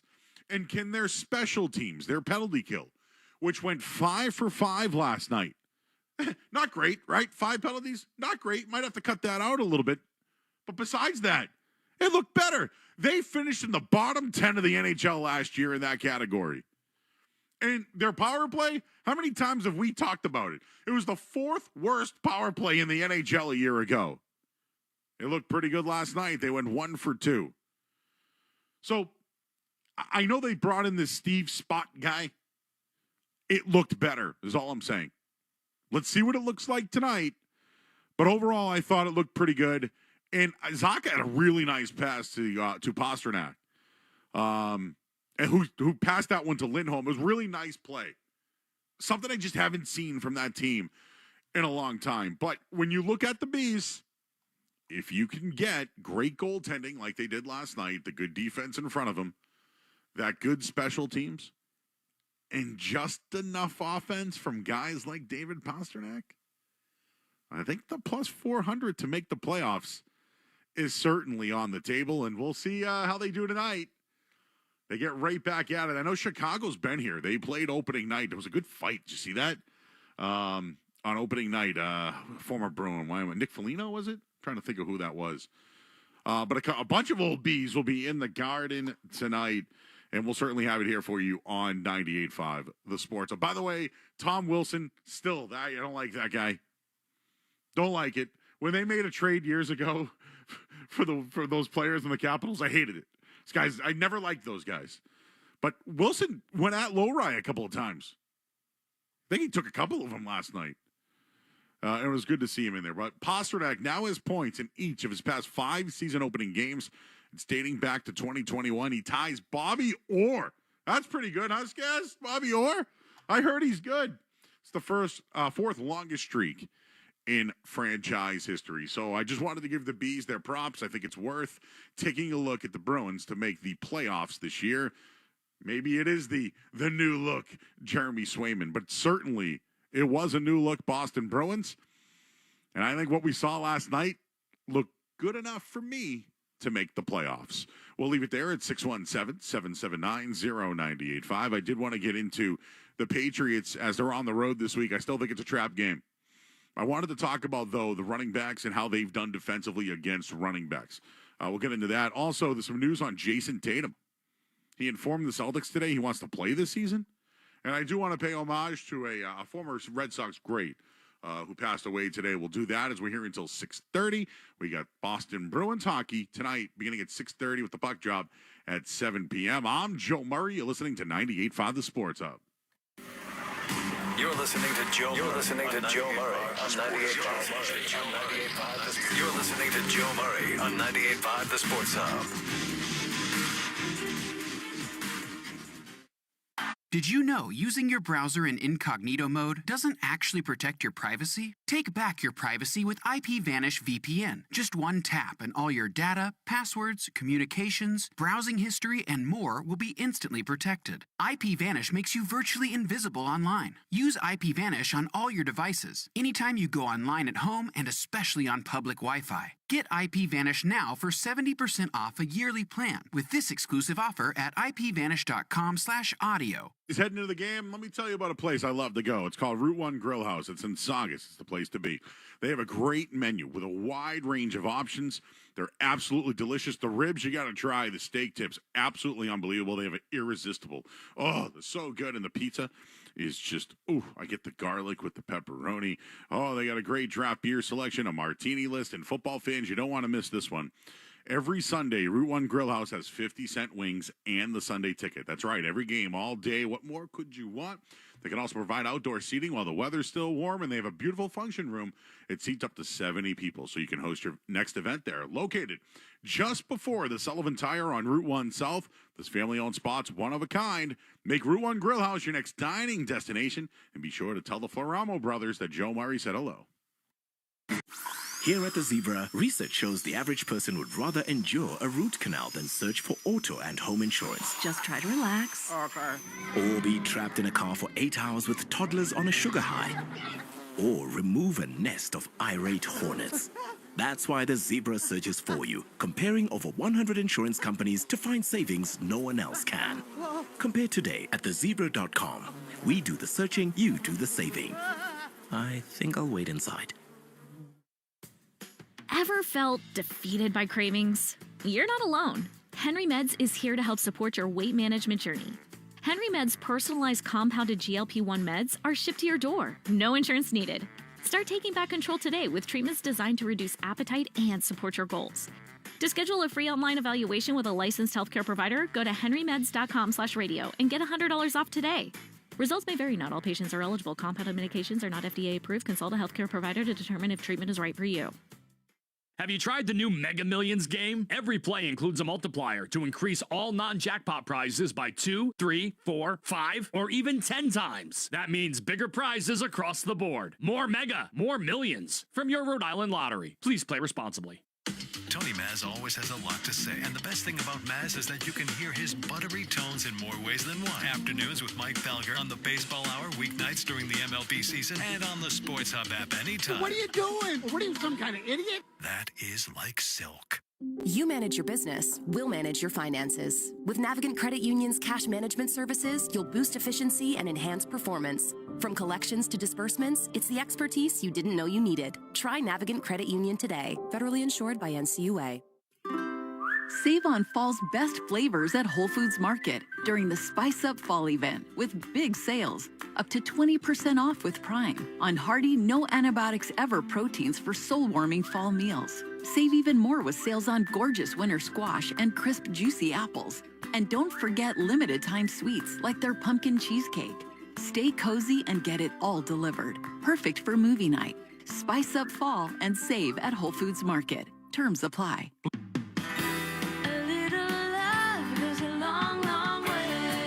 Introducing the 2026 Subaru Crosstrek Hybrid. Powered by Subaru's next-gen hybrid powertrain and trusted symmetrical all-wheel drive. The all-new Crosstrek Hybrid can take on up to 597 miles on a single tank with no plug-in required. So you can spend more time exploring and less time refueling. Everything you love and trust about the Subaru Crosstrek. Now with more power, more efficiency, and more adventure. The all-new, all-wheel drive 2026 Subaru Crosstrek Hybrid. Experience adventure unplugged. Learn more about the 2026 Crosstrek Hybrid and find your authorized Subaru retailer at SubaruofNewEngland.com.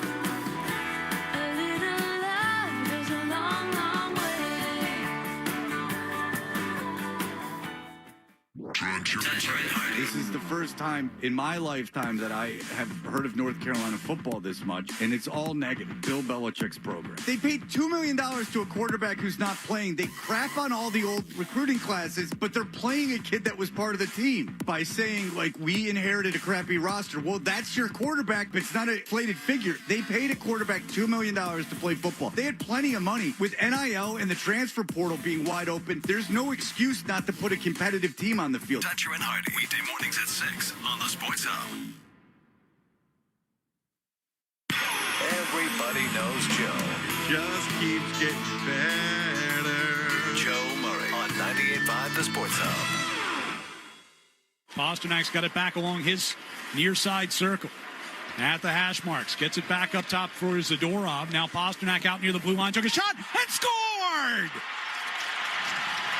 That one found its way through some traffic and into the back of the net, and the Bruins grab the 1-0 lead here in the second period. Their opening night.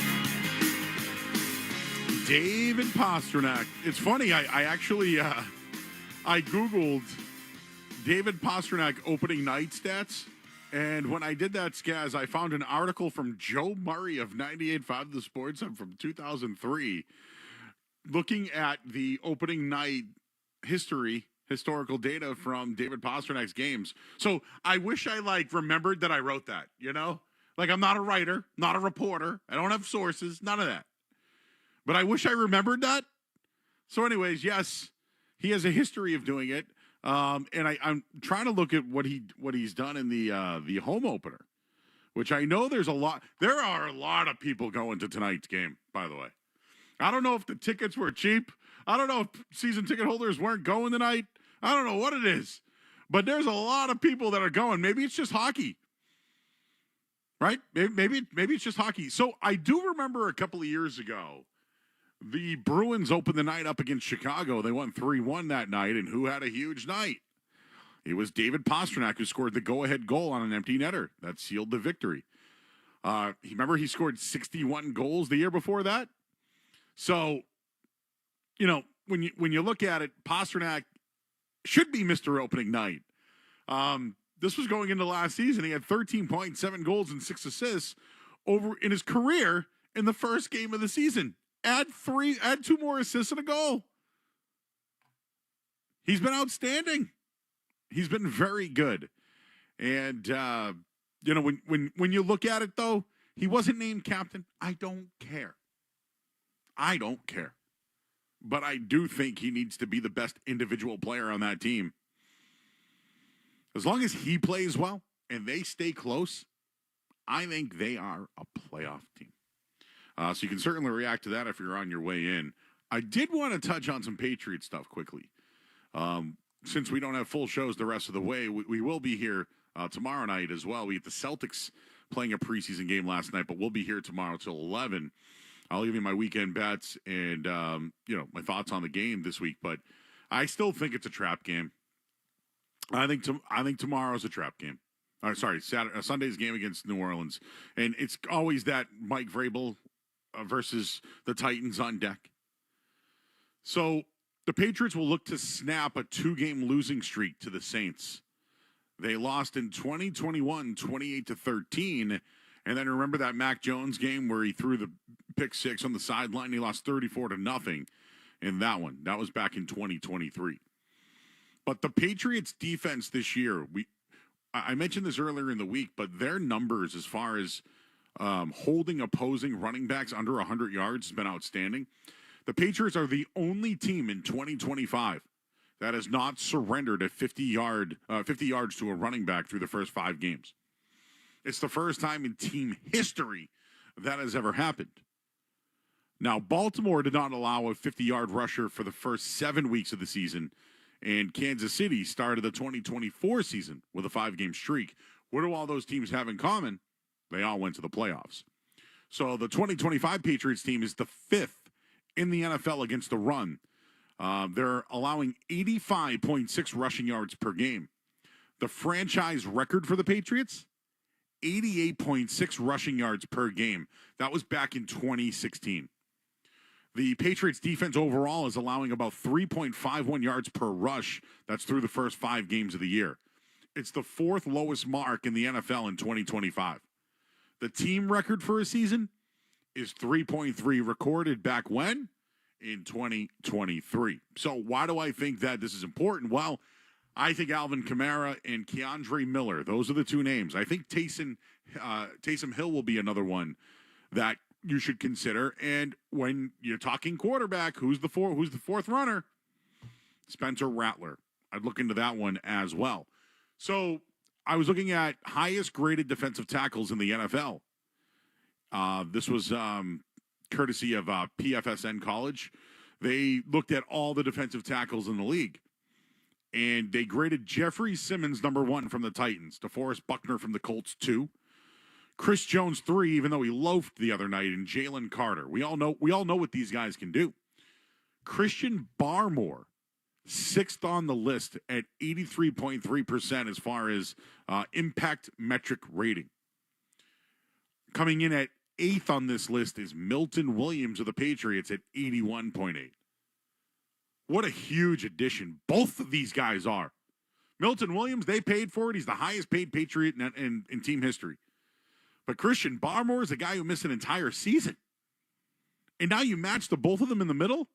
They've been a big reason why this Patriots defense, although gives up a ton through the air and has, but besides last week, they've been very good at stopping the run. And we'll see if they can do that again this week. Keandre Miller's run well. Kid's 23 years old. He's fast. He's a good compliment to Alvin Kamara. I think that's somewhere.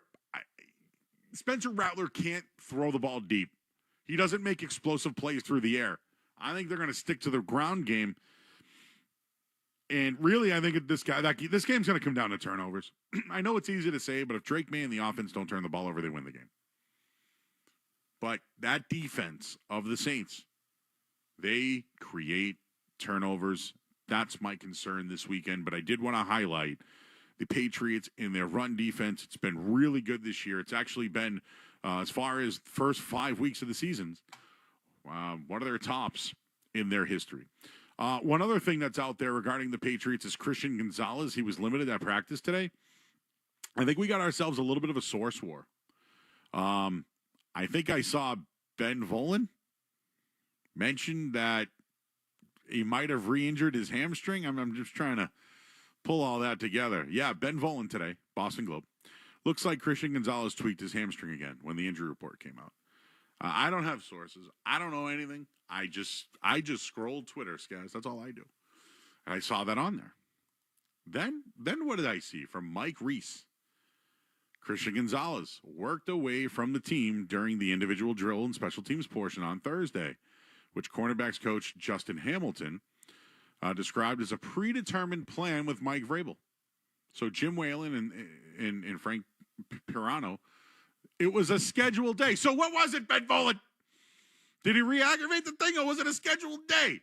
Source war. Also, is it conflicting regarding this Jason Tatum thing? Sham says he wants to play. There's other people trying to put out that fire.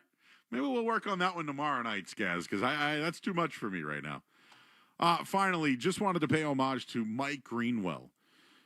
He passed away today at the age of 62. Red Sox. He was a Red Sox Hall of Famer. I met him as a kid.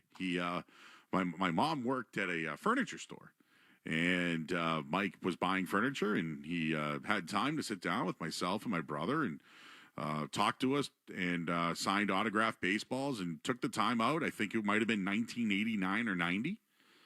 But you know, that was a highlight of a young Joe Murray's life, was meeting Mike Greenwell, and he passed away today. So wanted to just pay homage to him. And I always love the knee down in the outfield when getting a ground ball. All right, everybody, it's opening night.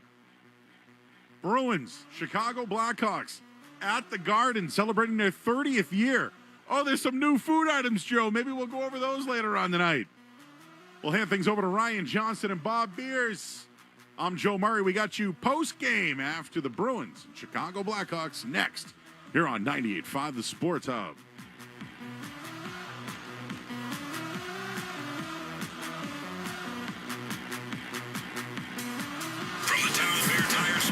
This is Boston's home for sports. WBZ-FM at HD Boston, 98.5, the Sports Hub. This is Boston Bruins hockey.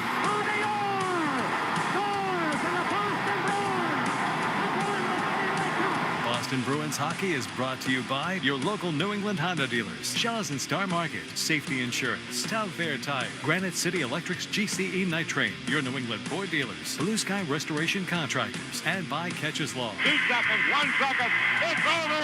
The Bruins have won the Stanley Cup. And by Dairy Queen, Peerless Boilers, Timber Tech Decking and Railing, Charles D. Sheehy, Wendy's, Live Nation, your Boston area Lexus dealers, Tito's Handmade Vodka, and by Valvoline Instant Oil Change. After 39 long years, the Cup is back home. The Bruins are 2011 Stanley Cup champions. Now, here's Ryan Johnston and Bob Beers.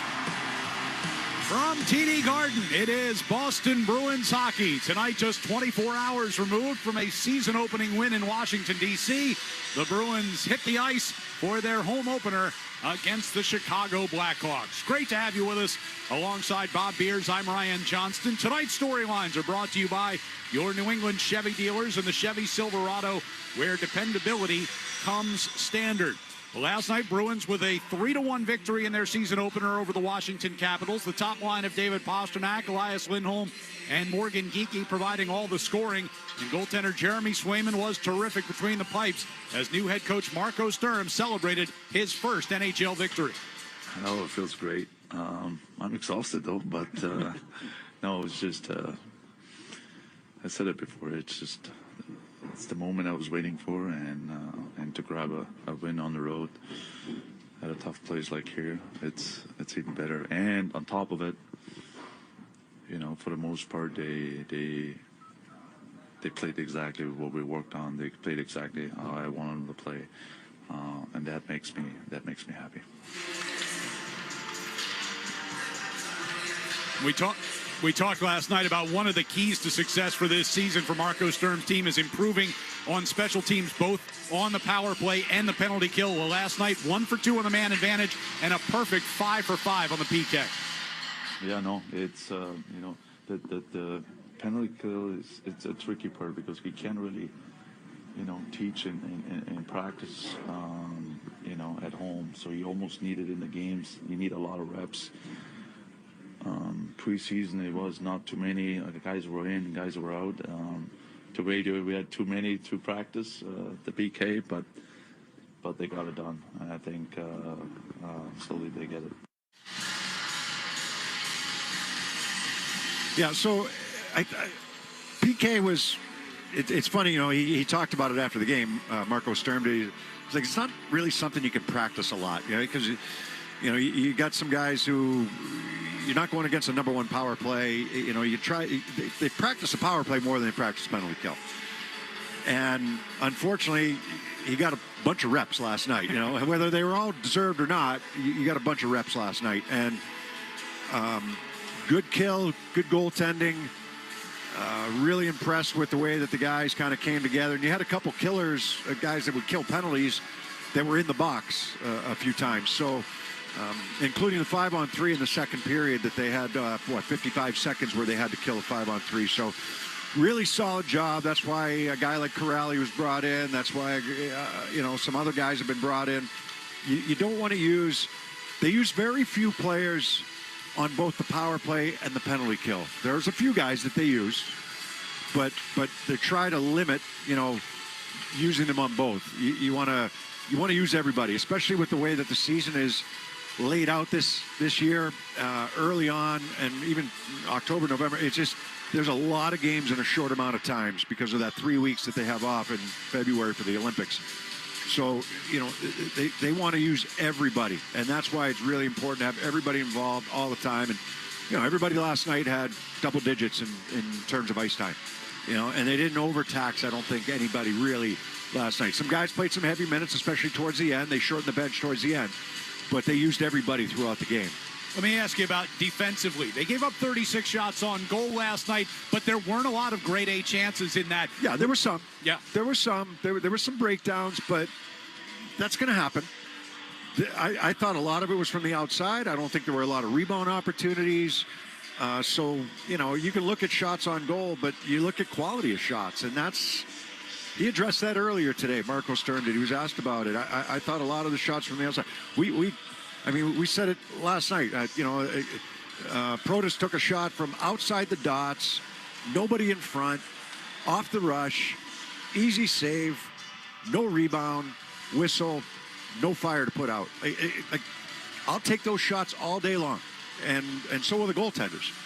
Shots you can see, shots from the outside, not the second chances from the high slot or the grade A chances from the high slot. Wilson's shot was a good one. It was on edge a little bit, and he buried it. But that was a little bit of a mistake made by the Bruins off the rush. And that's something that they did pretty well yesterday off the rush, where that, I don't think Marco Stern was happy about maybe the way they sat back a little bit too much in the third, but they made it hard for the Capitals to come 200 feet, made them dump the puck in.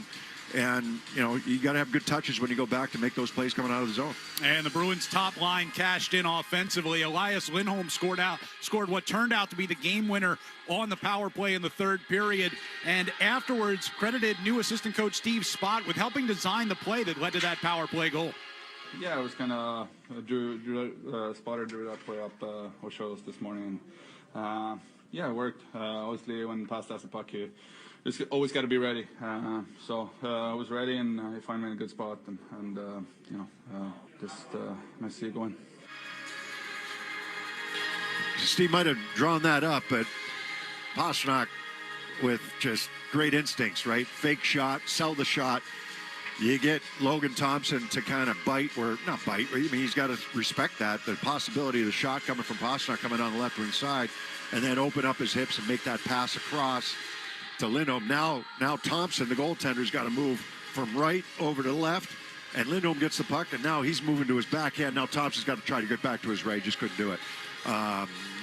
Really, really solid play all the way around.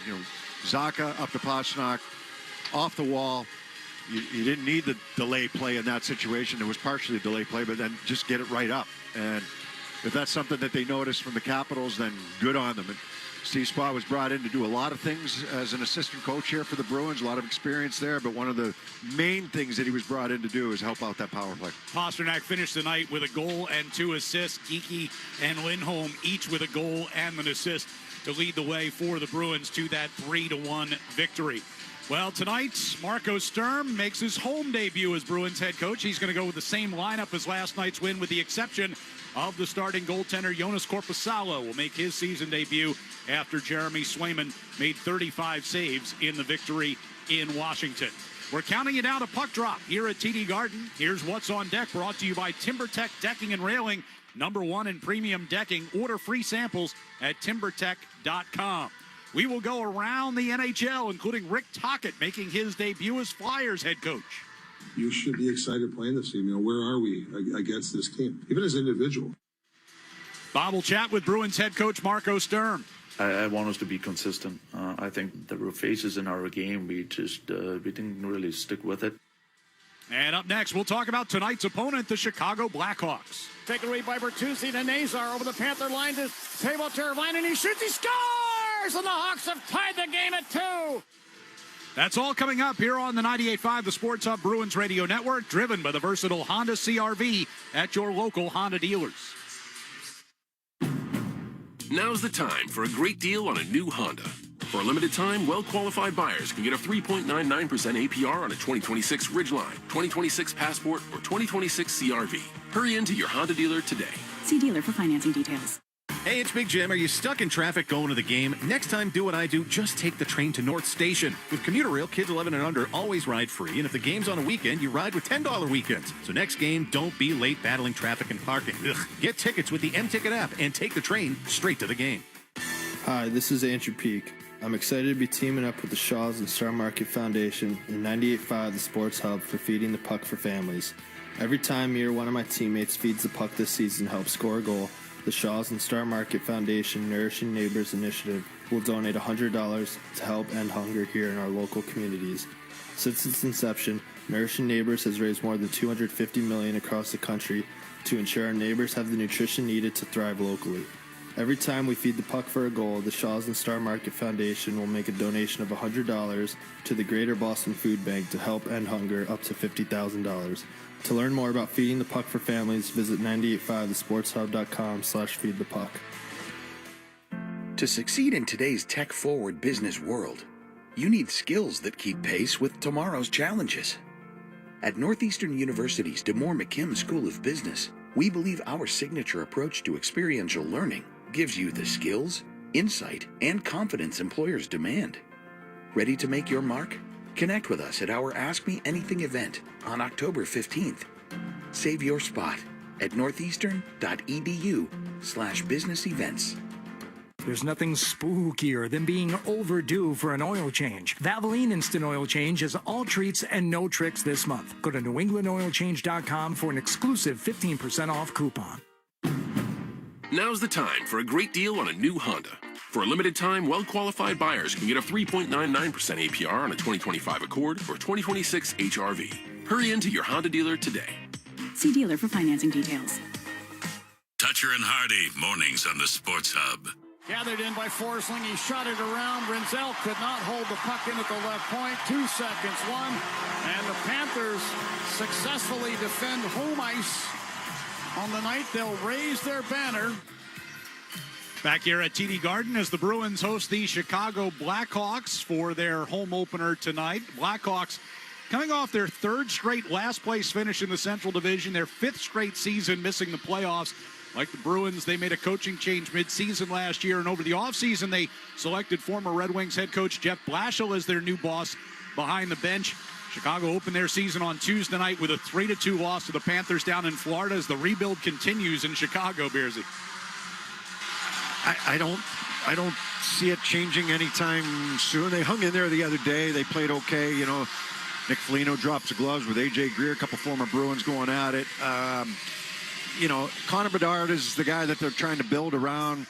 Nazar they signed, which was a bit of an eye-opener just because you don't know a lot about him, but they're banking on him becoming a really good player. They have some veterans. You know, I don't know when it starts to turn for them. It's a good question. You know, Spencer Knight was a good building block for them. He played well the other day. He's not playing today, but he played well the other day for them. In goal, he came over from the Florida Panthers. So I think they're dangerous. I think they're going to give some teams a hard time this year. But this is a great opportunity for the Bruins to go 2-0 right out of the gate. And we talked about the start, Ryan, and with all the games that they have early on in the season, great opportunity to go 2-0. You got another non-playoff team, at least over the last 13 years, in the Buffalo Sabres coming in on Saturday. So good opportunity to start this season off right because you've got some really difficult games coming up. No question about it. They're all tough. They're all tough. I mean, the Bruins, look where the Bruins finished last year. Right? Sure. We shouldn't be even talking about that like that. Every game has to mean something to Boston. Every team, you know, this is back-to-back. I know it's early in the season. I get that, but still, you know, quick turnaround, get yourself ready to play. That's why it's important to have everybody involved every night.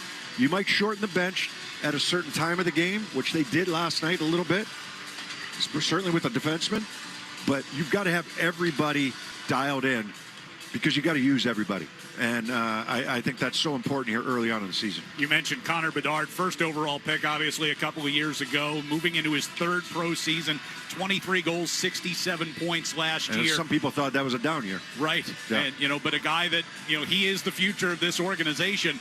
Dynamic, young. You know, they re-signed Ryan Donato, who had a career year last year with 30-plus goals. Ran into him this summer, you know, just really happy for him, and signed a nice contract with the Blackhawks to continue here. But that's, you know, they're not deep as far as their lines go. They've got some guys that can score, like Bertuzzi had a couple points the other day, Nazar had a couple points the other day, Teravainen had a couple points. they can. That's deeper than the Bruins were yesterday, right? Bruins had one line that scored for them yesterday, so they won the game on defense, and that's going to be really important. They were really structured through the neutral zone. Not perfect, but really structured through the neutral zone. They made it hard for Washington to come through that area. It's going to be really important to do that again here today against a couple of the speedy Blackhawks. Getting you ready for the Bruins and the Blackhawks here at TD Garden. We'll get a check of the Sports Hub headlines with Joe Murray up next, and then we'll be back to go around the NHL on the 98.5 The Sports Hub Bruins Radio Network, driven by the versatile Honda CR-V at your local Honda dealers. I'm telling them now, Nelson. Winter's coming, and it's time to book a heating system health and safety check. Just $199, so you won't get caught in the cold. Schedule yours now at superservicetoday.com.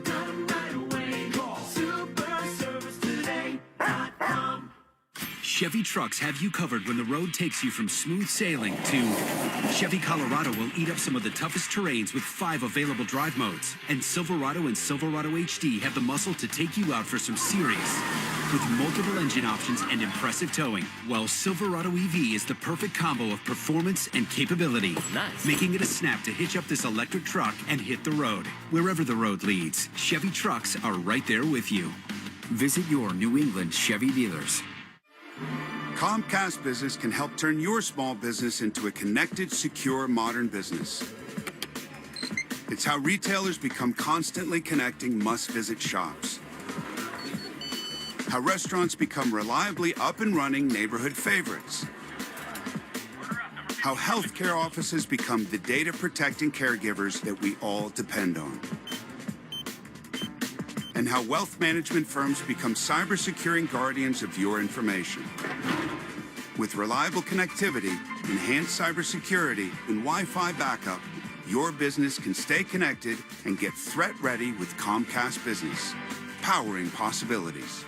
Get started with our reliable business internet. Plus, stay connected when you add Wi-Fi backup for just $35 a month. And ask about a $500 prepaid card on a qualifying gig bundle. Call today. Restrictions apply. Wireless Connect requires business internet for additional monthly charge. Taxes and other fees extra. Prepaid card offer ends 11/16/25. When you're thinking about your next haircut, use your head. Head to any of the 120 Boston and Providence Supercut salons. Supercuts. Real smart hair. Having enough power is important. That's why Boston Solar provides clean energy that saves you money and allows you to control your energy. And best of all, they're born right here in Boston. Visit bostonsolar.us to learn more. Boston built, Boston trusted, Boston Solar. Felger and Maz, afternoons on the Sports Hub. Sports Hub headlines, presented by Celsius Energy Drinks. Patriots preparing for Sunday's game in New Orleans. Christian Gonzalez added to the injury report. He was listed as limited, and it was said to be a maintenance day. Thursday night football features the New York Giants hosting the Philadelphia Eagles. Kickoff just after 8 o'clock tonight at the MLB playoffs. Dodgers and Phillies. They're playing in Game 4 right now. No score in the third inning. LA leads the series 2-1. The Cubs, they look to even the series with the Brewers in Game 4 tonight. And Red Sox Hall of Famer Mike Greenwell has passed away at the age of 62. Headlines, they are brought to you by Valvoline. It's an oil change. Enjoy quick and convenient vehicle maintenance this month. Visit NewEnglandOilChange.com for 15% off your next drive-through oil change at Valvoline. It's an oil change, the official oil change of busy people. I'm Joe Murray. Ryan and Bob, they'll take you around the NHL next on the 98.5 The Sports Hub Bruins Radio Network, driven by the versatile Honda CR-V at your local Honda dealer. Hockey season is the perfect time to get a high-efficiency Peerless boiler. Be ready and start saving now. Find the Peerless boiler that's right for your home or business and a list of local installers at peerlessboilers.com. Remember, Peerless Boilers, the world's best built boilers. Wendy's has new chicken tenders and new sauces. So whether you're a creamy ranch girly or a new Wendy's signature stand, you can dip to your heart's content. Now let's wrap this up because I got to dip. I want to try these new tenders. For tendies you're going to know by name, gotta be Wendy's. At participating U.S. Wendy's. Now's the time for a great deal on a new Honda. It's time to take an adventure with rugged capability and commanding style. Check out the Honda Ridgeline, Pilot, Passport, or CR-V. For a limited time, well-qualified buyers can get a 4.49% APR on a 2025 Pilot or a 3.99% APR on a 2026 Ridgeline, 2026 Passport, or 2026 CRV. See dealer for financing details. Nobody beats a Town Fair tire deal. And I mean nobody. So if you're looking for Michelin tires at the guaranteed lowest price, get to Town Fair today. Michelin winter tires offer a shorter stopping distance on ice and snow, along with predictable handling in cold, dry, and wet wintry conditions. For the guaranteed lowest price and free services for life on Michelin tires, nobody beats Town Fair Tire. And I mean nobody. Name brands at discount prices. Town Fair Tire. Bacon lovers rejoice! Wendy's $8 JBC meal deal brings the meat with 2 classic junior bacon cheeseburgers made with fresh beef and applewood smoked bacon, plus medium fries and soft drink for just $8. Yep, 2 #1 selling bacon cheeseburgers with fries and a drink. Order today. Limited time only. U.S. price and participation may vary. Request $8 JBC meal deal to obtain discount. Individual items at regular price. Wendy's is the home of the #1 bacon cheeseburger in QSR based on servings per Independent National Marketing Research Company. Hi, it's Jason Todd from Blue Sky Restoration. All hockey season, Blue Sky is restoring historic garden moments on the ice. Tune in to tonight's game on the Bruins Radio Network to hear this date in history restored by Blue Sky. And remember, if you have a property disaster, visit goblusky.com. Restoring your property and your life for a brighter tomorrow. The Pats play on the Sports Hub. Back here at TD Garden, Bruins and the Blackhawks coming up. Time to go around the NHL on a busy night around the league tonight. The Rangers will visit the Sabres. Buffalo getting ready to come here on Saturday. Yeah, Buffalo's first game. The Rangers lost their first game to the Pittsburgh Penguins with Mike Sullivan behind the bench for the New York Rangers. It was a 1-0 game, couple of empty net goals by the Penguins in that one, but the Rangers making sure that they don't want to go 0-2 here to start the season. We talked about fast starts and how important it is. Buffalo wants to get off to a good start. They have not made the playoffs in, is it 14 years now? I think it's 14 straight years the Buffalo Sabres have not made the playoffs. They're hoping that this is their year. Canadians are in Detroit, where Todd McClellan enters his first full season as head coach of the Red Wings after taking over in December last year.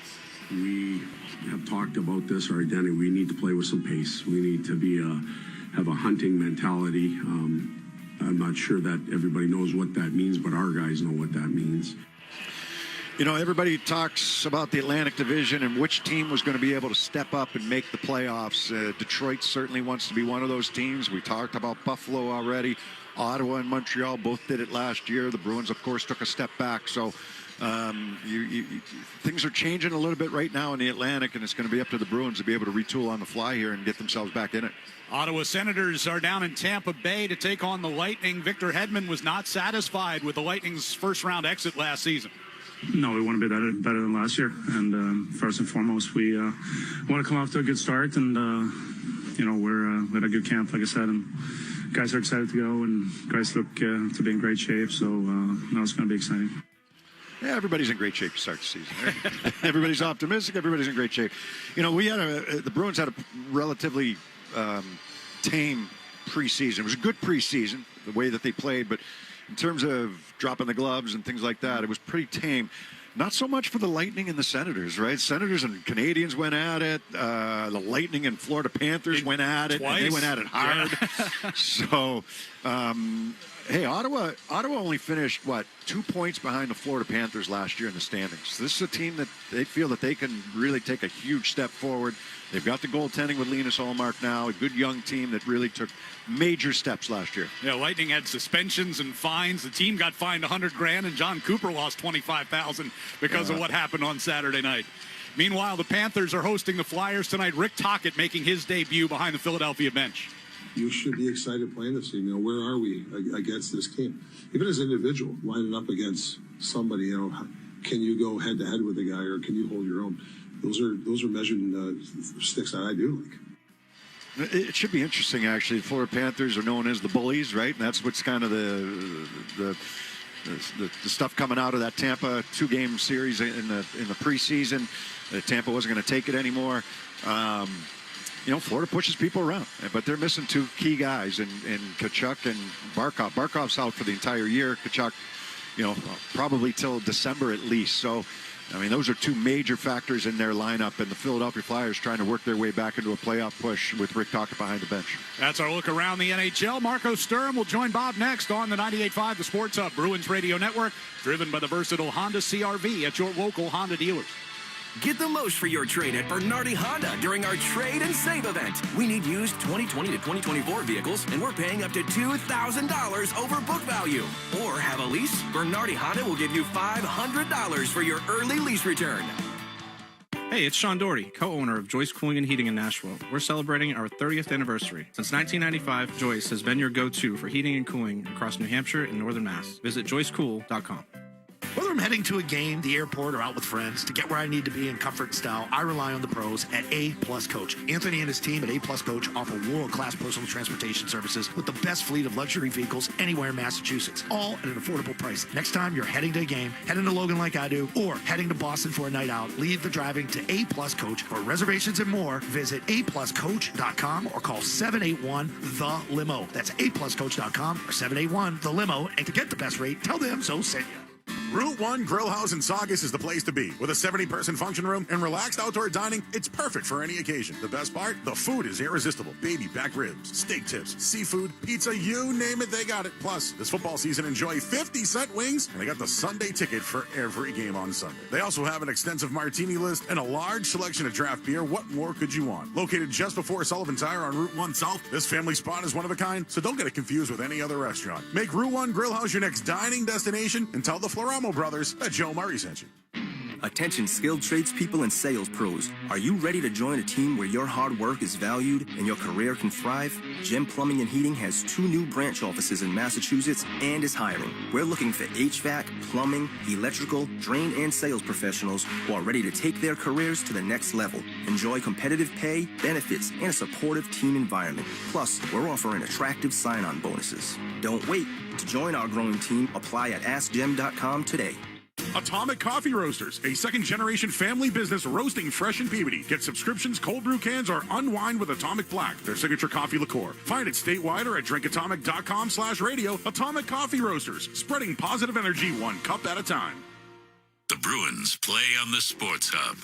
Our pregame interview with Marco Sturm is brought to you by Safety Insurance, providing comprehensive coverage for your auto, home, and business. Ask your independent agent about safety. Marco, congratulations, first of all, as you head into Game 2 here today. Congratulations on yesterday's win. Just give me some of your the emotions after winning that first one. Yeah, it was a good one. I mean, I didn't really know what to expect, and it was just like you said, a lot of emotions were kicking in, probably right before the game, but. At the end of the day, I felt pretty good about our team. We were excited. I thought we were ready, but the game is always a different story, and I'm really proud of my guys, just the way they presented themselves in a tough building, and then also coming up with 2 points against a good team. We talked a lot about, and we're getting used to your systems. We saw some of it in the preseason, but certainly the neutral zone, which was really important. I thought yesterday we talked a lot about it. What did you like about your neutral zone, and then where were there some breakdowns that you need to try to improve on? No, we did it pretty good for the first, I would say, 40 minutes, because we were a little bit not shy to be aggressive. Let's put it that way. Yes, we know when to be passive, when not. But I thought in the third period we kind of stepped back right away. We don't want to be a passive team and let teams come. I think that's usually not a good sign. Usually ends up in your net too, and actually did because of it. So we just that's something we just have to grow. I think moving forward, just having more games, more reps, and the guys will get more used to. It seemed like Washington, certainly in the third period, started dumping the puck a lot more. So if it's a soft dump and Sway can't play it, your defense is going back. Like, what are the kind of cues for the defensemen and the forwards coming back to be on the same page? Yeah, no, and that's the beauty about that neutral zone, because that transfers our breakout rules, even on a free play 5-on-5. So we have rules, hard rules, and if 2 D is going back, only if 1 D is going back, and that doesn't change if you're in a neutral zone forecheck or not. So that's the beauty about it. And that's why our breakouts yesterday was actually it's been pretty good. That's something I work a lot, even in practices. an entry, a forecheck doesn't start with me going into the zone. It starts with me with a breakout, and that's why for me it's so important to come out clean if possible, and then fly through the neutral zone and get into the offensive zone. I heard you talking a little bit about penalty kill, that you really can't practice that a whole lot. Unfortunately, you took 5 penalties, but you guys killed them all. What did you like most about your PK? No, they were aggressive. They were not shy. It's a different system. Sometimes it feels awkward a little bit, but the guys did a tremendous job. That was just too many, though. We can't have that every night, especially if you have a guy like Ovechkin. Today we have some other young bucks, but yeah, you just can't have that. So we got to limit our penalty kill, but the guys did a really good job yesterday. I know it's a small sample size. Chicago played a couple days ago. What did you see in their game, and what do you have to be attention to detail here today? Yeah, they're going to give a lot of teams headache. I can tell you that. They're fast. They're very similar a little bit to Washington, but they just have more speed. Maybe not as experienced, but they have a lot of speed.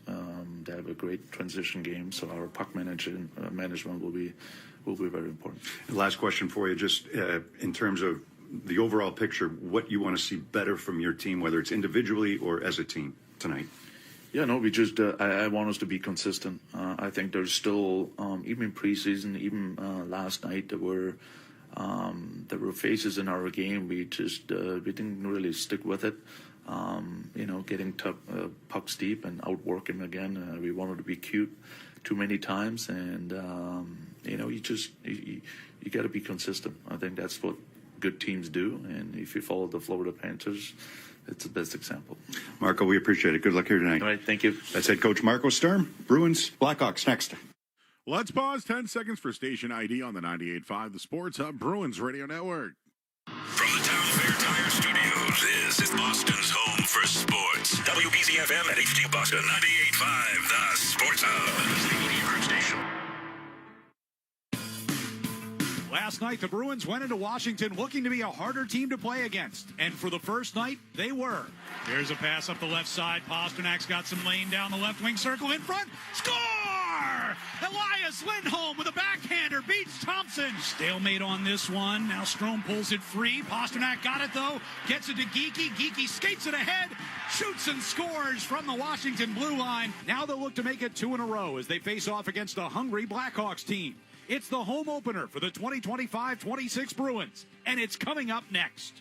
This is Boston Bruins hockey. Across to Esposito, a shot. Cam Neely, wow. Nathan Horton wins Game 7 in overtime. Geekie scores. And there is point number 100 for Pasta and goal number 30 for Morgan Geekie. Boston Bruins hockey is brought to you by your local New England Honda dealers, Shaw's and Star Market, Safety Insurance, Town Fair Tire, Granite City Electric's GCE Night Train, your New England Ford dealers, Blue Sky Restoration Contractors, and by Catches Law.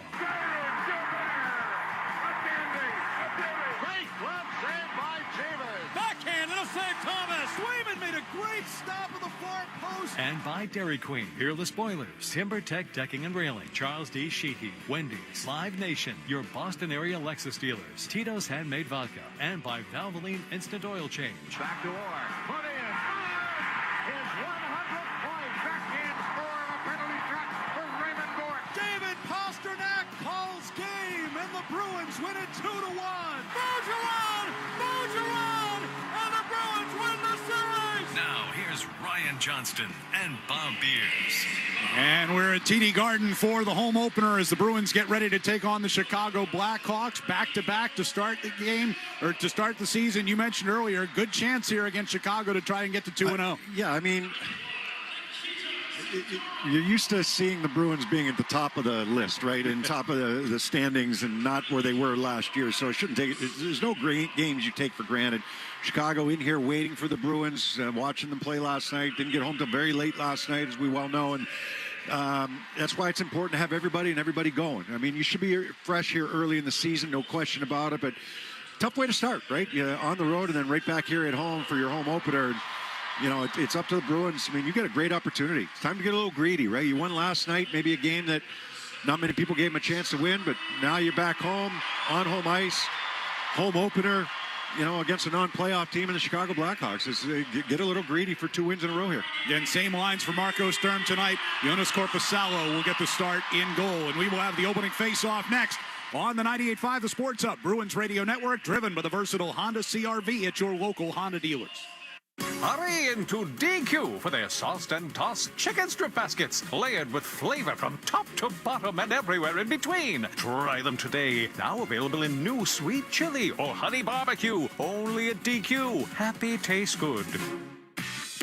Whether you're putting together a hockey team or Ford's award-winning lineup of SUVs, a great team starts with the right players. Like the iconic Ford Bronco Sport. It not only looks great, but its 4x4 capability means it can handle just about any kind of weather. And the rugged Ford Explorer, with seating for 7 and room for all your gear. Check out the full lineup of award-winning Ford SUVs at your New England Ford dealers today. Proud partner of the Boston Bruins. 98.5 The Sports Hub and the Bruins Radio Network welcome the following new partners. TimberTech Decking and Railing, #1 in premium decking. Order free samples at timbertech.com. Blue Sky Restoration. Tune in to hear this date in history being restored by Blue Sky all season long. And remember, if you have a property disaster, visit goblusky.com. And your Boston area Lexus dealers. Experience amazing at your Lexus dealer today. From the home of the Bruins, thank you for joining our winning team.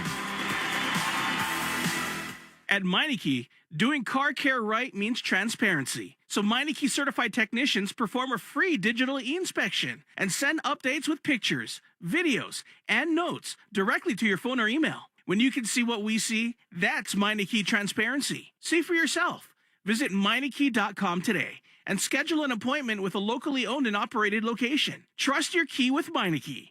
Meineke, doing car care right. Hey, it's Big Jim. Are you stuck in traffic going to the game? Next time, do what I do. Just take the train to North Station. With Commuter Rail, kids 11 and under always ride free. And if the game's on a weekend, you ride with $10 weekends. So next game, don't be late battling traffic and parking. Ugh. Get tickets with the M-Ticket app and take the train straight to the game.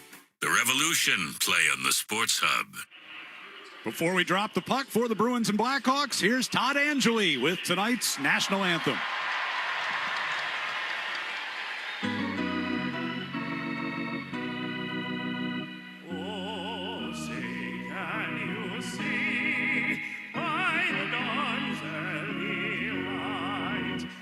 So proudly we hailed at the twilight's last gleaming, whose broad stripes and bright stars through the perilous fight o'er the ramparts we watched were so gallantly streaming, and the rocket's red glare, the bombs bursting in air, gave proof through the night that our flag was still there. Oh, say does that star-spangled banner yet wave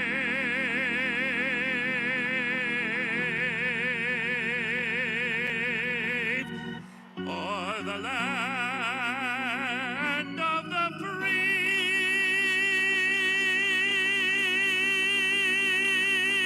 and the home of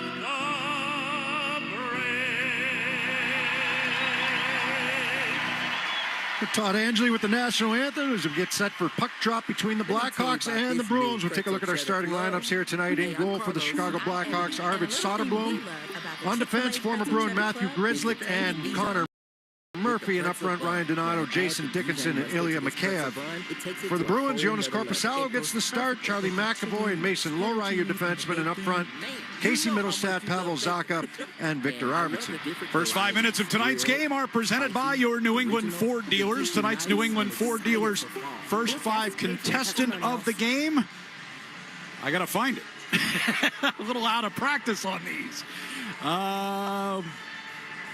We'll let you know on that one in just a second. That person will win a pair of tickets to a future Bruins game, courtesy of the New England Ford dealers. If the Bruins score in the first 5 minutes, you can enter the contest at 98.5thesportshub.com. I'm sorry, partner. I'd love to have your back, but I don't have that information. Our producer, Jeremy, did send it to me, and I forgot to write it down. So that's on me. That's right. You got time. There's something wrong with the ice here. Well, the Bull Gang's going to help us out and give us a little bit of a momentary delay here. These two teams get ready to meet for the first of 2 times this year. Bruins will visit Chicago coming up in mid-January for the other meeting. I'm on a need-to-know basis, so I don't know that information. There we go. Diane DeChambeau of Manchester, New Hampshire is our contestant tonight. So best of luck, Diane. We'll see if we can get you a Bruins goal in the first 5 minutes. Chicago wins the opening faceoff. Bruins will defend to our left and shoot the end to our right here in the first period. McAvoy chipped it off the far boards, got it to Middlestad. They get it out of the zone, but Grzelcyk able to tap it free from Arvidsson. Donato turns with it at the Chicago blue line. Played it over toward the far side. Knocked down was Dickinson in front of the Bruins bench. McAvoy sends it up the right side for Arvidsson. Steps in across the Chicago line. Drops it off for Lohrei for a shot. But that one gets blocked off the skate of Vlasic. Not a bad setup. I wouldn't mind a little bit more composure there to get that shot through. You got some bodies going to the net. Lohrei coming late. He was there. Chicago with the puck in the neutral ice. Right at center. It'll be dragged in across the line here by Rinzel. Got a shot in on Korpisalo, who made the save, and the puck sticks to him. Yeah, he was looking around. He wasn't sure that it stuck to him, but he had it, and that was a little open space for Rinzel coming down the slot that time. And Bruins got a little confused with their defense setup, and he was getting a lot of space. Got this shot from the high slot. Used Jokiharju as a screen there to get that shot through. And he said when the save was made by Korpisalo, but he's looking around. He wasn't sure if that puck got loose or not. Rinzel, 21-year-old rookie defenseman out of the University of Minnesota, played 9 games for Chicago at the end of last season after turning pro. As Pastrnak will clear the puck here across ice. D to D behind the net after winning a draw. We talked about this yesterday, right? A couple of times that they just tried to go short, strong side, and it gets set up offensively here as a shot by Zadorov is scooped up by Soderblom. It's an easy out. When you do it properly, it's an easy out. A couple times that they tried to force things yesterday, especially in the third period a couple times. Well, they're going to attack zone face-off and bring out Minton, Jeannot, and Asimont up front. Peak and Hampus Lindholm, the D pairing. Face-off far circle down to our right. Minute 8 gone by here in the first period. Now Minton gets tossed out of the circle, so Jeannot stands in there and wins the draw from Nazar. On the far side, Hampus Lindholm steps to the dot. A centering pass was deflected into the air. Comes down to Peak along the near side hash marks. Hammers it off the end wall. He was trying to get that puck to Jeannot in the slot. Blackhawks will move it out into neutral ice and get it deep into Boston territory. Peak looking over his shoulder as Teravainen bears down on him. In the far corner, battle for possession. Hampus Lindholm will get there. Jeannot got it to Minton, carried out into the neutral ice, but then Chicago wins it back. Wyatt Kaiser will be dumped in along the near side by Nazar. Around the far boards, McAvoy lifted it out toward the blue line, but not out of the zone. Down into the corner for Foligno. Poke check by McAvoy. Minton backhanded it free, but kept in the zone. Here's Grzelcyk from the left point with a shot. In and out of Korpisalo's glove. Loose puck put just wide of the net. And Foligno with a shot from the near circle. And Korpisalo made the pad stop on that one. Yeah, Minton would like to have that one back. Jeannot got knocked down near corner, and Foligno with another opportunity. Long shift for this line. On the near wall, Grzelcyk at the point. Sends over to the far side, and a drive by Crevier is kicked off toward the near side circle. Asimont lobs it out into neutral ice, and then collides with Crevier. Asimont's stick snapped in half. Both guys got knocked down, and we get a whistle. And a hand pass here against Chicago. Yeah, so Minton had got that puck along the left wing boards and kind of turned it over there. All of a sudden, now Chicago has some pressure, a couple shots on goal. Korpisalo, if there's one thing that he's trying to improve on, he's a good goalie, he's an athletic goaltender. He has a little trouble with the glove hand. And when I say that, holding on to pucks, like that shot hit him right in the glove and popped up in the air, and all of a sudden there's a free puck, and a fire that can be put out. All of a sudden you're scrambling in your own zone. Certainly the turnover led to it, but just grabbing that puck and being able to hold on, all of a sudden everything's quiet. Dickinson wins the face-off against Corrali. Puck goes around behind the Chicago net. Blackhawks move out. Here's Ryan Donato coming off a career year last year. Whistle play is offside. I think that puck went into the bench. 31 goals and 31 assists for Donato. Signed a 4-year, $4 million a year contract in June to stay in Chicago, playing in his 9th professional season. I thought that there might have been a chance that he ended up back in Boston. I really did. I was kind of hoping that. He had a great year last year, obviously, and Chicago wanted to keep him, but he was a free agent and thought there was a possibility there, but I had nothing to base that on. Right. Puck along the near side boards of the Bruins end will track around toward the far corner. Connor Murphy pinching in down there. Usnadinov and Hampus Lindholm help to win the puck back. Lindholm with a rink-wide pass finds Kastelik up the right side. Crisscrossing with Corrali. Played it off the near boards. Taken back over by Kaiser. Around to the far side it goes. Nazar waiting for it. Usnadinov cut it off and got it to Kastelik. Back to Hampus for a shot, and that one kicked aside. Peak along the near side corner. Keeps it deep. Murphy there for Chicago. Takes a heavy hit from Kastelik. Nazar going to back it up to the near side. And Kaiser will carry out into neutral ice. Off the near wall, turned over to McAvoy. I don't know if he thought he had help there or not. But. And McAvoy's going to get called for an icing here as he was just shy of the red line as he dumped it in. That one was more of an icing than some of the ones we saw yesterday. I didn't want to tee up too much on that. That was obvious. That was a definite icing. Yeah, there were a few questionable ones last night, both that were called and not called. So a defensive zone face-off. Bruins. I brought up Chychrun's dump in the third period. Somebody knew exactly what I was talking about. They're like, yeah, they called McAvoy for icing earlier in the game, and then they allow Chychrun 3 feet behind the red line to dump it in, and they don't call it. Face-off win in the defensive zone by Corrali. Lindholm gets it to McAvoy, makes the easy play out of the zone, and here's Zacha stepping ahead to the attacking blue line. His pass toward the left side for Middlestat was cut off. Blackhawks come the other way in a hurry. Bedard down the right wing circle, a centering pass, and able to come back and get a stick on that was Zacha. Now cleared for Arvidsson, moving up the left wing side. Arvidsson, nifty move to get some open space. A centering pass for Middlestat. In front, score! The initial pass was slowed down, but Middlestat stayed with it and gives the Bruins a 1-0 lead.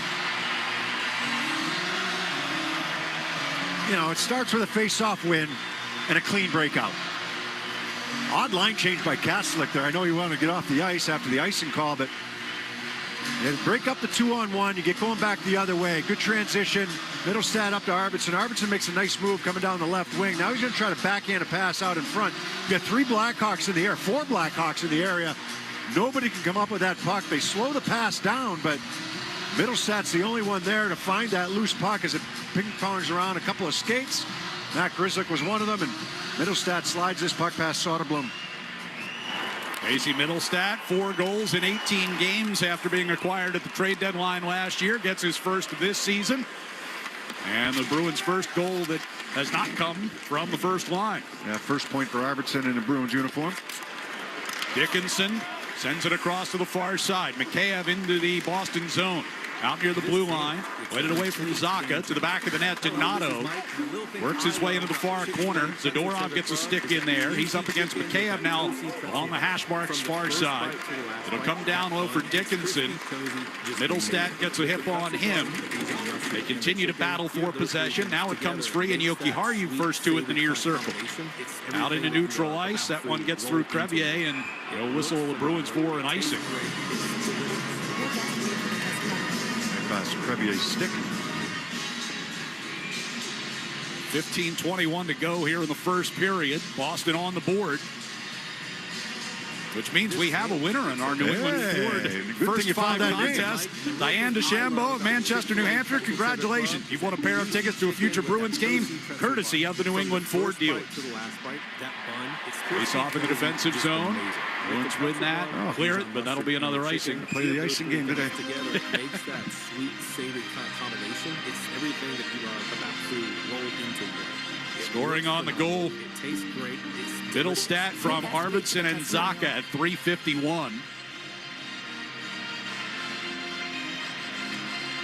Another face-off to the left of Korpisalo. Middlestat won the draw. Lifted out of the zone by Zadorov.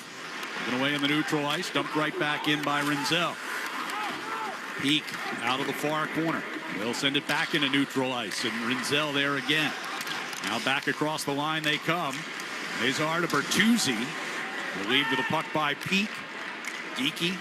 Right side finds Lindholm. He'll give to Pasternak across the Chicago line. Pasternak to the right circle. Drops one off to Peak. Sets up for the shot. Got the kick save from Soderblom. And then Lindholm turnaround shot went just wide on the stick side. Pasternak along the end boards. Played it back toward Geeky. It poked free onto Bertuzzi, and he'll carry out to center ice. Lifted it down into the Boston zone. Hampus Lindholm spun it back into the near corner. Peak to Pasternak coming out of the zone. Asta will carry to the Chicago line. Centering pass was taken away and poked out by Ryan Green. Chicago's not an aggressive team with their defensemen on the pinches, right? I mean, they just back right off in that offensive zone. They don't want to give up that odd man rush. McAvoy lifting one through neutral ice. Minton giving chase, and another icing. They'll call that an icing. Grzelcyk is going to beat him to that puck. You know, nitpicking a little bit here, but you're winning faceoffs in your own zone. The reverse is there off the win. The last two faceoff wins, they've taken icings. Throwing the puck up the ice or just dumping it out in a new. Gobbled up by Korpisalo, and we will step aside with 13:58 to play here in the first period.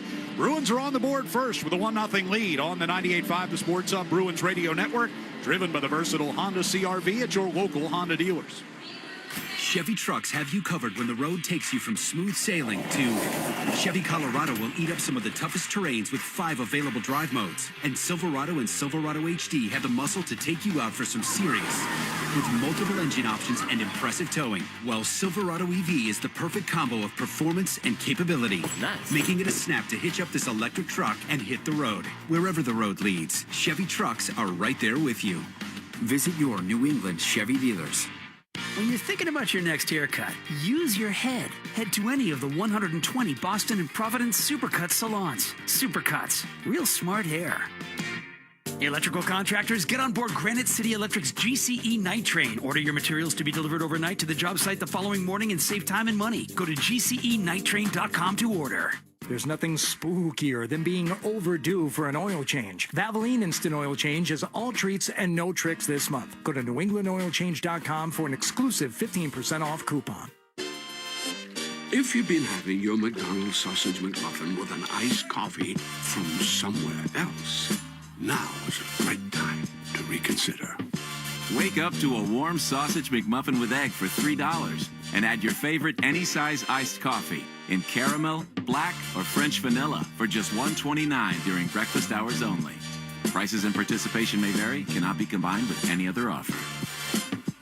The Celtics play on the Sports Hub. Bruins leading 1-0 here in the home opener. 13:58 to go in the first period. Casey Middlestad's goal is tonight's electric play delivered by Granite City Electric's GCE Night Train. The electrical contractors get on board the GCE Night Train. Order your materials to be delivered overnight to the job site the following morning and save time and money. Go to GCEnighttrain.com to order. Face-off will be in the defensive zone here to the left of Jonas Korpisalo. He's faced 5 shots in the first 6 minutes and 2 seconds of this one. Face-off is controlled by Chicago. They'll work it to Kaiser, the left point. His shot goes wide to the short side. Jeannot from the far boards lobs one through neutral ice. Giving chase was Asimont, but hit the deck. Kaiser able to pivot away from him along the near side of the Chicago zone. Loose puck at center ice is gloved down by Jeannot. Jeannot skating back into his own end. Goes around the net to Pete near side. Up the right wing for Asimont. Tipped into the Chicago zone. Levchinov brings it right in front of his goaltender as he was being chased by Minton. Kaiser with a pass up the middle into the neutral ice. And Pete off a turnover just inside the line. They went for the woo and hit the goal horn instead. The opening night jitters in the sound department. Vlasic dumps in from the red line. Down the far side, Bertuzzi. Dickinson trying to get to the net. Picked off by Lohrei. Pasternak to Lindholm. from the red line. Cross ice dump into the far corner. Geekie goes crashing in there against Rinzel. Pastrnak trying to kick it to his stick. Geekie got it free to Lindholm for the shot from the top of the circle. Soderblom made the blocker save. On the end boards, Geekie spun it up the wall, but taken away, and Blackhawks will come out. Classic from the red line. Dumps it in. Lorai in the far corner got pushed away from it, but the Hawks will lose it out into neutral ice as Dickinson tried to drop it back toward the blue line. Off a dump in. Donato gets to it first. Jokiharju shoves him to the end boards. Mikheyev in the near corner battling with Lorai. Corrali getting a stick involved as well. Got the puck loose. Pastrnak to Jokiharju. He will carry out across the blue line. Plays off the far boards into the Chicago zone. On the far boards, and Kastelik got tripped up in pursuit of the puck. Brought back the other way by the Blackhawks.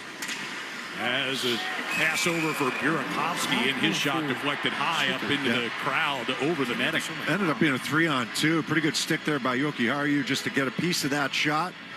Pretty good shooting position. You talk about odd man rushes. People think about 2-on-1s or even breakaways and things like that. But the 3-on-2s, when they're executed the right way, even you bring a fourth guy into that play, you should be able to get a good scoring chance out of it. And that's a good stick by Jokiharju to make sure it doesn't happen. Face-off win in the defensive zone. It was there. It mishandled, though, by Zadorov. Could get it going. Gets a heavy hit behind the net on Doc. Centering pass comes all the way across, and Bedard scores from the left circle on a one-timer to tie the game at 1. You win the face-off in your D zone. You win the face-off, and you turn it over. You don't think much of it when it's done properly and get out of the zone, but Zadorov upset with himself. He knows, even though he threw that big hit, he wanted to go up the left wing boards with it, but there was nobody there. And changed his mind at the last second. All of a sudden, this pass through the slot, and Bedard is he's set up right in the left wing circle, right at the dot, just above the dot in the left wing circle. And what a release. One-timer. No chance for Korpisalo. First of the season for Connor Bedard. And we're even with 11:35 to play here in the first period. It's Burakovsky who's got that pass across to him. Lorai rattles it around the far boards. Middlestat just outside the Boston line. Near the red line now, is able to get it deep. Soderblom comes out into the trapezoid, plays it along to Kaiser, and directed ahead by Foligno. That should be an icing and will be against Chicago. Yeah, I mean, you hate to throw away a face-off that's won inside your own zone and just turn the puck over. I know Zadorov didn't. He had his mind made up what he wanted to do, but there was nobody there, and then he tried to change his mind, and all of a sudden it's a turnover, and the puck's in the back of the net. And that one leads to a goal, but we've already seen a few times before that, right? Well, lead to icings. Yeah. Lindholm wins the face-off here in the offensive zone. Geekie able to slip around Kaiser, going south the goal line. Got knocked down, but got the puck on to Lindholm. Now here's Pastrnak on the right circle. He goes into the corner. Kaiser puts a shoulder to him. Well played by Kaiser. Just separates him from the puck. Outlet pass comes to Donato up the near left wing side. Donato stops along the hash marks, try to pivot away from Pete. He's all by himself.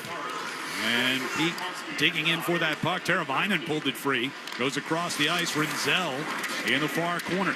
They slip away from Elias Lindholm. Puck batted toward the corner by Mikheyev. Through the slot it comes past Hampus. Lindholm to Pastrnak near side. He'll drop it back to Hampus. And up the right side it comes to Elias Lindholm. Pushed it ahead for Pastrnak. He'll play it down the right wing boards and head for a change. Blackhawks will get possession behind their net with 10:15 to play here in the first period. We are tied at 1. Rinzel dumps in from the red line. Korpisalo goes back, slowed it up, couldn't stop it. McAvoy pushed past it, but comes back to retrieve. Lifted up into neutral ice. Asamon tried to glove it down. Mikheyev will get it back deep into Boston territory as he heads for a change. Lorai to Janot, far side wall. Minton chips it up the boards and out into neutral ice. And then gets a free puck courtesy of Asamon. Got the shot in on Soderblom, but he made the save, and Kaiser will push the rebound to the far side. Now Doc skating back into the Boston zone. Runs headlong into Zadorov. Chanot got tripped up in that fray there. Crowd thought there might be a penalty coming. There is not. Asamont backhands a floater in wide of Soderblom from the neutral ice. Levshinov off to that right side. Teravainen across the line. Finds Grzelcyk. His shot went wide. Came off the backboards right to Bertuzzi for a chance. Sounded like that might have hit the outside of the post. Arvidsson now will bring the Bruins out. And for Zach on the right side, he's able to poke it through Murphy. Got it back to Arvidsson. Around the boards it comes to the back of the net. Middlestat battling for it back there. Try to force it out in front. Kicked on into the far circle. Arvidsson from the top of the circle with a low shot just wide. Peak plays it back deep. Arvidsson into the far corner against Bertuzzi. As they collide, Bertuzzi kicked the puck along the board. Zaka went down. Puck brought behind the net by Middlestat. Tried to center. They get caught the outside of the net. Zaka's got it back far circle. His centering pass knocked out of the air by Teravainen, but kept alive. Arvidsson near corner. Grzelcyk able to steer it back around toward the far side. Middlestat stays with it. Gets it back to Hampus Lindholm with the point. Center blue line to Middlestat. Trying to get it back to Hampus coming down the left circle, and that was knocked away. Too bad because you had some tired Blackhawks out there. They're looking for a line change.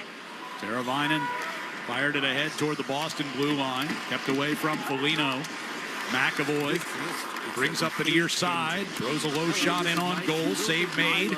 Puck behind the net. Ustadinov in the far corner. Able to pull it away from Green. Ustadinov got it back to Lorai, who winds and fires. Deflected shot just wide. The rebound off the backboards. Kastelik a chance. Soderblom made the save.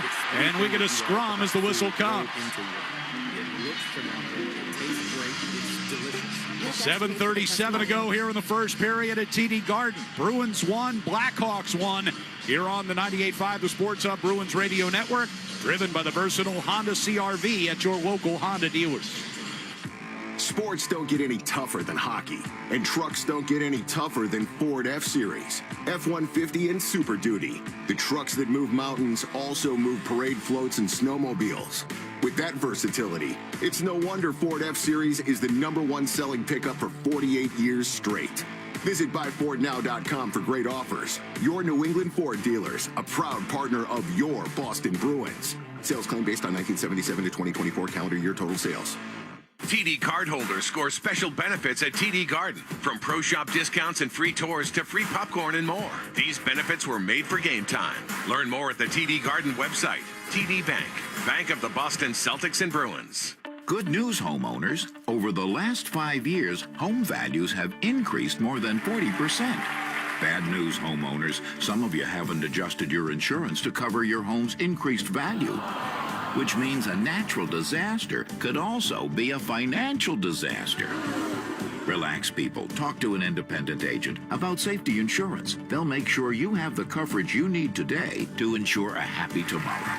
Safety insurance will help you manage life storms. Feeding the Puck for Families is proudly presented by the Shaw's and Star Market Foundation. With every assist, the Shaw's and Star Market Foundation Nourishing Neighbors Initiative will donate funds to the Greater Boston Food Bank to end hunger here in our local communities. Up to $50,000. Learn more at 985thesportshub.com/feedthepuck. This is Boston's home for sports. Season officially underway, and the first homestand of the season underway as well. You can get down to TD Garden on Saturday night as the Black and Gold will host the Buffalo Sabres starting at 7 p.m. Get your tickets at bostonbruins.com/tickets. 7:37 left here in the first period. Bruins and Blackhawks tied up at 1. Casey Middlestat getting Boston on the board less than 4 minutes into this one, but Connor Bedard able to tie it up a little bit more than 4 minutes later. Face-off just outside the Chicago zone, won by Corrali. Jokiharju will lift it down the right wing wall, and in deep it comes. Revier played it toward the far side. Kastelik able to retrieve it before it gets out of the zone. Throws a long shot in on Soderblom and made the stick save. In the near corner, Corrali and Kaiser. Corrali able to sweep it back to Jokiharju with the right point. Fake the shot, steps to his right, now takes it. Soderblom the save, and Kastelik a rebound. Yeah, good fake there. You know, you get fake, you go D to D, and then take that step back to your forehand. Corrali at the far circle finds Kastelik. Kastelik trying to battle his way to the net, goes down, and a penalty coming here against Dickinson. Bruins will get a power play chance. Yeah, shouldn't be much argument from Dickinson here as he's going to the box. Nice move there, down low. Kastelik forces that penalty. It's good pressure down low. You know, the Bruins have been a little bit too much in their own zone early on, but the last few shifts have been down in Chicago's zone and starting to establish that forecheck a little bit better. Tripping the call against Dickinson. 1 for 2 last night on the power play. Justin Kia and Chris Schenkler are the referees tonight. Off the rush they scored last night. The indirect pass from Zacha up to Pastrnak, and then Pastrnak faking shot and getting that puck into the middle. I had initially said it was Geeky going to the net. It was actually McAvoy going to the net. But a nice move by Lindholm to finish that off. Elias Lindholm will take the face-off in the attack zone. After a false start, he gets out, and Geeky will take his spot against Foligno. Foligno won the draw. Shot around the far side by Connor Murphy, and will go all the way down ice toward Korpisalo. Bruins moving from left to right here in the first period. McAvoy starts it up. Peels off left side for Zacha. Dumps into the right wing corner. Got the ricochet out in front, and Lindholm couldn't settle it.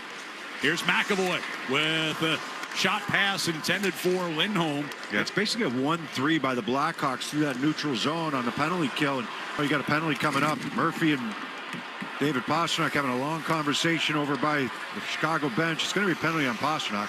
They're still jawing at each other. Extra attacker coming on here for Chicago. So it's momentarily 5-on-5 here with the goaltender pulled. Murphy plays the game pretty hard. He can play chippy, he can play hard. Big right shot defenseman. Pastrnak can finish a couple of hits before he goes off to serve his penalty. It's Foligno. Now Husnudinov putting pressure on. Pasta goes into the corner and hits Kaiser. Crowd reacting to that. Bruins still haven't gained possession here. Yeah, not according to the Bruins. Middlestad's wondering why there was no whistle. He's touched the puck a couple of times and want to know why there wasn't any whistle. Well, he gets one now. Possession, right? Yep. And Pastrnak makes his way to the penalty box. It'll be 46 seconds of 4-on-4. Got a couple hits during the delayed penalty call. It's a slashing call, though. So we'll see 4-on-4 when we come back, and then Chicago will have an abbreviated power play. 5:44 to play here in the first period. Bruins and Blackhawks tied at 1 on the 98.5 The Sports Hub Bruins Radio Network, driven by the versatile Honda CR-V at your local Honda dealers. Now's the time for a great deal on a new Honda. For a limited time, well-qualified buyers can get a 3.99% APR on a 2026 Ridgeline, 2026 Passport, or 2026 CR-V. Hurry into your Honda dealer today. See dealer for financing details. Waiting for your electrical supplies during the day or sitting in traffic is for the birds. Use the GCE Night Train from Granite City Electric and get access to over $50 million in local inventory with a free guaranteed overnight delivery of your electrical supplies anywhere in New England. So avoid wasting time waiting in line and sitting in traffic. Order by 5 p.m. and you'll have your materials the next morning by 6 a.m. guaranteed. Visit GCENightTrain.com to get on board the GCE Night Train today. Granite City Electric, proud partner of the Boston Bruins Radio Network. Wendy's has new chicken tenders and new sauces. So whether you're a creamy ranch girly or a new Wendy's signature stand, you can dip to your heart's content. Now let's wrap this up because I gotta dip. I want to try these new tenders. For tendies you're gonna know by name, gotta be Wendy's. Participating U.S. Wendy's. Now's the time for a great deal on a new Honda. For a limited time, well-qualified buyers can get a 3.99% APR on a 2025 Accord or 2026 HR-V. Hurry into your Honda dealer today. See dealer for financing details. Hi, it's Jason Todd from Blue Sky Restoration. All hockey season, Blue Sky is restoring historic garden moments on the ice. Tune in to the Bruins Radio Network every home game to hear this date in history, restored by Blue Sky. And remember, if you have a property disaster, visit goblusky.com. Restoring your property and your life for a brighter tomorrow. Boston Sports Talk, the Sports Hub. 5:44 left here in the first period of a tie game. David Pastrnak goes off for slashing. Connor Murphy. Yeah, he got a good slash on him. I think it was Teravainen's stick that came in and caught him, though, and it was a collision. It was Murphy and Teravainen that came in and got Pastrnak. Pastrnak gave him a good whack across the leg or the hip, and then he threw a couple of hits while the late penalty was still going on. Trying to 4-on-4, and then an abbreviated Chicago power play if things stay the same. Zacha gets in front of Donato in the Boston zone. Comes to the side of the net, sweeps it off to the right side for Jokiharju. Back to Zacha coming through the center ice circle. Moves it off left side to Geekie. Geekie carries a puck on his backhand around behind the Chicago net. To Lohrei near side. Puck jumped on him. Blackhawks have it with Donato giving into the middle. Burakovsky toward the Boston line. Now pivots back toward his own zone. 6 seconds to go before Dickinson comes out and gets the Blackhawks on the man advantage. Teravainen skates it in across the Boston line. Try to drop it back for Bedard, but he wasn't onside yet. And so they regroup back near their own blue line. Minute 5 on the power play here for the Blackhawks. And a pass blocked by Minton as it goes all the way back down to the Chicago zone. Pressure by Jeannot. Try to make a pass through some skates and goes off of Minton's leg and all the way down. Bertuzzi got it to Bedard. They'll get it across the line. Taken away by Jeannot. He tried to fire it all the way down, hit a skate. But second effort will be cleared by Zadorov. 40 seconds left on the Pastrnak penalty. Rinzel leaves it back in the Chicago zone for Teravainen.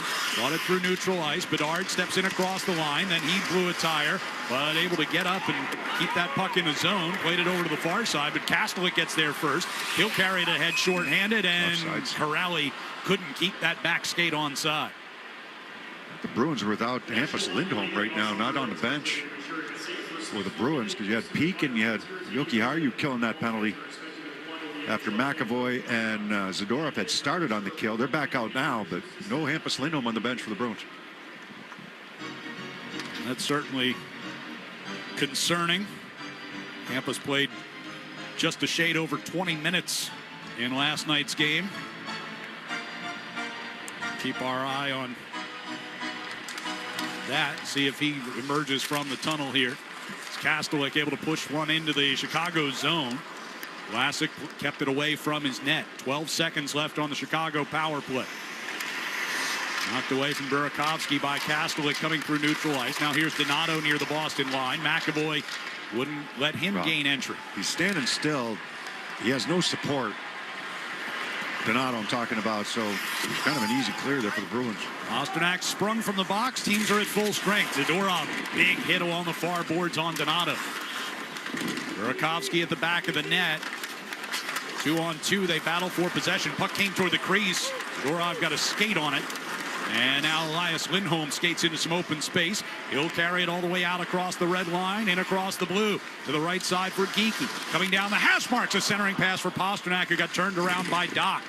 Geekie out of the far corner. Gets it back to Peak at the right point. His shot got through. Soderblom made the save. Donato will play the puck out into neutral ice as Geekie puts him into the wall. Peak near the red line. Deflected pass. Geekie reaching against Levchinov. Both guys go down. Because he had Middlestat going to the net. Doc plays for Mikheyev into the Boston zone against Lohrei, far circle. Pulls up, brings it back out toward the blue line. Try to shoot. Blocked by Peak in the slot. Geekie along the far boards. Got it to the blue line. Kicked away from Arvidsson, though. And Foligno lobs it back toward the net. Korpisalo reaches up and catches the pop-up and hangs on to it with 2:31 to go here in the first. Well, good kill by both teams, right? The Bruins negated their power play with Pastrnak taking the penalty for slashing, and the Bruins with a good kill. Really nothing to the net to speak of by the Blackhawks. And down one of their best penalty killers in Lindholm. Face off to the right of Korpisalo.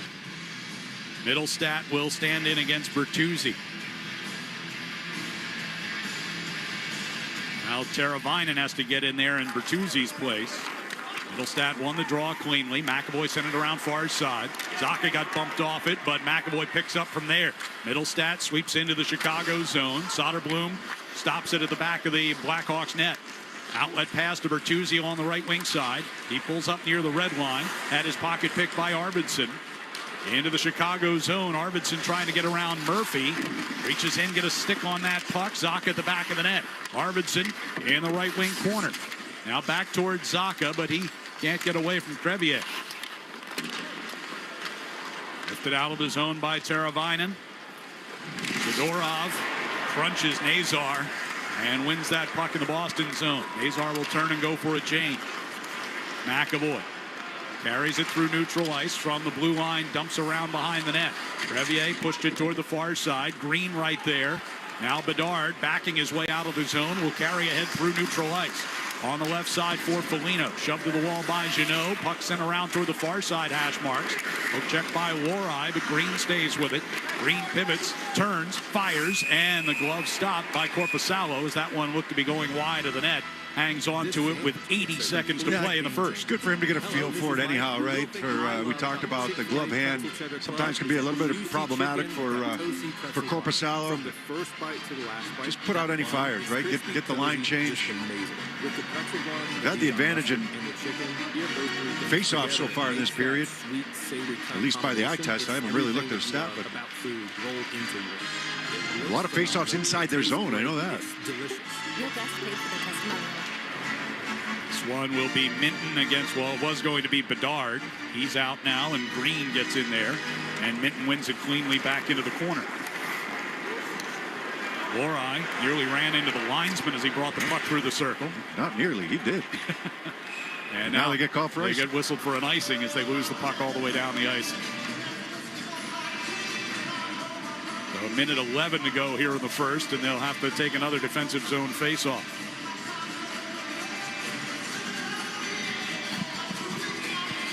The official stat sheet has it 50-50 on the faceoff so far. Minton against Foligno. I'll go by the eye test. That one they lose. There's Bedard from the top of the far circle. Jeannot blocks his shot, goes up and out of play. Dude, this looks great. That's what I'm talking about. See if Marco Stern wants a different sentiment out there. Yeah, Corrali's going to come out to take this.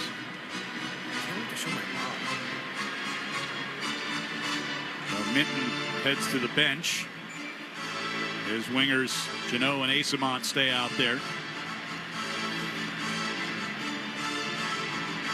Corrali wins the faceoff to Zadorov. He backs it up behind the net to Peak. Near side for Asimont, tap through neutral ice. Jeannot chasing, but Levshunov there in the Chicago zone. Turned over in the neutral zone. Peak gets it from Zadorov. Asimont helps it into the Chicago end. Soderblom wrapped it around toward the near side. Foligno got it to the blue line and just out. Jeannot takes it back from there. 43 seconds to go in the period. Peak to Zadorov. Back to Peak. Near side Asimont again. Deflects on into the Chicago zone. Soderblom, the goaltender, shot it right back out of the zone. Asimont going to carry back in. Jeannot in the near corner. 27 seconds to go in the period. Try to get it to Minton. Redirected around. Kaiser's without a stick. Got it back in his hands just in time to knock Jeannot back into the corner. And the Bruins lose the puck out of the zone. McAvoy to Minton. Tipped on deep. 10 seconds left in the period. Dickinson turns away from some pressure, and then they're not going to call that an icing? Not sure exactly why. That would have given the Bruins a face-off in the offensive zone in the final couple of seconds of the period. McAvoy's just giving it to the linesman right now. Yeah. He pointed at McAvoy like he could have played it. I didn't see that. Certainly didn't either. So we end the first period in a 1-1 game. Bruins and Blackhawks here on home opening night at TD Garden. Tied at 1 after 20 minutes. We'll be back with our first intermission next on the 98.5 The Sports Hub Bruins Radio Network, driven by the versatile Honda CR-V at your local Honda dealers. The Shoresy Fall Classic returns. Join the cast of the hit TV show Shoresy as they take on NHL alumni from the Boston Bruins. December 7th, 3 p.m. at TD Garden. On sale now at Ticketmaster.com. Face Off Inside the NHL returns, taking you deeper behind the scenes than ever before. See it all from the star-studded Four Nations Face Off tournament. Us against the world, boys. To the adrenaline of the Stanley Cup playoffs. I'm scared of you guys. With candid interviews and backstage access, experience the sacrifice, the rivalries, and the determination that define NHL greatness. Just when I thought last year couldn't be topped, here we are. A new season of Face Off Inside the NHL. Watch now, only on Prime Video. NHL fans, give yourself some great looks this season and get Boston Bruins tickets at Ticketmaster. As the official ticket marketplace of the Bruins and the NHL, Ticketmaster has a wide selection of tickets available for every game, so you can catch all the action live all season long. If your plans change, you can sell or transfer your tickets, and mobile tickets make it easy to get into the arena in time for puck drop. With Ticketmaster, you'll ensure that when they shoot, you'll score. Get tickets today at Ticketmaster.com/Bruins. Hey hockey fans, it's Bob Beers. If you're ready to upgrade your outdoor living space, look no further than TimberTech Decking and Railing. TimberTech is the #1 premium composite decking brand, and it's tough enough to handle anything. It looks just like real wood, but without the costly maintenance of a wood deck. It won't rot, warp, splinter, or peel, ever. And it's backed by industry-leading warranties, so your deck will last year after year after year. Connect with a local contractor or order free samples at TimberTech.com to see the TimberTech difference for yourself. TimberTech, everything wood should be. Now's the time for a great deal on a new Honda. It's time to drive smarter with high-tech features and excellent reliability.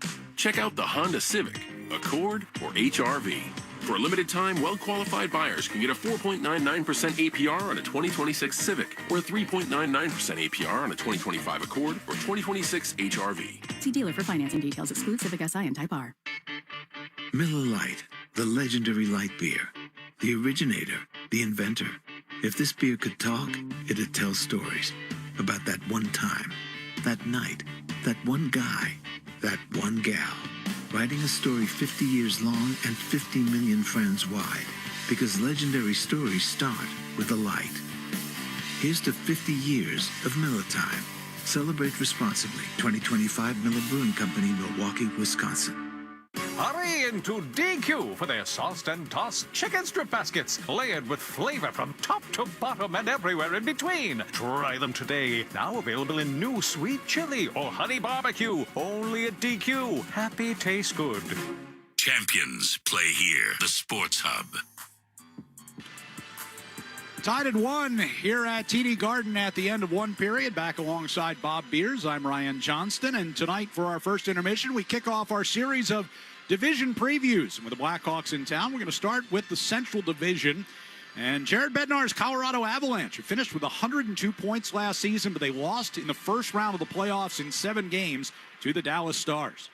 Yeah, I just think it's a mentality you have to have that, you know, we didn't like the way that ended. We're going to do everything in our power to make sure it doesn't end the same way. Tough matchup. All right, Dallas Stars, deep team.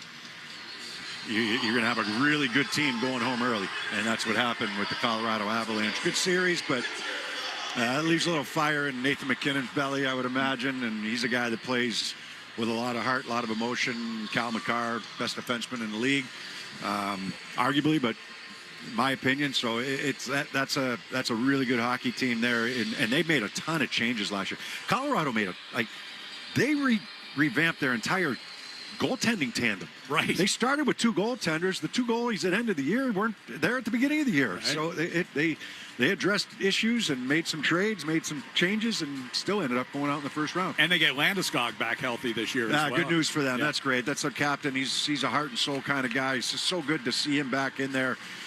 Good hockey player. Had to miss, almost 2 years? More than 2 years, I think, with that knee injury.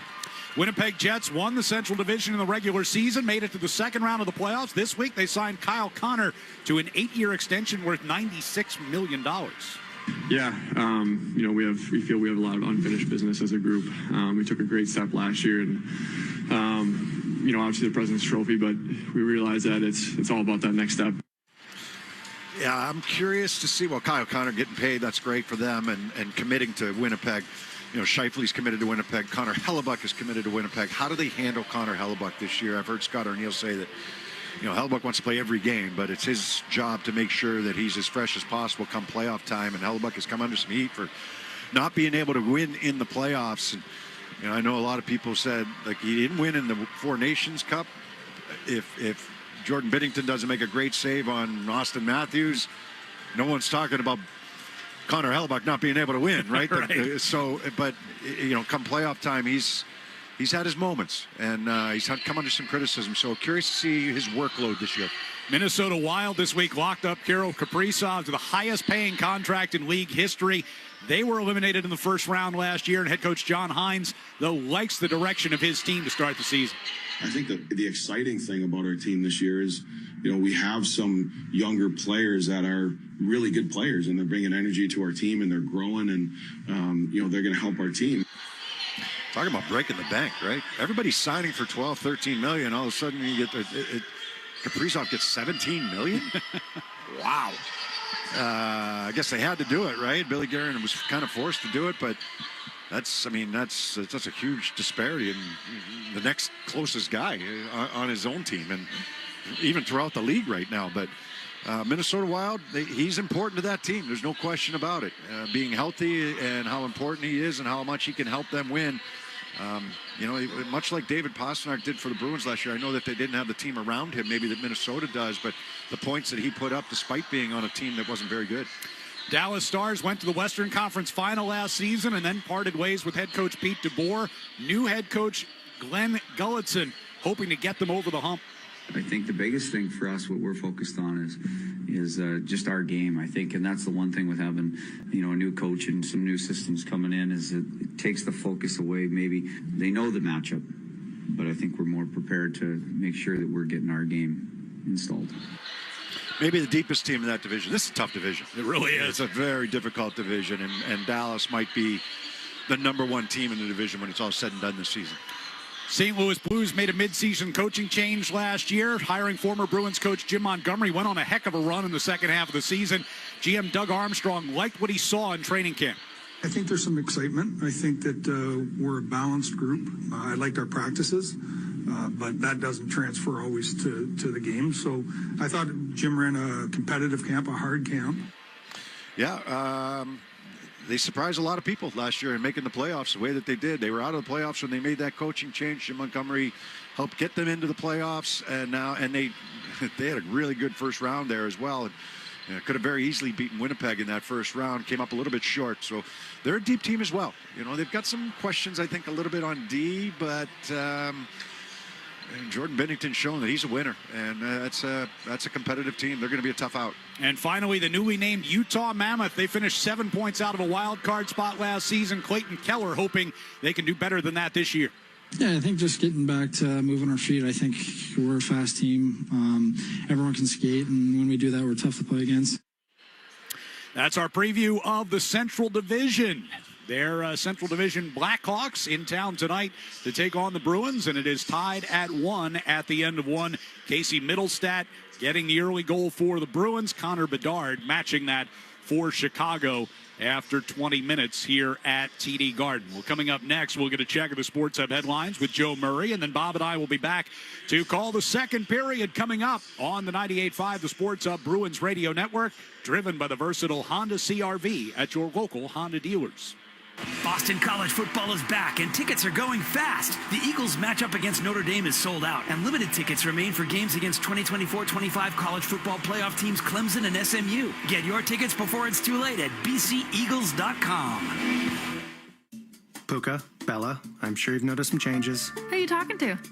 I'm just practicing for when I have to tell the dogs about the twins, because they'll... Be fine in the spacious third row seat. But the twins... Can sleep peacefully thanks to the rear manual sunshade. And what about the... Extra cargo space for strollers and dog beds? I guess you're right. Can we go to the hospital now? The contractions are getting closer. The 3-row Lexus TX. Because everyone should feel like the center of the universe. Experience amazing at your Lexus dealer. BJ's Wholesale Club has always been proud to offer great prices every day. In this economy? Almost sounds too good to be true. These prices are very true, and at BJ's, they're great, not good. That's great prices every day, no matter the economy. Including 3-pound rotisserie chickens, just $4.99. Wellesley Farms Deli Honey Ham, $6.99 a pound. Plus great prices every day on everything in the club. Join at bjs.com/join and make BJ's your destination for savings every day. Caesars Sportsbook is the only sportsbook app with Caesars Rewards. Bet on gridiron action and earn perks on every game like hotel stays, bonus bets, game tickets, and more. Download the app using promo code RADIO20X and place your first bet of $1 or more for a chance to double your winnings on your next 20 bets. Open to new users in Massachusetts who are 21 and older. Max bet of $25 for boosted winnings. Max additional winnings, $2,500 per bet. Profit boost tokens expire 14 days after receipt. See Caesars.com/promos for full terms. If you or someone you know has a gambling problem, call 1-800-327-5050 or visit gamblinghelplinema.org. When you're thinking about your next haircut, use your head. Head to any of the 120 Boston and Providence Supercuts salons. Supercuts. Real smart hair.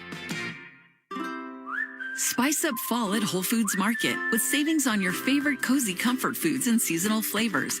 Find sales on hearty proteins, ciders, squash, outdoor moms, and more through October 14th. The game is on the Sports Hub. Let's pause 10 seconds for station ID on the 98.5 The Sports Hub Bruins Radio Network. From the Town Fair Tire Studios, this is Boston's home for sports. WBZFM at HT Boston, 98.5 The Sports Hub. Sports Hub headlines, presented by Celsius Energy Drinks. NHL scoreboard after one period. The Rangers lead Buffalo 1-0. Montreal's a 3-1 lead over Detroit. It's the Lightning 3, Senators 1. No score between the Flyers and the Panthers, and the Penguins and Islanders tied at 1 after 1. Hurricanes, they have a 1-0 lead over the Devils. Plenty of games later on tonight. Minnesota travels to St. Louis. Ottawa, they're in action tonight as well. And you got the Stars, Jets, the Mammoth, and the Avalanche, and the Ducks, and the Seattle Kraken in the late game. Patriots preparing for Sunday's game in New Orleans. Christian Gonzalez added to the injury report, listed as limited, but it was a maintenance day. And Thursday Night Football features the Giants hosting the Philadelphia Eagles. Kickoff is at 8 p.m. and Dodgers-Phillies. Game 4 right now, no score, 6th inning. Dodgers lead the series 2-1. Keep up with the Bruins all season. Get the latest news, team updates, ticket offers, and exclusive promotions straight to your inbox. Sign up for the official Boston Bruins newsletter at bostonbruins.com/newsletter today. Headlines are brought to you by Valvoline. It's an oil change. Enjoy quick and convenient vehicle maintenance this month. Visit NewEnglandOilChange.com. You can save 15% off your next drive-through oil change at Valvoline. It's an oil change, the official oil change of busy people.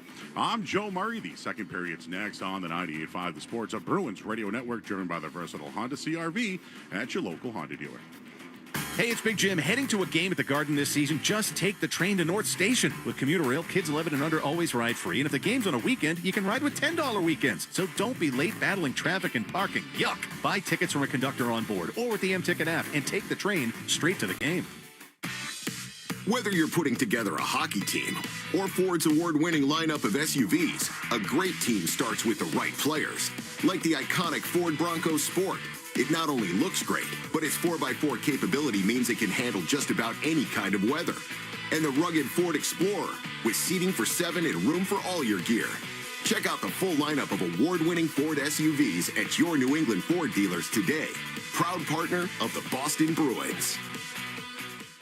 98.5 The Sports Hub and the Bruins Radio Network welcome the following new partners. TimberTech Decking and Railing, #1 in premium decking. Order free samples at timbertech.com. Blue Sky Restoration. Tune in to hear this date in history being restored by Blue Sky all season long. And remember, if you have a property disaster, visit goblusky.com. And your Boston area Lexus dealers. Experience amazing at your Lexus dealer today. From the home of the Bruins, thank you for joining our winning team. When it's really cold, you'll feel it in your bones. And your house will feel it in its pipes. Of course, if your pipes burst, you're going to feel it in your wallet, too. That's why Safety Insurance offers discounts to Massachusetts and New Hampshire homeowners if you have water leak devices or freeze detection systems. It's smart to think safety first. Ask an independent agent about Safety Insurance. We'll help you manage life storms.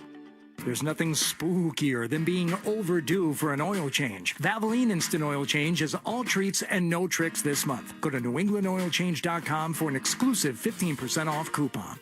Hey NFL fans, what's your favorite touchdown? For me, it's the next one. Because with DraftKings Sportsbook, an official sports betting partner of the NFL, every touchdown could bring you closer to cashing in. From first touchdown score to anytime TD props or the thrill of live in-game betting, every snap is loaded with opportunity. And here's the best part. Bet just $5, and if your bet wins, you'll get $200 in bonus bets instantly. Your team hitting pay dirt pays out to you. Download the DraftKings Sportsbook app and use code SportsHub. That's code SportsHub to turn $5 into $200 in bonus bets if your bet wins. In partnership with DraftKings, the crown is yours. Hope is here. 800-327-5050 or gamblinghelplinema.org. 21 plus. Play it smart from the start. GameSenseMA.com. Massachusetts only. Eligibility restrictions apply. Bet must win to receive reward. Minimum minus 500 odds required. Bonus bets expire 7 days after issuance. For additional terms and responsible gaming resources, see dkng.co/audio. TD cardholders score special benefits at TD Garden, from pro shop discounts and free tours to free popcorn and more. These benefits were made for game time. Learn more at the TD Garden website. TD Bank, bank of the Boston Celtics and Bruins. Your hot takes on the Sports Hub. Bruins and Blackhawks tied at 1 after 1. We're joined downstairs by defenseman Andrew Peeke. Andrew, what did you think of that first period and what Chicago brings at you on the defensive end here? Yeah, I think the first 5 was a little scrambly, but he settled in nice. Their transition team, they like to kind of go up and down the ice, and Nazar, Bedard, some of those guys. So for us, we just have to be smart, manage the puck, and then, when we can, wear down their D. We had a couple possession shifts, which were good for us. I know it's early in the season, and you guys are just getting going. Playing back-to-back games to start the season, is there any impact there, or is it too early for that?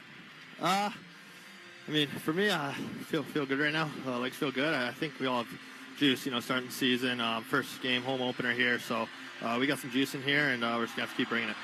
New head coach in Marco Sturm. Tell me a little bit about any adjustments that you guys need to make defensively to kind of get where he wants you to be. I think for us, it's closing hard in the corners, winning the battles, protecting middle ice. They made a nice play. They went across, corner to far seam for a goal. Sometimes you just have to tip the cap on a nice play, but for us, even last game too, we protected middle ice, got a lot of block shots, kept them to the outside. That's good. Appreciate the time. Good luck in the second period. Yeah, thank you. Thanks to Andrew Peeke for joining us. He's brought to you by TD Bank. TD cardholders score special benefits here at TD Garden, from pro shop discounts and free tours to free popcorn and more. Learn more at the TD Garden website. TD Bank, bank of the Boston Celtics and Bruins. Hampus Lindholm did not come out of the locker room. We do not have an update on him, but he departed after skating about 4.5 minutes in that first period. So, Bruins continue to be short a defenseman here as we start the second. 1-1 our score, and the faceoff won by Chicago. Boston will defend down to our right here in period number 2. Puck wrapped up the far boards. Pastrnak couldn't tip it out of the zone. Yoki Haru goes to get it in the far corner. Takes a hit from Donato. Shot out of there by Pastrnak, out through neutral ice. Geekie trying to poke it forward. Loose near the Chicago blue line. It'll come back to Zadorov. Yoki Haru skates in front of the Chicago bench. Takes a hit from Dickinson, got bumped off stride. Zadorov able to regain the puck ahead of Mikheyev. Coming toward the near corner. Got it along to Geekie, who circles back through the Boston zone. Now starts up ice from the red line. Runs headlong into Mikheyev. Gets the puck in behind Soderblom, who comes out to play it along to Murphy. Murphy had it taken away by Pastrnak. That's away from Grzelcyk. Behind the net for Zacha. Back down low to Middlestat. He steps it off to the far side. Got it back to McAvoy. High slot. And this shot gloved by Soderblom, and he hangs on. Pretty confident save there made by Soderblom. Pasternak's just going to hop off the ice here, but we've seen penalties for a lot less than that, haven't we? You can put a picture of that in the rule book and call it, say this is holding.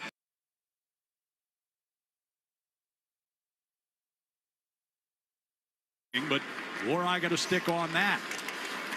Burakovsky slips away from Arvidsson. Rinzel couldn't get it cleanly into the Boston zone. Now carried in by Doc, and he throws a shot in on Korpisalo, who gloves it.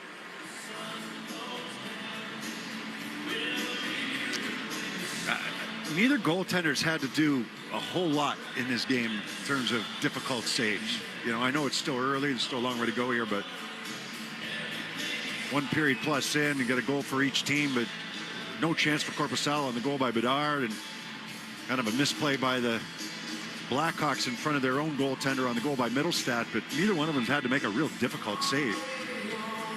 Bruins had an 11-7 shots on goal edge in the first period, each team with 15 attempts. As off of the face-off, here's Azar with a shot that was challenging. Korpisalo had to slide to his left to make that save and cover up. When holiday inspiration sparks. Minute 49 into this second period. It's our first holiday here, so we're keeping it simple. Korpisalo simply decorating, double-checking to make sure he had that puck after making the initial save. That was like the save he made in the first period, right? He had to look around. He wasn't sure where that puck was. Whether you're new to hosting or just ready for something. Face-off win by Bertuzzi. Kaiser gives to Teravainen. Back to Kaiser, walking it down the far wall. Corrali forced him back out toward the blue line. Now Peak will take one away along the end boards. Near side, it'll come to Husnadinov. Looking for Kastelik. Couldn't get it out. Azar got it in front. Poke check by Korpisalo. Kastelik to Corrali. Out to the red line. And a free puck just out of Husnadinov's reach. Teravainen brings back across the line, and Nazar's shot forced out of play by Zadorov. A little sloppy by the Bruins trying to come up the ice, right? You can have trouble getting out of the zone initially when you have full possession of that puck, and then turning it over in the neutral zone. Everybody kind of going by it. It leads to a 3-on-2 rush going back the other way. Face-off will be to Korpisalo's right. Minton will take the draw. Teams are even on the face-off dot so far tonight. Chicago wins this one. Crevier from the top of the right circle shoots and scores. That one finds its way over the shoulder of Korpisalo, and Chicago has their first lead of the game at 2-1. Yeah, Minton. I should say the Bruins just not happy with themselves. They lose this face-off, and this shot finds its way in. I don't know if it was through a screen or if it deflected off of a stick on the way out. But it beats Korpisalo up and over top of the glove hand side. A drifting shot finds its way in. I mean, just not a lot going on, but the Bruins have won a lot of the faceoffs that they've taken. They lose this one, and all of a sudden the Blackhawks just drift one in from the right wing circle. Crevier, who is not in the opening night lineup for Chicago, gets them on the board here, and a 2-1 lead. And just 7 defensemen today, the Blackhawks are. 3 goals in 32 games in the NHL last season.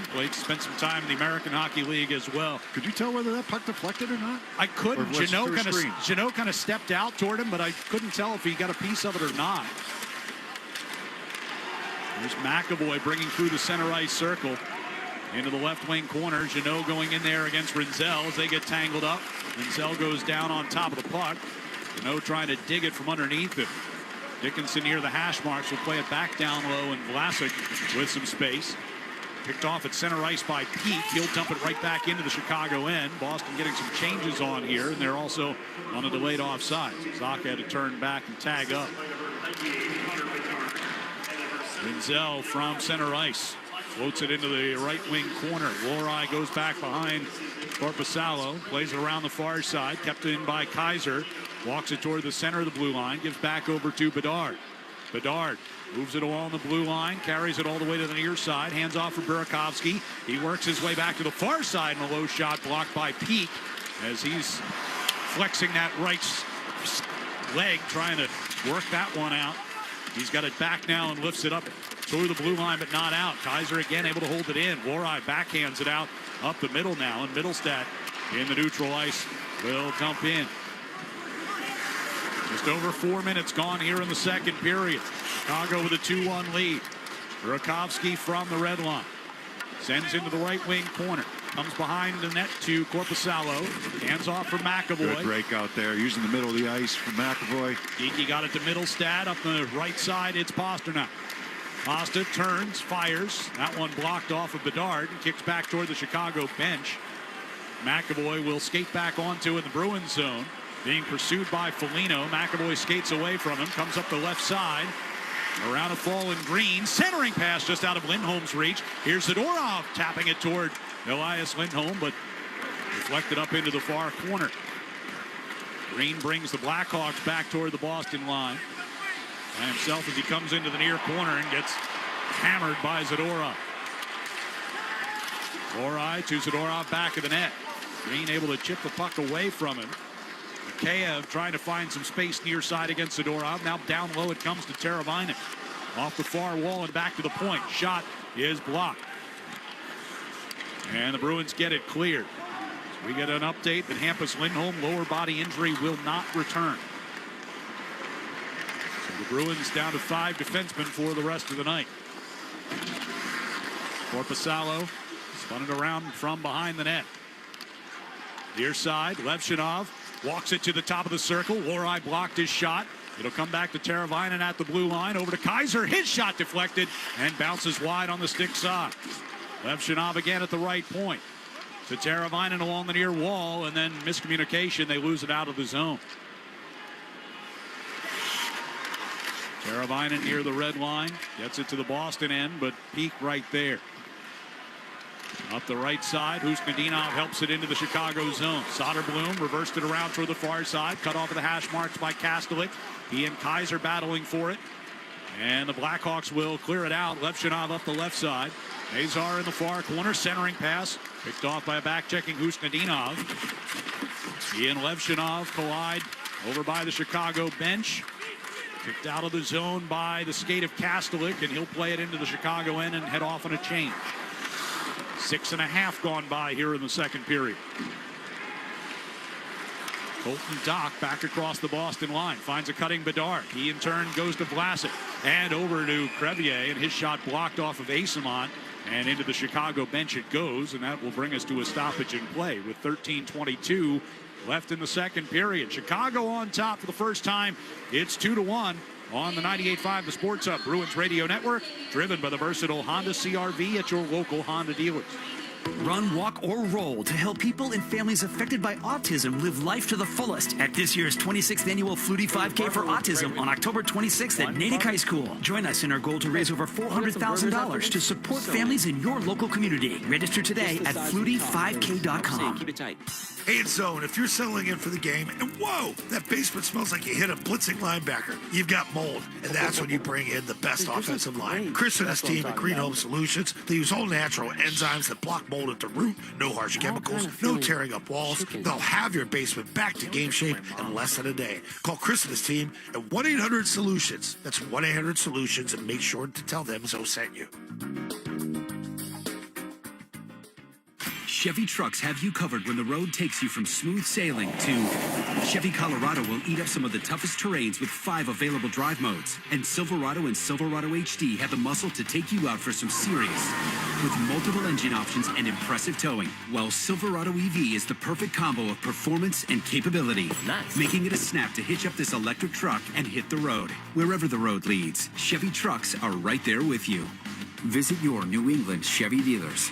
Mice scurrying around in the basement, spiders crawling in the shower, stink bugs creeping on every window. Fall in New England means that pests move in. Unless you call Burgess Pest, my go-to for pest control. Local, fast, almost 100 years of proven results. BurgessPest.com. Built for New England, built to stop pests. Hit 985thesportshub.com. 13:22 to go here in the second period. Chicago's got a 2-1 lead here on home opening night at TD Garden. We told you a few minutes ago, Hampus Lindholm, the lower body injury, will not return tonight. So some concern there. What's the concern playing 5 defensemen when you're playing a back-to-back here tonight? Well, just like you said, but 5D isn't that bad. I mean, it's a different game now, but I used to love 5D. You know, when you shorten the bench and go 5D, as long as I wasn't the 6 guy. But it's a little different now, and like you said, back-to-back, it becomes a little bit more taxing for these guys. This period in particular, because it's a longer change. He's trying to clear the puck here. Bedard keeps it alive. Gives over to Crevier for a shot. And the stop made off the right pad of Korpisalo. Nothing has been clean for the Bruins forwards here in this game so far. Zacha to Arvidsson coming up ice, and he rockets one past Soderblom, but wide of the net. Ricochets all the way back down into Boston territory. Lohrei quick up here from Middlestat. Coming back toward his own blue line. From the red line, dumps into the right wing corner. Zacha will give chase, but Rinzel is there. Throws it back down toward the Boston blue line, and Donato able to tip it down into the corner. McAvoy pokes it along to Arvidsson, and Zacha gives back to Arvidsson, cutting up the left wing. Sends across to McAvoy, far circle. McAvoy got it into the crease. Soderblom knocked it out of the air after he got a stick on the initial attempt. And the Blackhawks clear back into the Boston zone. Mikheyev will track one down in the right wing corner. Swatted out of the air by Lohrei, and that will clear the zone. 12:10 to go here in the second period. Bruins down by 1. Rinzel harassed by Lindholm in the neutral ice. Pasternak's got it. Pasta faked the shot and then tried to get him around Vlasic, and Vlasic got a piece. Just got enough of it. Rinzel. Yeah, fake slap shot. Try to pull that puck outside in there on Vlasic. Pastrnak will bring the Bruins back up ice to the red line, out of the blue.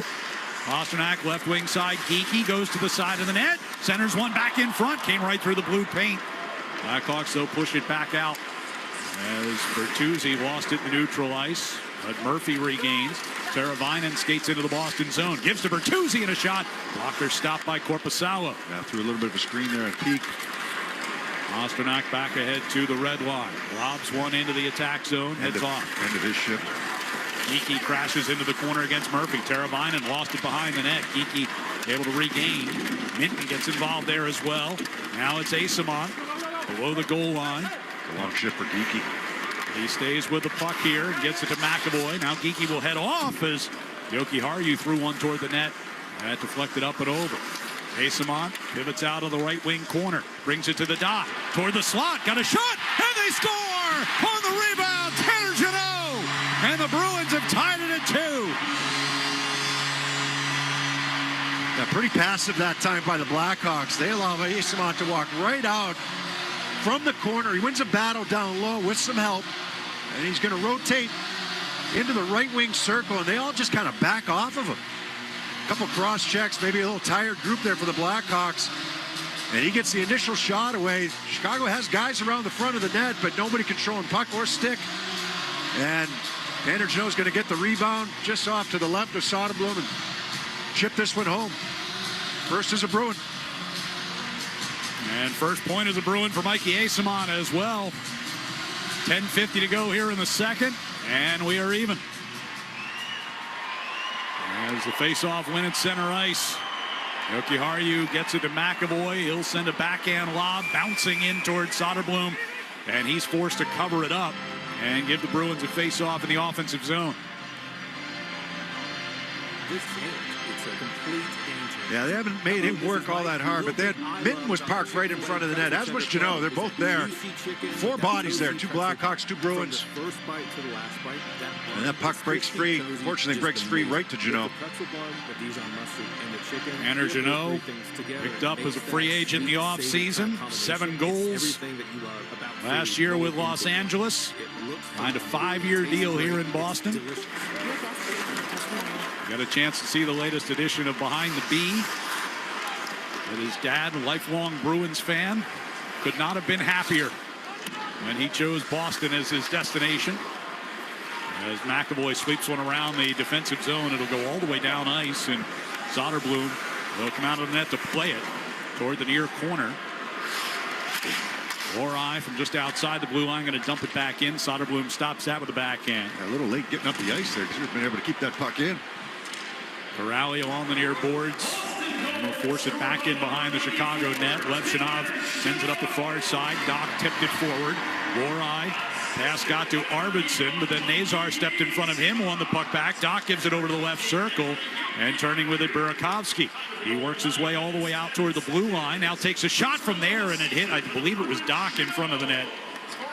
Bruins get possession, and Middlestat calmly makes his way up through the red line and sends a floater down into the left wing corner. Evshinov turns in front of the Chicago net. Angles one up the near side. Burakovsky tips it deep. Zadorov wheels it around the near side to Zacha. Under pressure from Crevier. He pushes the puck out across the blue line. It'll come back into the zone. And Zadorov brings into the corner. Deflected pass. Zacha picks that up and tried to go long for Middlestat. Crevier got a stick in there. Middlestat gets it just onside as he walks into the Chicago zone. Near side boards against Burakovsky. And Burakovsky going to relieve him of the puck. Crevier's pass in front of the net. Vlasic in a neutral ice. Burakovsky backhands it across to Donato coming into the attack zone. Skates around behind the Bruins net. By himself. Ran out of room in a hurry. Puck though dragged out of the corner by Mikheyev. And they'll keep the Blackhawks on the attack. Donato back of the net. Try to backhand one in front. Broken up by Zadorov. And that puck ricochets all the way back toward the Chicago blue line. Zell had to hustle back ahead of Geekie. Errant pass at center ice picked off by Lohrei. Had to wait for Pasternak to get back on side. Now takes a shot. That one blocked. And nearly a chance for Elias Lindholm. Instead, it's Rinzel cutting back ahead to Bedard. Right circle. Shot blocked off of McAvoy. Lohrei played it off the near boards. Just missed Pasternak coming out of the zone. Dumped back in by Mikheyev. Korpisalo to McAvoy out of the far corner. Pass across the ice to Asamont near side. In the middle for Lindholm. Bounced off of him right to Jeannot. In the far corner, Jeannot and Asamont. Both trying to dig the puck. Bolino off the far boards, couldn't get it out. Peak over to Zadorov with a shot. It hits a body in front. Jeannot in front. A chance for Asamont. Just missed him. Yeah, I had him there. He's had him backdoored. Now thrown back to the net. Knocked down in front was Jeannot. Comes down low to Asamont at the back of the net. Backhand stuffer. Came right through the crease. And Jeannot battling with Grzelcyk along that far post. Grzelcyk had his stick tied up. Zadorov kept it alive here for Jeannot in the near corner. Jeannot gets knocked down. Stays with a puck. Minton, near circle. Back to Peak. His shot goes high and wide. And Bedard gets it to the blue line, but not out. Minton stays with it. He takes a long shot. Bruins have gone for a change. Soderblom holds the puck long enough to get the whistle with no one around him. So 7 minutes to play here in the second period, and we'll take a break. Bruins have tied it at 2 on the goal by Tanner Jeannot here on the 98.5 The Sports Hub Bruins Radio Network, driven by the versatile Honda CR-V at your local Honda dealer. We're keeping it simple. Now's the time for a great deal on a new Honda. For a limited time, well-qualified buyers can get a 3.99% APR on a 2026 Ridgeline, 2026 Passport, or 2026 CR-V. Hurry into your Honda dealer today. See dealer for financing details. Wendy's has new chicken tenders and new sauces. So whether you're a creamy ranch girly or a new Wendy's signature stand, you can dip to your heart's content. Now let's wrap this up because I got to dip. I want to try these new tenders. For tendies you're going to know by name, gotta be Wendy's. Participating U.S. Wendy's. Hi, this is Andrew Peak. I'm excited to be teaming up with the Shaws and Star Market Foundation and 98.5 The Sports Hub for feeding the puck for families.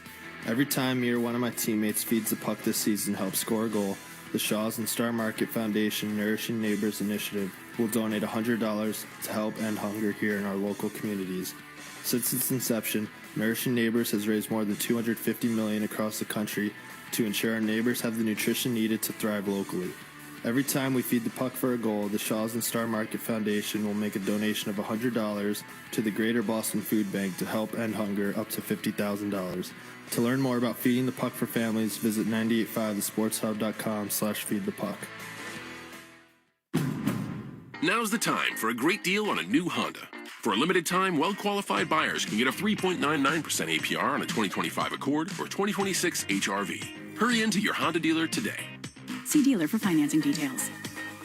Zoe and Beetle, middays on the Sports Hub. 7 minutes even to go, second period. Bruins and Blackhawks tied at 2, thanks to the goal by Tanner Jeannot.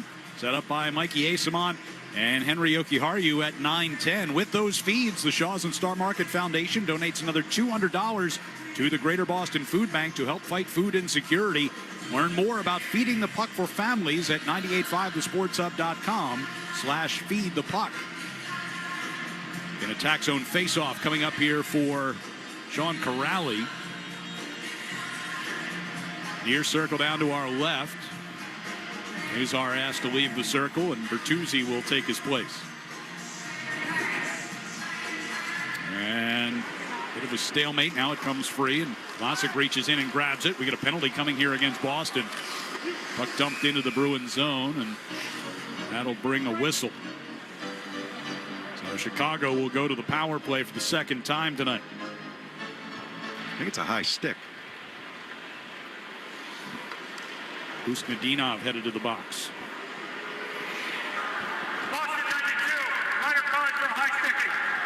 You are correct. That stalemate off the faceoff, and Usnadinov trying to help out down low. Caught Nazar up around the neck, but not the most egregious penalty I've ever seen. No. Stick was up there. Chicago, yes, it has to be called. Chicago 0 for 1 on the power play so far tonight, 0 for 4 on the season. And they'll have to chase a puck all the way back down to their zone. They had an abbreviated power play earlier. Yep. They were 7th in the league last year on the power play, nearly 25% success rate. Teravainen will dump one into the right wing corner. Ricochets on to Nazar, and around the boards he sends it, but it skipped past Bertuzzi, and they'll have to chase back into their own zone again. About 30 seconds gone on the Husnadinov minor. Bedard from his own blue line to Teravainen, back to Bedard, skates in across the Boston line. Zadorov got a piece of the puck, but the Blackhawks keep it alive. And now Nazar's pass comes out of the zone. Bertuzzi will retreat back again. Bruins changing up the penalty killing unit. Bedard quickly back ahead. Nazar along the near boards. Tried to play it around the wall, but tipped by Jokiharju. It goes out of play. Fans, hockey season's the perfect time to get a high-efficiency Peerless boiler. Be ready and start saving now. Find the Peerless boiler that's right for your home or business, and a list of local installers at peerlessboilers.com. Remember, Peerless Boilers, the world's best built boilers. Bruins penalty killers were 5 for 5 last night, the season opener in Washington. Minute 7 to go on this kill. Minton won the draw, and that allows for an easy clear. Well executed. Peak just bumps it over to Jeannot, and Jeannot's got all kinds of time and space to get that puck all the way down. Chicago from their own zone. They're moving from left to right. Levshinov carries into neutral ice, trips over the blue line, and was able to get it to Foligno without turning it over. And then Foligno's stick gets knocked out of his hands, and puck gets sent all the way back down towards Soderblom. Just the sides and the top. Levshinov will try it again. He's up the right side. Try to leave it back behind, and now does to Burakovsky through the Boston line. Give it up and got it right back from Doc around the near side boards.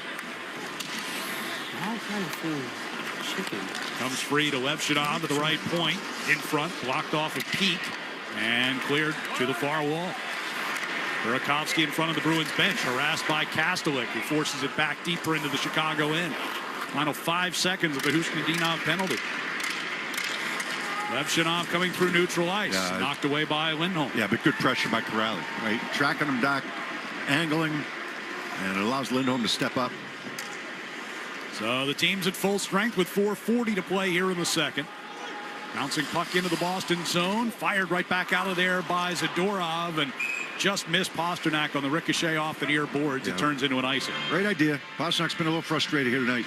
You know, he had that penalty he took in the first period. And he kind of got tackled there by Murphy. Hasn't had a lot going for him offensively. And no shots on goal so far. Well, we've seen that movie before, and all of a sudden he's on the score sheet for 1-1 at the end of the game. Only takes one for him. Any shot that he gets on goal has a chance to go in. But that line hasn't really created much today. Yep. They were responsible for all 3 goals in the win last night. Deflected puck gets into the Bruins zone, but does so offside here against Chicago. And we will take a break with 4:19 to play in the second period. 2-2 game here at TD Garden on the 98.5 The Sports Hub Bruins Radio Network, driven by the versatile Honda CR-V at your local Honda dealers. TD cardholders score special benefits at TD Garden, from pro shop discounts and free tours to free popcorn and more. These benefits were made for game time. Learn more at the TD Garden website. TD Bank, bank of the Boston Celtics and Bruins. Hi, I'm Patty Staples. And I'm Paula Salamina. We're business development managers at Blue Sky Restoration Contractors. Have you experienced property damage? Blue Sky is your emergency partner to restore your home or business after disaster. Whether it's water, fire, mold, or storms, call Blue Sky before you call anyone else, because we'll take care of everything from beginning to end. And with locations across New England, we will be there in no time to get you back on your feet. So visit goblusky.com, Blue Sky Restoration Contractors. Restoring your property and your life for a brighter tomorrow. Sports don't get any tougher than hockey, and trucks don't get any tougher than Ford F-Series, F-150, and Super Duty. The trucks that move mountains also move parade floats and snowmobiles. With that versatility, it's no wonder Ford F-Series is the #1 selling pickup for 48 years straight. Visit buyfordnow.com for great offers. Your New England Ford dealers, a proud partner of your Boston Bruins. Sales claim based on 1977 to 2024 calendar year total sales.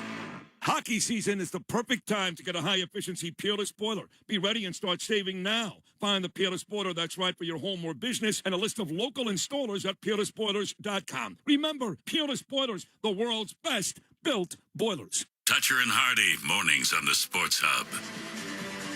Fans get ready for Bruins game days at the Pro Shop, powered by 47. From hats, jerseys, tees, and more. We've got every Bruins fan covered. Shop at the Hub on Causeway or online at bostonproshop.com. 4:19 to go, second period. Bruins and Blackhawks even at 2 goals apiece. It's 1-1 after 1. Crevier with the early goal here in the second to put Chicago ahead, and then Tanner Jeannot equaled that 7 minutes later. Face-off coming up just outside the Chicago blue line. Jeannot against Donato. Rinzel sends forward into the neutral ice. Jeannot cut that off, and then Dickinson will play it deep. He got stood up by Jeannot as he did so. Rinzel gloved one down at the line, and they say it was onside. McAvoy in the near corner, around the glass. Jeannot couldn't get it past Rinzel. Lohrei gets it out. Donato near the red line drops it back into the Chicago zone. Pass back in his direction was deflected off of Minton. McAvoy, long pass to Jeannot up the near left wing side. Cuts in through the high slot off the far circle. Down low to Asimont. To the back of the net, Asimont peels back toward the far side, sends it in front. Minton was there. Deflected off the stick and up and into the air. Lohrei pinched down to the near circle against Grizzly. Down the far boards and out. Matt Grizzly went to camp on a PTO with Chicago, signed on Saturday to a 1-year deal after spending last year in Pittsburgh. Bruins going to whistle for an icing here. Got some pretty decent size on their back end. Grizzly kind of balances that a little bit. Yeah. We know he's not the biggest guy, but he can certainly skate and move the puck. He had a good season last year for Pittsburgh. Career high 40 points last year. Goal and 39 assists. And when you look at plus minus, he was running their power play. On a team that had Chris Letang and Erik Karlsson, he was running their power play. I don't know if that's where he's best suited, but I'm very surprised that he didn't have a job when the dust kind of settled there. Here's Geekie moving it down the slot, took the shot, and in and out of Soderblom's glove. What did they back off of him? On the far circle, kept alive by Peak. Pasternak, top of the left circle, fires one across, blocked by Bertuzzi as he tried to get it to Geekie on the right circle. Azar brings the Blackhawks forward. Teravainen hands off to Rinzel, and his shot gloved by Korpisalo, no rebound. Pasternak giving Korpisalo a little pat. He turned that puck over in the offensive zone, trying to make that pass across to Geekie in the right wing circle. That was picked off by Bertuzzi, and right back the other way for the Blackhawks.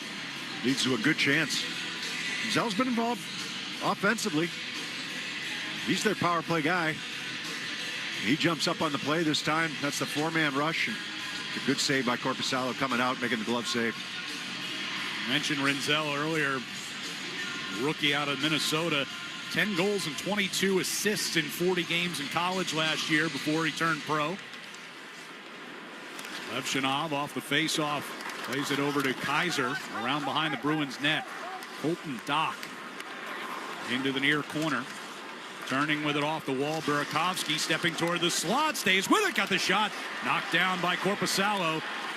Can't get possession.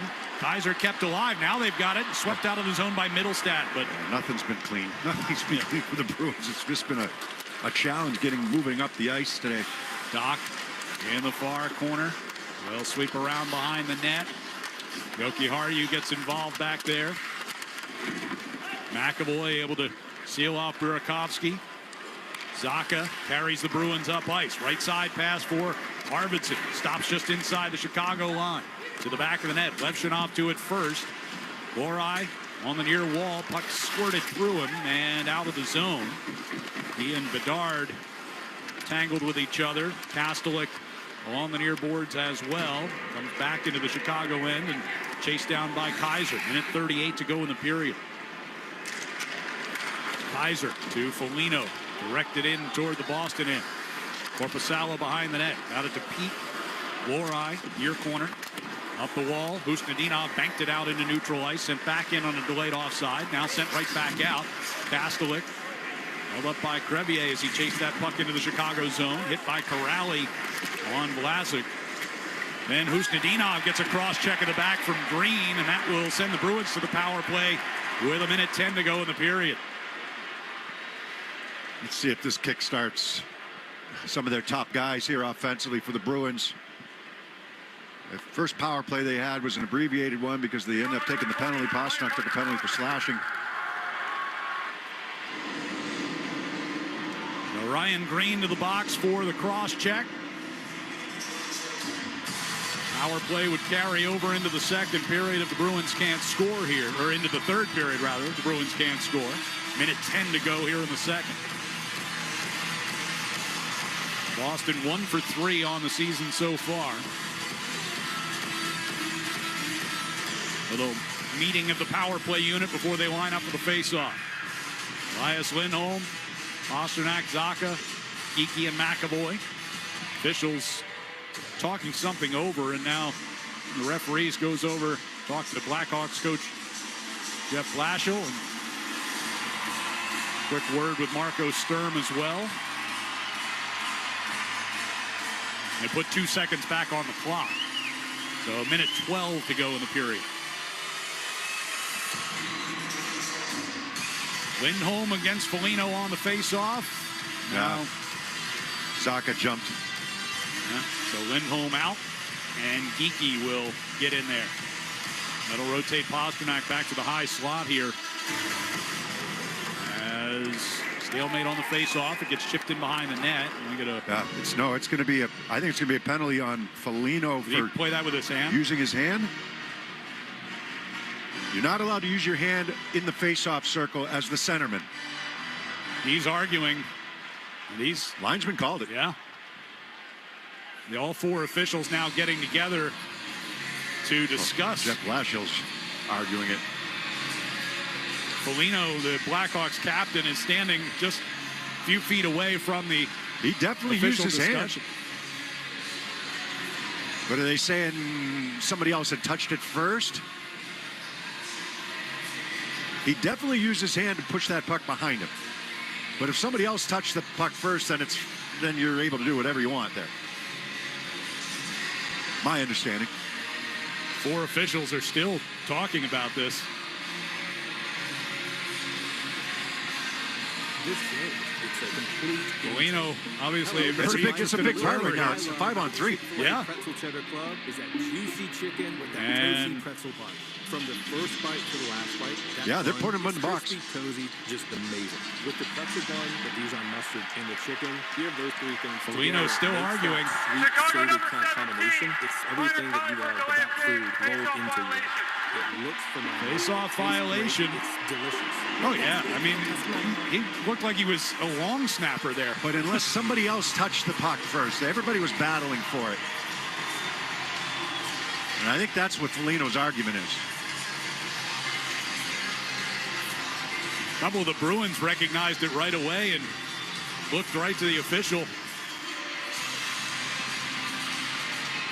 So they put the full time back on the board. This is a 5-on-3 for a full 2 minutes here with 1:12 to go in the period. And a face-off win by Lindholm.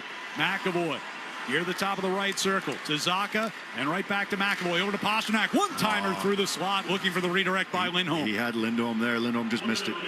McAvoy near the blue line. Pasternak's going to move over to the right side now. Zacha tried to give it to him, and it's deflected out of his zone by Vlasic. 50 seconds to go in the period. Pastrnak deals it back in across the line. They set up McAvoy. Here's Pastrnak at the top of the left circle. Back to McAvoy, center of the blue line. Pass to Zacha, far circle. 38 seconds left in the period. Zacha carries it all the way out to the blue line. Deals it left circle to Geekie. Back to Zacha. Hands off to Pastrnak. Back to Zacha, far circle. Back to Pastrnak. And one times it through the slot again. Zacha to Pastrnak, top of the right circle. Across to Geekie, had to kick it onto his stick and ends up taking it down along the end boards. 18 seconds to go in the period. McAvoy a keep in. Walks in left circle and shoots up over the net. It deflects out of play. 13.1 left on the clock. I know that they were talking it over in front, but I don't think this is what they're looking for, though. Zacha the first look they tried to find Lindholm was a good one. Zacha took the face off, and puck is cleared by Mikheyev. Korpisalo gives it to McAvoy. 6 to go on the clock. McAvoy quick up here to Pastrnak. Carries in across the line. Tried to center. It was blocked off the skate of Murphy. And the Blackhawks will clear it and bring us to the end of period number 2. So we were tied at the end of 1. We are tied at the end of 2. 2-2 is our score. Bruins will have 48 seconds of 5-on-3 time still remaining when the third period gets underway. We'll be back to talk about the first 40 minutes coming up next on the 98.5 The Sports Hub Bruins Radio Network, driven by the versatile Honda CR-V at your local Honda dealers. It looks phenomenal. Now's the time for a great deal on a new Honda. It's time to take an adventure with rugged capability and commanding style. Check out the Honda Ridgeline, Pilot, Passport, or CR-V. For a limited time, well-qualified buyers can get a 4.49% APR on a 2025 Pilot or 3.99% APR on a 2026 Ridgeline, 2026 Passport, or 2026 CR-V. See dealer for financing details. Waiting for your electrical supplies during the day or sitting in traffic is for the birds. Use the GCE Night Train from Granite City Electric and get access to over $50 million in local inventory with a free guaranteed overnight delivery of your electrical supplies anywhere in New England. So avoid wasting time waiting in line and sitting in traffic. Order by 5 p.m. and you'll have your materials the next morning by 6 a.m. guaranteed. Visit GCENightTrain.com to get on board the GCE Night Train today. Granite City Electric, proud partner of the Boston Bruins Radio Network. Face Off Inside the NHL returns, taking you deeper behind the scenes than ever before. See it all from the star-studded Four Nations Face Off tournament. Us against the world, boys. To the adrenaline of the Stanley Cup playoffs. I'm scared of you guys. With candid interviews and backstage access, experience the sacrifice, the rivalries, and the determination that define NHL greatness. Just when I thought last year couldn't be topped, here we are. A new season of Face Off Inside the NHL. Watch now only on Prime Video. Layer on the flavor with the DQ sauced and tossed chicken strip baskets. Now available in new sweet chili or honey barbecue. Only at DQ. Happy tastes good. NHL fans, give yourself some great looks this season and get Boston Bruins tickets at Ticketmaster. As the official ticket marketplace of the Bruins and the NHL, Ticketmaster has a wide selection of tickets available for every game, so you can catch all the action live all season long. If your plans change, you can sell or transfer your tickets, and mobile tickets make it easy to get into the arena in time for puck drop. With Ticketmaster, you'll ensure that when they shoot, you'll score. Get tickets today at Ticketmaster.com/Bruins. Lowe's knows pros want more. Join My Lowe's Pro Rewards for free to get $20 off your first qualifying purchase of $100 or more just for signing up. Plus, enjoy free standard shipping and more ways to save on your next job. Lowe's, we help, you save. Offer valid for new members only. Not valid with any other discount. Free standard shipping not available in Alaska and Hawaii. Exclusions and more terms apply. Loyalty program subject to terms and conditions. Visit Lowe's.com/pro loyalty for details. Subject to change. This is New England Patriots quarterback Josh Dobbs, and Autodesk is the official design and make platform of the New England Patriots. Autodesk is all around us, including here at Gillette Stadium. What fans might not know is that stadiums, buildings, and the new Patriots Training Center were built with the help of Autodesk Construction Cloud software. Autodesk helps the Patriots and the Kraft Group bring their construction vision to life. Autodesk, changing how the world is designed and made. Visit Autodesk.com. Felger and Maz, afternoons on the Sports Hub. Asamont pivots out of the right wing corner, brings it to the dot, toward the slot, got a shot, and they score! On the rebound, Tanner Jeannot! And the Bruins have tied it at 2. And that is our score after 2 periods here at TD Garden. Bruins and Blackhawks even at 2 goals apiece. Back alongside Bob Beers, I'm Ryan Johnston. Great to have you with us for the second night in a row, and the home opener here tonight at TD Garden. So how does this, what we've seen in the first 40 minutes, compare to what we saw down in Washington last night?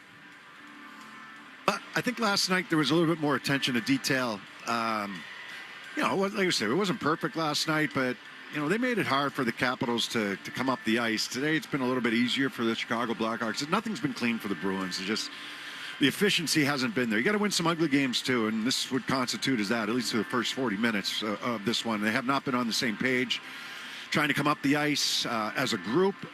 They haven't really generated much off the rush.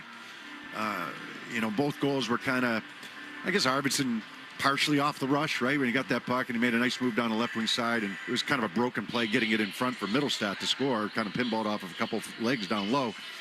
And even the other one, the Asamont gets some space in the second period goal by Jeannot. Asamont gets some space in that right wing circle, and Chicago kind of backs off of him and allows him to get that shot away.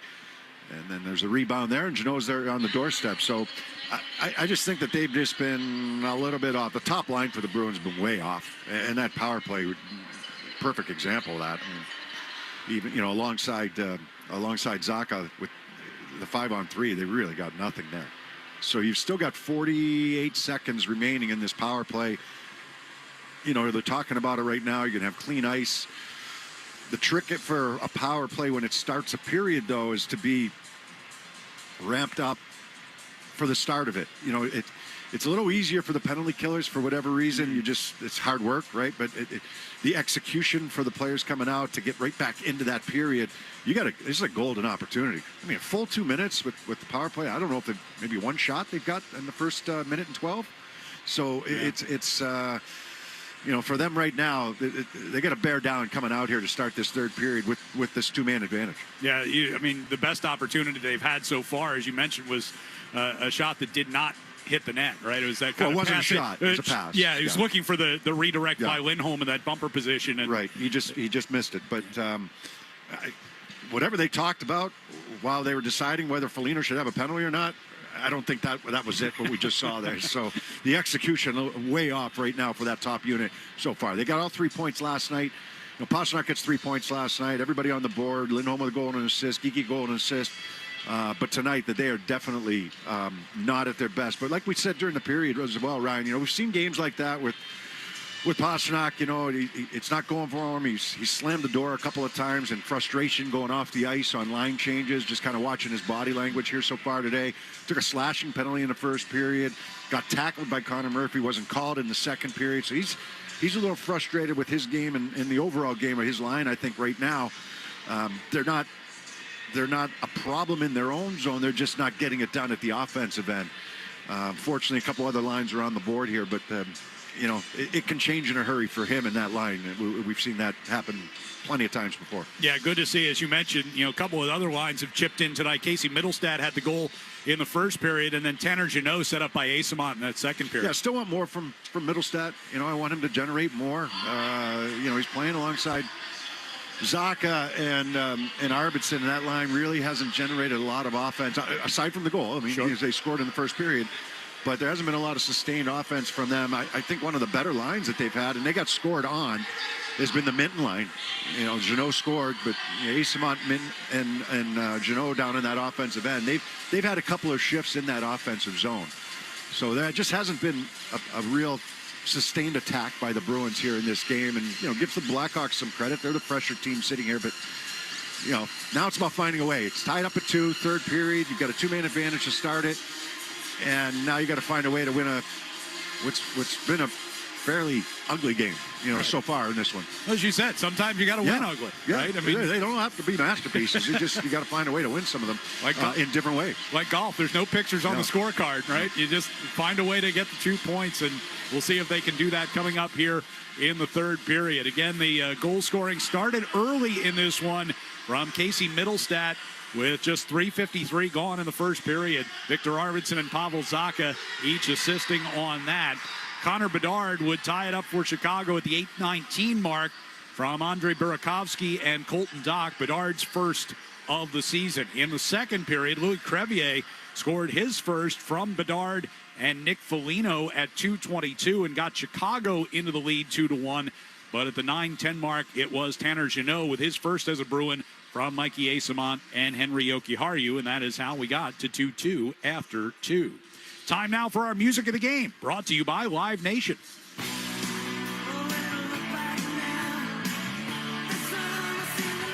Bryan Adams, Roll with the Punches Tour, a night full of hits, live here at TD Garden October 26th with special guests Pat Benatar and Neil Giraldo. Get tickets now at livenation.com. Joe Murray gives us the Sports Hub headlines coming up next on the 98.5 The Sports Hub Bruins Radio Network, driven by the versatile Honda CR-V at your local Honda dealers.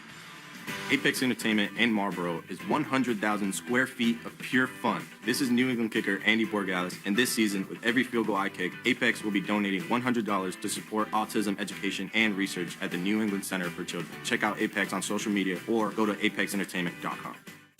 Puka, Bella, I'm sure you've noticed some changes. Who are you talking to? I'm just practicing for when I have to tell the dogs about the twins, because they'll... Be fine in the spacious third row seat. But the twins... Can sleep peacefully thanks to the rear manual sunshade. And what about the... Extra cargo space for strollers and dog beds? I guess you're right. Can we go to the hospital now? The contractions are getting closer. The 3-row Lexus TX. Because everyone should feel like the center of the universe. Experience amazing at your Lexus dealer. Caesars Sportsbook is the only sportsbook app with Caesars rewards. Bet on gridiron action and earn perks on every game like hotel stays, bonus bets, game tickets, and more. Download the app using promo code RADIO20X and place your first bet of $1 or more for a chance to double your winnings on your next 20 bets. Open to new users in Massachusetts who are 21 and older. Max bet of $25 for boosted winnings. Max additional winnings, $2,500 per bet. Profit boost tokens expire 14 days after receipt. See Caesars.com/promos for full terms. If you or someone you know has a gambling problem, call 1-800-327-5050 or visit gamblinghelplinema.org.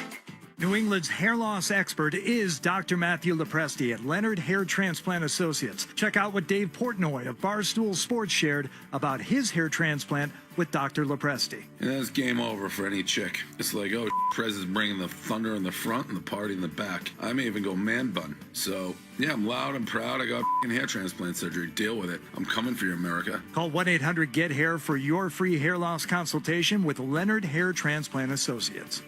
There's nothing spookier than being overdue for an oil change. Valvoline Instant Oil Change is all treats and no tricks this month. Go to newenglandoilchange.com for an exclusive 15% off coupon. Hi, this is Jeff Kaplan from Innuendo in Natick. Cut out that game day glare from hard-to-reach windows with Hunter Douglas PowerView automated window treatments. Innuendo's talented and friendly design staff will help you choose the right Hunter Douglas products, and we measure and install everything we sell. Hunter Douglas at Innuendo. The Pats play on the Sports Hub. Let's pause 10 seconds for station ID on the 98.5 The Sports Hub Bruins Radio Network. From the Town Fair Tire Studios, this is Boston's home for sports. WBZ-FM at HD Boston, 98.5 The Sports Hub. Sports Hub headlines, presented by Celsius Energy Drinks. NHL scoreboard. After 2 periods, Rangers lead Buffalo 1-0. Montreal, they have a 5-1 lead right now on Detroit. Lightning in Ottawa tied at 3. Panthers 1-1 with the Flyers. Theme here, Islanders 3-3 with the Penguins. Devils 2-2 with the Hurricanes. And after 1, Minnesota leads St. Louis 2-0. Blue Jackets, Predators tied at 1. Stars on the road tonight in Winnipeg. They have a 2-1 lead after 1 period. The rest of the games, Mammoth at Colorado. Flames, Canucks. Golden Knights, Sharks, and Ducks, they are at the Kraken. And that Thursday night football, Giants lead the Eagles right now 13-10 in the second quarter. In Dodgers and Phillies right now, 10th inning. in Game 4. LA leads that series 2-1. Cubs, they look to even the series with the Brewers in Game 4 later tonight. The Patriots, they're preparing for Sunday's game in New Orleans. Christian Gonzalez added to the injury report. He was listed as limited for a maintenance day. Stay connected with all the action at TD Garden. Follow them on Facebook, Instagram, and X for exclusive content, behind-the-scenes moments, and more. Follow them at TD Garden today. I'm Joe Murray. The third period's next on the 98.5 The Sports of Bruins Radio Network, driven by the versatile Honda CR-V at your local Honda dealer.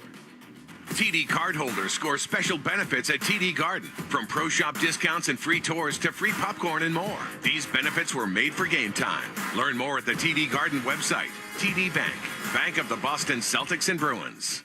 Hey, hockey fans, it's Bob Beers. If you're ready to upgrade your outdoor living space, look no further than TimberTech Decking and Railing. TimberTech is the #1 premium composite decking brand, and it's tough enough to handle anything. It looks just like real wood, but without the costly maintenance of a wood deck. It won't rot, warp, splinter, or peel, ever. And it's backed by industry-leading warranties, so your deck will last year after year after year. Connect with a local contractor or order free samples at TimberTech.com to see the TimberTech difference for yourself. TimberTech, everything wood should be. Whether you're putting together a hockey team or Ford's award-winning lineup of SUVs, a great team starts with the right players. Like the iconic Ford Bronco Sport. It not only looks great, but its 4x4 capability means it can handle just about any kind of weather. And the rugged Ford Explorer, with seating for 7 and room for all your gear. Check out the full lineup of award-winning Ford SUVs at your New England Ford dealers today. Proud partner of the Boston Bruins. Hey, it's Beetle here, your personal moving draft advisor. Picking the right movers is just like drafting your fantasy team. You need studs, not duds. First up, 2 guys in a regret movers. They look good in the preseason, and then they freeze up on game day. 0 agility, questionable motor. Don't even ask about the arm length. Pass. Next, we break it. You bought it movers. Ball security issues, dropped everything, total liability. And then there's Take Your Time Moving Company. They stretch a move into overtime every time. Now, here's your first round lock. DN Van Lines. High floor, high ceiling, clutch in the fourth quarter, elite, fast execution, and no fumbles. These guys deliver, literally and figuratively. Don't gamble your move on a waiver wire talent. Draft the pros. Call DN Van Lines at 1-800-51-MOVER or visit dnvanlines.com. DN Van Lines, Boston's #1 pick for moving season. Trust me, you'll want these guys in your starting lineup. At National Grid, we know home is where you feel your best. That's why we're dedicated to making your home comfortable and energy efficient year-round. With a home energy assessment, you can learn how your home uses energy and receive a custom report with helpful recommendations. You can also learn about energy-saving solutions such as insulation, air sealing, and more. If you're ready to save energy at home, we'll be there for you every step of the way. Visit ngrid.com/assessment or call 866-527-SAVE to learn more. National Grid is a proud sponsor of Mass Save. When you're thinking about your next haircut, use your head. Head to any of the 120 Boston and Providence Supercuts salons. Supercuts, real smart hair. For the best deal on any name brand tire, get to Town Fair Tire. For the guaranteed lowest price and the most free services, nobody beats Town Fair Tire. And you know, I mean nobody. Town Fair Tire. The Bruins play on the Sports Hub. It's time for This Date in Bruins History, being restored by Blue Sky Restoration Contractors. Wheeler with 2:38 left. Left point to Hunwick. He'll throw it towards it and he scores! Matt Hunwick from the left point, and the Bruins have tied it. The Bruins could pull out a come-from-behind win as they get a save here from Rask. Here's Kyle Loposo, a right-handed shot down the middle of the ice to the net. On his forehand, save Rask, and the Bruins win. And this date in history taking us back to 2009 as the Bruins erased a 3-goal deficit to force overtime and earned a 4-3 shootout win against the New York Islanders. The 3 goals all coming in the last 8 minutes and 1 second of the third period from Mark Savard, Byron Bitts, and Matt Hunwick to tie that game, and then went on to win it in the shootout early on in that 09-10 season. This date in history brought to you by Blue Sky. Remember, if you have a property disaster, visit gobluesky.com. That's GOBLU sky.com. Blue Sky Restoration, restoring your property and your life for a brighter tomorrow. Yeah, hoping for a little more sense of urgency from this power play unit. No shots on goal in that 5-on-3. You got 48 seconds remaining in the 5-on-3. And they're going to stick with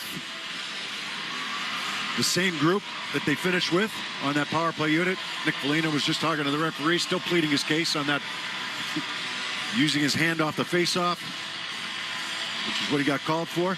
So he's in the penalty box along with Ryan Green. Two of them will watch here as the Bruins power play goes to work to start the period in a tie game. And Hampus Lindholm left in the first period with a lower body injury, not returning tonight. We will hopefully get an update on his status post-game from Marco Sturm. As Elias Lindholm wins the faceoff to get it going here. Bruins moving from left to right on offense. Zacha sweeps it to the right side to Pasternak, steps across the Chicago line. Top of the right circle. Goes down low to Zacha. Got it in front, and they score! And it's Elias Lindholm on the back door. They cash in on the power play just 15 seconds into the third and grab a 3-2 lead. And win the faceoff first, so you get puck control right away. Four-man unit coming up the ice. Eventually this puck's going to get moved to Pasternak over on the right wing circle, or excuse me, right wing blue line. And he's going to get into the zone. He's going to zip it down to Zacha, who's off to the side of that. Zacha tries the backdoor pass. It actually hits the skate of Murphy. Doesn't get over to Lindholm cleanly, and then Murphy trying to locate that puck. Can't do it. Lindholm just chops it home. Still got a power play though. 2 games, 2 power play goals for Elias Lindholm. Bruins with a 3-2 lead. 30 seconds left on the 5-on-4 power play now. McAvoy from his own blue line. Leaves it at center ice for Zacha. Now Lindholm skates it in across the line. Geeky challenged by Foligno. Loose puck near circle. Zacha backhands it all the way across, and just getting a stick on it was Mikheyev as Pasternak was waiting in the left circle. Yeah, they're taking that one away, huh? Here's McAvoy, high slot, right circle, Geeky right back in front. Lindholm, a shot kicked away. Pasternak got a chance of the rebound. Now here's Lindholm again, and Soderblom somehow got across. Great save by Soderblom, moving to his left to keep that puck out. Power play is over. Minute into the third period. Teams are at full strength, and the Bruins have a 1-goal lead. Chase into the far corner. It's Murphy able to get it out of the zone and lift it into Bruins territory by Mikheyev as Chicago goes for a change. Cleared out. Goes all the way down, and that's going to be an icing here against Boston. Zacha and Pasternak get the assists on a power play goal by Lindholm early here in the third period. So 2 assists for Zacha tonight. You could not allow that 5-on-3 advantage to go without anything. I mean, you needed something to come from that, and that wasn't good enough to build momentum. You needed a goal there, especially the way they ended the second period. And they almost added to the lead there. I mean, that's a great save by Soderblom coming across. Face-off win in the defensive zone. Zadorov's clearing effort, and they're going to whistle out a hand pass here against Chicago. It wasn't an adamant whistle, was it? No. half the players on the ice kind of kept going. Geyser was still playing. So they'll move the face-off outside the blue line here. Elias Lindholm, 17 goals, 47 points. Played all 82 games last year. He was banged up in training camp. Slow start to the season. Bruins are going to get whistled for an offside here. He gets the job of centering the top line to start the year. Well, he finished the year there, and he felt better. And then he went to the World Championships, felt better there. We only saw a shell of, I think, what he's capable of last season. And if he develops into that, that bumper position on the power play, he's going to be that much better. He's going to be that much more of a weapon. He can shoot it. He has trouble sometimes finding it. That quick play down low or right out to him in the slot. Marco Sturm talked the other day about telling Elias, he wants to kind of get him back to where he was playing in Calgary when he was playing alongside Johnny Gaudreau, and 42 goals in the 21-22 season. 82-point season as he played every game that year. Levchinov challenged by Husnudinov here in late. He's on this line right now with Middlestat because Zach had been on the power play. Middlestat gets squeezed off the puck by Bertuzzi. Teravainen going to carry it in neutral ice. Goes off to the right side now. Levchinov into the middle. Burakovsky coming right down the slot, and he scores. Beats Korpisalo on the glove side, and Chicago ties it at 3. Bruins have guys going to the bench. 2 players going to the bench, and they allow the 4th Blackhawk to come up the ice on this play. And it's a well-executed play. It's a 4-on-3. That's the second time we've seen it, but Burakovsky this time making the Bruins pay. 2 guys were going off the ice as Burakovsky came up as the 4th guy. Second point of the night. It's one thing to go on a change. You're exhausted to get a change. You want fresh bodies coming out, but not when they've got a 4-man rush. Puck poked behind the Bruins net here by Pete. Goal and an assist tonight for Burakovsky, who came over from Seattle in a trade in June. On the near side, backhanded into the attack zone by Asimon. Crevier sweeps it right back out of there. Burakovsky, rink wide pass, finds Bedard. Bedard stops near circle, sends one through the slot, untouched all the way into the far corner. Came out toward the far point. Rinzel got buried over there by Jeannot. Asimon angles one ahead. Here's Jeannot up the right side. Backhands around behind the Chicago net. McAvoy in the corner takes a hit from Doc. That was a 3-on-2. If they just had a little bit more patience there through the neutral zone. Rinzel will drag it out into neutral ice. Steps toward the far side, hands off for Donato. Drop back, and shot attempt by Mikheyev was blocked. Corrali to Jokiharju. Out into neutral ice. Kastelik and Kaiser were locked up together. Neither guy gets the puck. Comes back deep in the Chicago zone, and Rinzel will take it around to the far side. Angled back through neutral ice. That one misses Mikheyev, and it will be an icing against the Blackhawks with 16:16 left on the clock. That's a couple times that the Bruins have been victimized with that 4-man rush by the Chicago Blackhawks, getting the 4th guy involved. Burakovsky he's not a defenseman, but he was the 4th guy on the rush. It was a pretty well executed play to get him that puck, and then he just beats Korpisalo clean, coming right down the slot. Who was that had the shot in the second period? Was that Rinzel that had one coming right down the slot as the 4th guy? Yeah. There's Peak off of the face-off, throws one toward Soderblom, who sticks it up off the glass. Donato will clear it. Dumped in by Mikheyev. Korpisalo backhands it for Peak to Lindholm, lunging to get it to Pasternak, who gets tripped up from behind by Nazar, and that will draw a penalty against the Blackhawks. And the Bruins go back to the power play. Just over 4 minutes gone here in the 3rd. Yeah, Nazar is going to plead his case, but yeah, that's what is that, 180 feet from your net and taking that penalty in a 3-3 game in the 3rd period? Just reaching in. It's not a lot, but it's enough to upend Pasternak because Pasternak's trying to change direction and get around him. So the top power play unit will go back to work here and see if they can put the Bruins back in front. Blackhawks win the face-off, and that'll give Murphy a chance to send it all the way down ice. McAvoy picks it up from behind the Bruins net. Boston moving left to right here in the 3rd period. Elias Lindholm.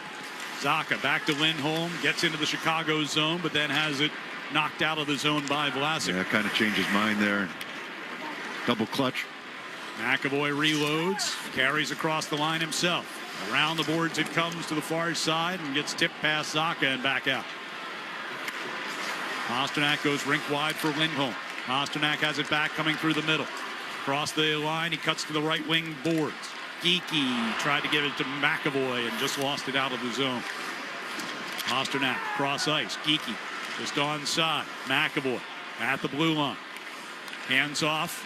Usnadinov, who just jumped on the ice. Geeky, far circle. McAvoy up top. Pasternak out near the blue line. To the far circle and bounced off the stick of Geeky. I don't know if he was ready for that. You got to be ready every time he's got the puck. They had such good chemistry last season, Geeky and Pasternak together. Lohrei gives to Arvidsson as the Bruins come forward with 42 seconds left on the man advantage. Arvidsson out of the right corner. Middlestat from the circle. In front. Arvidsson to the back door. Puck in the crease. It's covered up by Soderblom. It's a good pass from Middlestat. Arvidsson not happy with himself right now. He's open on that back door. He had a great chance in game one there against the Washington Capitals on the breakaway. Wasn't able to finish it. I think he just misses this. Oh, it got deflected. Crevier got a stick on it. Crevier got a stick on it. That's what happened just before it got to him. 34 to go on the power play. 14:26 left in regulation. Tie game. They get the face-off win back to Lohrei. A shot knocked down in front, still loose. And it'll come back to Lohrei. Going to the left wing circle, took a shot, goes up over the crossbar, out of the corner. It'll come all the way back to center ice. Can't miss the net there. Nobody out there to cover up and keep that puck in. Arvidsson gathers it back toward the Chicago blue line. Knocked off his stick by Kaiser. Floats it ahead for Foligno. Eyssimont getting back to keep him from getting a shorthanded rush. 5 seconds to go on the power play. Lohrei to the red line. And a dump in. Kaiser first to it. Reverses it back behind the net. Chicago to full strength with 13:45 to play in a 3-3 game. Brought across the Bruin line. Bedard trying to center. Blocked by Peak. Kastelik on the near side boards. Gets it out. Grzelcyk over to the far side. And Zadorov gets a big hit in the neutral ice. Helps loosen up that puck. Minton along the near wall. They'll backhand it through Grzelcyk. But Rinzel is there. Kastelik bearing down on him. Drops it back for Grzelcyk. Cleared back out towards center ice. Peak taps it back in Minton's direction, and deep it goes. Soderblom played it around the far side. Minton will cut it off with some help from Eyssimont. It will come back around toward the near side.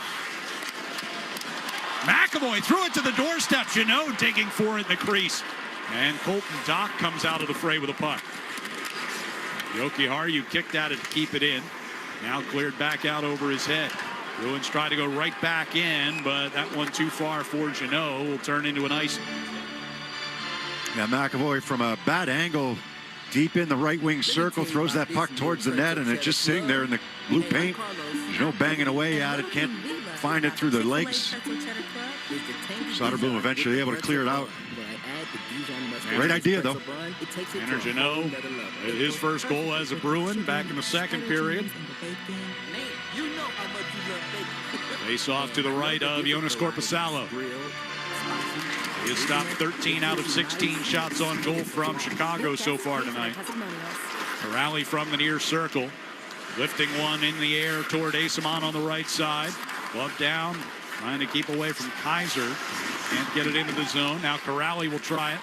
Goes into the middle with a pass. Nothing clean. Off of Everything's in the Eyssimont. skates. Comes back toward McAvoy inside the Boston blue line. He skates it up to center ice. Right side finds Corrali. Corrali back to McAvoy, moving in right circle, and Soderblom made that stop. McAvoy's had some really good jump in this game. He's been active. He's been up the ice. That's a angle back into the Bruins zone. Korpisalo steers that aside as Usnadinov was holding up Nazar, and now McAvoy and Nazar came together. And Sports Up Bruins Radio Network, driven by the versatile Honda CR-V at your local Honda dealers. This just in, hot off the bench press. Planet Fitness has expanded strength equipment. Join the club today for $1 down, $15 a month, now through October 10th. Planet Fitness is proud to partner with Boys and Girls Clubs of America to create stronger, kinder communities. See Home Club for details. Hey, Ryan Williams here with 128 Plumbing, Heat, and Cooling and Electric, home of Finish Strong Friday. And at 128, we are proud to be local and independently owned since 1992. And this year, we're excited to announce that we are now certified Evergreen, which is a certification that speaks to long-term commitment and remaining privately held. with the focus on people over short-term profits and exits. Learn more on our website or social media at call128.com. Fenway workers are fighting for livable wages in their communities. Hi, my name is Joe. I'm a barback at Fenway Park. Boston is a very expensive city. Everybody knows that, and we just want to be treated fairly. Learn more at johnhenrydotherightthing.com. Hi, Joe Giacalone here, owner of Arch Painting, and we have some exciting news. Arch Painting Residential has officially become Paint Zen. Same trusted team, same expert painters. Now with the power of rapid-fire technology to make it easy to quote and book your home painting job in just minutes. And now's the perfect time of year to give your home a fresh coat of paint. So hire Paint Zen for all your fall improvement projects. Get started at paintzen.com. The Revolution play on the Sports Hub. 11:53 to go in regulation here at TD Garden. In the home opener, Bruins and Blackhawks tied at 3. This is the start of a 3-game homestand here at TD Garden. Buffalo Sabres will be in town on Saturday night. And then a 1 o'clock matinee on Monday against Tampa Bay. For the Bruins heading out west. Visit Vegas, Colorado, and Utah. On the first long road trip of the year. Corpusalo gave it to Lorai. On to Lindholm and played it ahead. Pasternak and Vlasic will collide along the end boards. Ginzel going to poke it out of the zone. Second effort, they do get it out. Green did the honors there. Peek from his own blue line to Pasternak. Redirects one in on goal. Soderblom will cover that up and give the Bruins an attack zone faceoff. Man's hockey season's the perfect time. 5 left here in the third period. Marco Sturm's going to send out Arvidsson, Zacha, and Mittelstadt for this offensive zone faceoff. Which will happen over in the far circle down to our right. Zacha will stand in to take it, wins it cleanly. Back to Zadorov at the left point. On for Arvidsson, jumped away from him. It gives the Blackhawks a chance to clear. Donato will send one around the boards in the Bruins zone.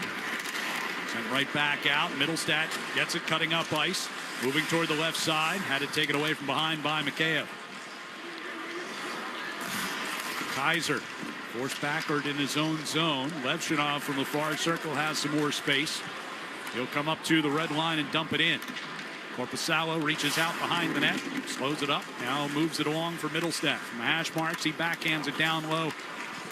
McAvoy to Arvidsson, pass into the middle, right to Burakovsky, who throws one toward the net. That goes wide. McAvoy's tangled with somebody over in that far corner, can't get his stick free. It's Bedard who's laying on the ice and holding his stick. They're going to call McAvoy for a penalty. Wow. Kaiser coming back in his own zone as the extra skater comes on here for Chicago. Kind of had a feeling Bruins are going to get the next penalty. Yet McAvoy's just giving it to the referee. He's standing on the bench right now as he went off on a change. Puck will be dumped in here by Bedard. Took a funny hop out of the corner and came right through the crease as Corpusalo went back into the trapezoid. Bruins touch it up and draw the whistle. The power play coming up for Chicago with 10:10 to go.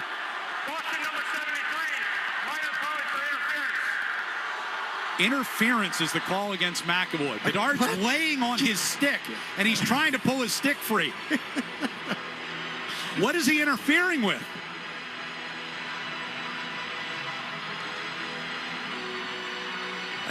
It's mind-boggling. It really is. The referee's 3 feet away watching this whole thing, and I don't know how he determines that that's a penalty on McAvoy. What's McAvoy supposed to do? I don't know. Bedard wouldn't let his stick go. Stand up. The play goes on. It's mind-boggling. Some of the things that they determine are penalties, they really are. Bedard made no effort. So just about midway through the third, and a chance here for Bedard on a backhander by Nazar. Yeah, it's blocked off, and Peak clears it down ice. So Chicago gets a chance right off the bat here on this power play. In a tie game, we're past the midway point of the third period. from their own zone. Bedard will carry ahead. Gains the attacking blue line. Stick knocked out of his hands. Puck cleared back the other way. Good effort by Kaslik. Second effort to make sure that puck gets all the way down. 90 seconds to go on the power play, and nearly a giveaway in front of the net. It's played by Nazar. Minton nearly had a golden opportunity shorthanded. Teravainen to Rinzel. Cuts to the far side. Oh, gets crunched by Zadorov. Rinzel still down. Bertuzzi takes a shot from the near circle. It's gloved by Korpisalo. Zadorov had him lined up, and then Rinzel turned back into it and ended up putting himself in a bad position there. Zadorov was already committed to the hit. Rinzel back up on his own power before the trainer could even get over and check him out. He'll skate his way slowly back toward the Chicago bench. Blasio wants a penalty here, but he turned back into him. I mean, he wants a hit from behind. Right.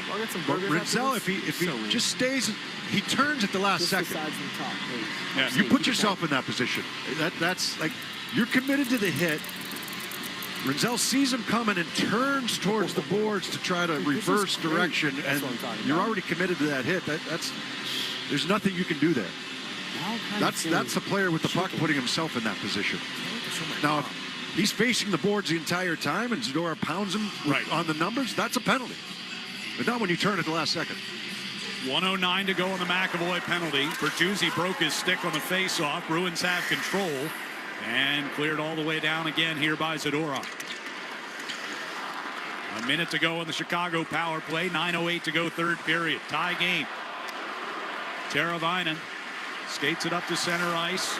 Right side for Bedard. Got it in across the line. Peek to the end wall. Hammers it around the near boards. Bertuzzi down on his knees to stop that puck back at the blue line. Teravainen, though, lost it. And has to chase it back out toward the red. 35 left on the power play. Bertuzzi goes across ice. Nazar crossing for Bedard. Came right back through the slot into the far corner. Teravainen, Levchinov back to Teravainen, right circle. Sends one in front. Bertuzzi on the back door. Bedard a chance. Knocked away by Korpisalo. I think the right pad of Korpisalo kept that puck from getting to Bertuzzi. Levchinov to Bedard. Back to Levchinov, center blue line. 10 to go on the power play. Teravainen looking in front for Bertuzzi. Ricocheted off a peak back into the crease and covered up by Korpisalo. And we get a scrum to his left as he reaches out and grabs a hold of Bedard by the face, trying to keep him out of the pile. Everyone's kind of paired off here. Bruins are short a man. See a glove come off of Corrali here as he's got a hold of Teravainen. Just the sides of the top, please. I'm saying, keep it tight. And now Zaka's going to come over and get involved. Corrali tosses another glove. This is great. And takes Teravainen down. Levchinov wouldn't allow.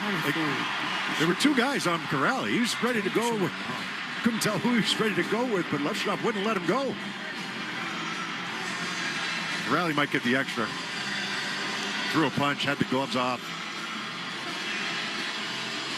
There comes we'll see how they call this. Who knows? Yeah. But comes with 6 seconds left on the Chicago power play and 8:15 left here in the third period. And the two referees putting their heads together to sort that all out.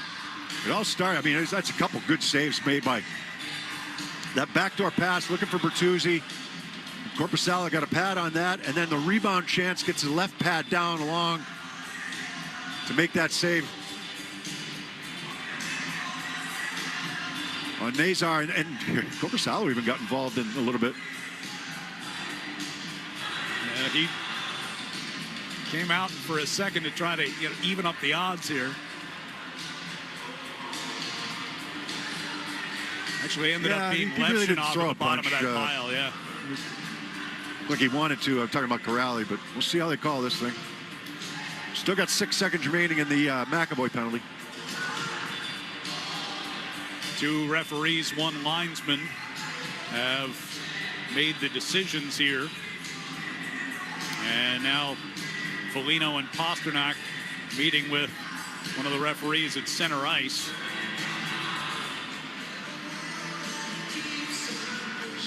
Long explanation. You're going to take Zadorov? Is that? So he gave Nazar, a couple of good cross checks after the whistle. That's the only penalty. As Zadorov headed into the box. Looks like his nose might have been bloodied a bit as well as he heads in there. He's the only guy in the box so far, so we've had no announcement from the referee. We don't know. And we're left to guess. Looks like Nazar is being shepherded across the ice now, as is Sean Corrali. So they're both going to go into the penalty boxes. So it still would appear Chicago will get the better end of this here. Thought they might. Now Levchinov goes in. There we go. Chicago 91 and 55, each have a minor for roughing. Boston number 52 has a minor for roughing. Boston number 91 has a minor for cross-checking. 5 on 5. 4. So it all evens out. It'll be 5 on 4, not 5 on 5 for 6 seconds. So Zadorov for cross-checking. Everyone else for roughing.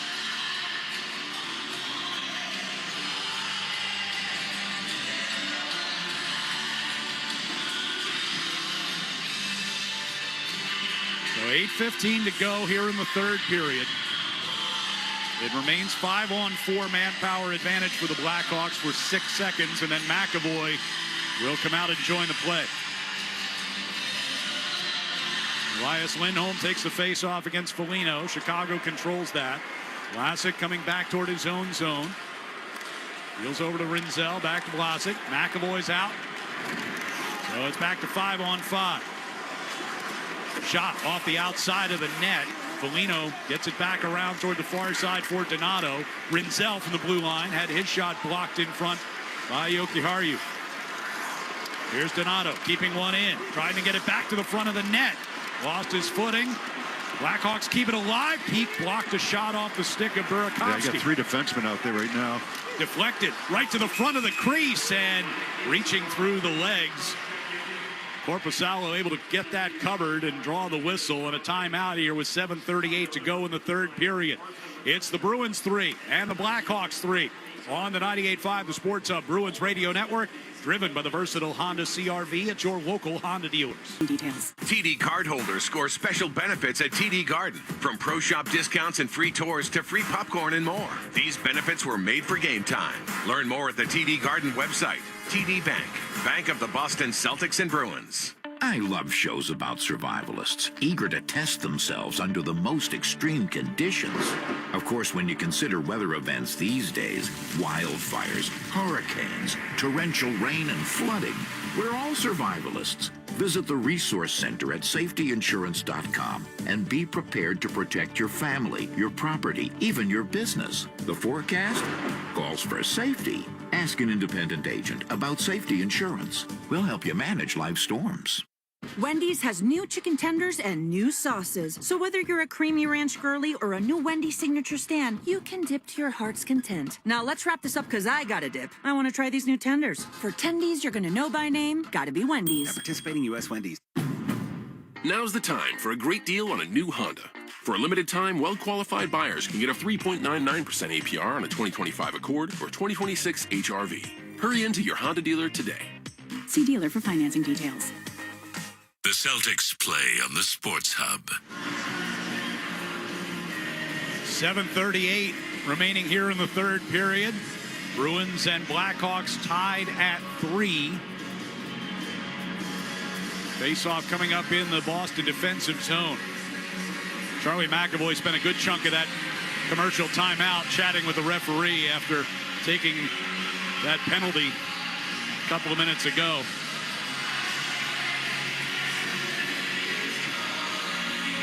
Face-off left of Korpisalo. Blackhawks win it. Teravainen, quick shot. Gloved by Korpisalo. They'll face it off again over there. Yeah, Zacha taking face-offs with him in Middlestat. That one just ended up being a shot on goal for the Blackhawks. It's kind of a stalemate off the draw, but it ended up in their possession. Another face-off win by Green. Played around behind the net. McAvoy knocked down Bertuzzi. Near side circle. Puck came free to Arvidsson. Hands off to Middlestat. Gains the red line. Chips it down the right wing board. Kaiser first to it for Chicago. 7:20 to play in regulation. Backhands one up the far wall. Bertuzzi helped it out of the zone. Zaka to McAvoy back inside his own blue line. Pass ahead for Arvidsson. Redirected deep. Trevier will send it around the far side, and again Bertuzzi gets the clear. McAvoy at center ice wins it back. Pass toward the near side looking for Arvidsson, didn't connect. Bertuzzi steps back into the Boston zone. Forced off into the far corner. McAvoy gets over there and knocks the puck free onto Minton. Minton will dump in from neutral ice. Rest of the line went for a change. Murphy. Pass up the middle. Cutting left side. Bedard. Bedard stops on the near circle. Sends one back into Murphy. Coming down the slot. That shot knocked down. And 2-on-1. Eek to Minton. Minton coming to the right circle. Sends one across. And Soderblom stole one. It was Jeannot looking for his second of the night. Soderblom made a great pad stop, and now Korpisalo juggles a puck after it gets dumped in. And we get another scrum right on his doorstep as Colton Dock was there trying to dig it free. Korpisalo's taken exception a couple times. He got bumped into there. It was an awkward save. Just the sides and the top. That was a save made by Soderblom, though. And he reads this thing perfectly. I thought Jeannot might go to Asimont. It was actually a 3-on-1. And just touch that pass back for Asimont. But great. That's what I'm talking about. I mean, they got a good scoring chance from it, but Now I'm kind of feeling just a better save. Can't wait to show my mom. Couple big stops made by Korpisalo. The Bruins over back checked that time and ended up again coming right down the slot for that chance for the Blackhawks. It's happened a few times here in this game. 6:16 to go. That faceoff should come outside the zone. There were 3 Blackhawks in there, and then there were 4 all of a sudden. So, and they are bringing it outside. Tie game. It's been pretty good third period, entertaining. As a face-off win by Foligno. Dumped in by Rinzel. McAvoy banks it off the backboards to Lori. Around the near side. Vlasic trying to hem Pasternak in the zone.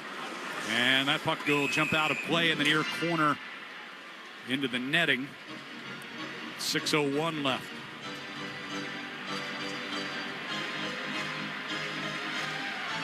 Each team with a goal in the first, each team with a goal in the second, and each team with a goal here in the third. Power play goal from Elias Lindholm, matched by Andrei Burakovsky as Corrali and Zadorov released from the Bruins penalty box, and Nazar and Levshinov out for Chicago. So the penalty boxes are empty with 6:01 to play. Face-off win. McAvoy got it into the middle to Geekie. Got it to Lori. Tried to get it back to Geekie and didn't connect.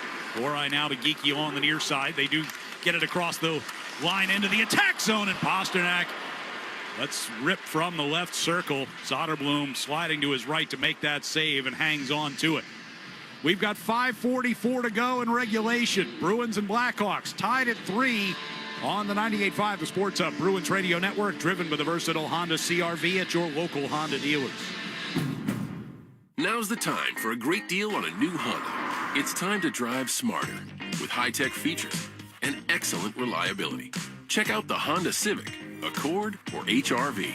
For a limited time, well-qualified buyers can get a 4.99% APR on a 2026 Civic or a 3.99% APR on a 2025 Accord or 2026 HR-V. See dealer for financing details. Exclude Civic Si and Type R. Hurry into DQ for their sauced and tossed chicken strip baskets, layered with flavor from top to bottom and everywhere in between. Try them today. Now available in new sweet chili or honey barbecue. Only at DQ. Happy tastes good. Hi, this is Andrew Peak. I'm excited to be teaming up with the Shaws and Star Market Foundation this year for Feeding the Puck for Families. Every time me or one of my teammates feeds the puck to help score a goal, a donation of $100 will be made to the Greater Boston Food Bank, up to $50,000 to help end hunger. Learn more at 985thesportshub.com/feedthepuck. Shaw's and Star Market, proud partner of the Boston Bruins Radio Network. For the best deal on any name brand tire, get to Town Fair Tire. For the guaranteed lowest price and the most free services, nobody beats Town Fair Tire. And you know, I mean nobody. Town Fair Tire. This is Boston's home for sports.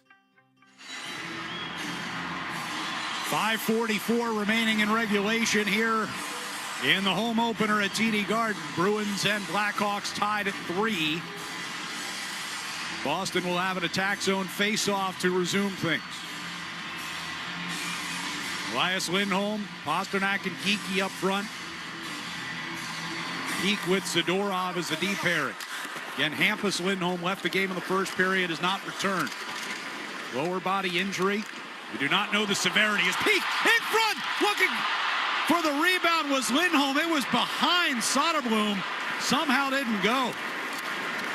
And now the Blackhawks back the other way. Peak blocks a shot from Bertuzzi. Pasternak pushed it out towards center ice. Teravainen regains for the Blackhawks. 5:15 left. Bertuzzi to the red line. Cross ice pass. It jumped away from Bedard. He takes a shove from Zadorov. Bruins regain. Puck in Lindholm's direction. Rolled past him. Grzelcyk played back into Boston territory. Peak. Over to McAvoy. Back to Peak near side circle. Pass through neutral ice. Helped forward by Geekie. He heads off on a change. Thought that was going to be an icing. He didn't go out to play it. Arvidsson down low. In the far corner, Zacha. Got it back to the point for Lorot. On to McAvoy near side. Fumbled it. Kept it alive against Doc. Rims it around them. Oh, he didn't keep it in. Delayed offside. Lorot waited for it to come back out across the blue line and then knocked down Burakovsky, who was in pursuit. On the near boards, Arvidsson. Got it just back inside the blue line, but Kaiser brings it right back out. Thought they were going to call Lorot for cross-check in there.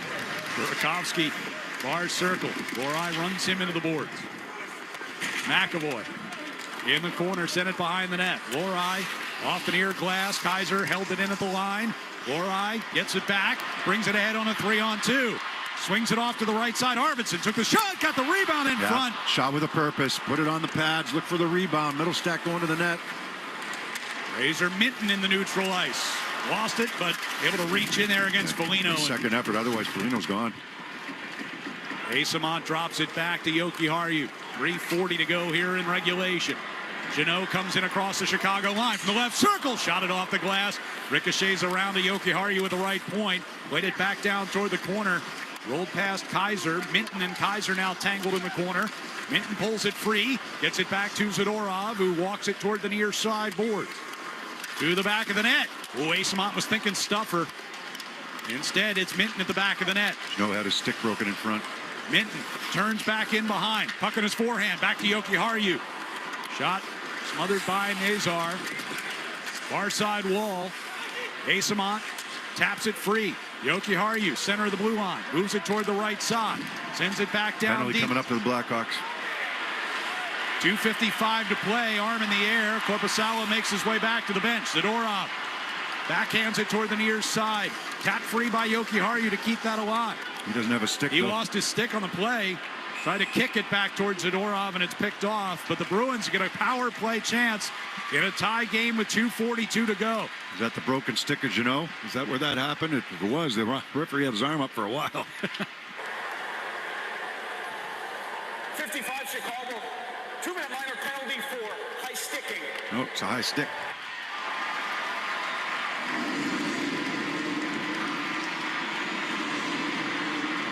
So the Bruins go to the power play late. They are 1 for 4 on the night. The one goal coming on a 2-man advantage. Yeah, I guess so. He got the stick up pretty good. You can tell who that was on for the Bruins, but someone's trying to get to the front of the net and cross-check to the face. Elias Lindholm wins the face-off, right back to McAvoy at the right point. Walks it to the center of the blue line. Pass to the right for Pasternak. Takes a shot that skims up over the net. Race for possession. Teravainen able to get there first, and the Blackhawks clear. Korpisalo leaves it behind the net for McAvoy. Minute 40 to go on the power play. 2:22 remaining in the third. Zacha to Lindholm coming through center ice. Back to Zacha. Carries across the line. Off the wall to Pasternak. Here's McAvoy. High slot with a shot. And the blocker saved. Around the near boards it comes. McAvoy to the blue line. Keeps it alive. Geekie to Zacha to Pasternak. Back to Zacha in the slot. Put it wide on the glove side. Well, they've missed the net a few times this period, haven't they? Geekie top of the circle. Zacha wheels it in front.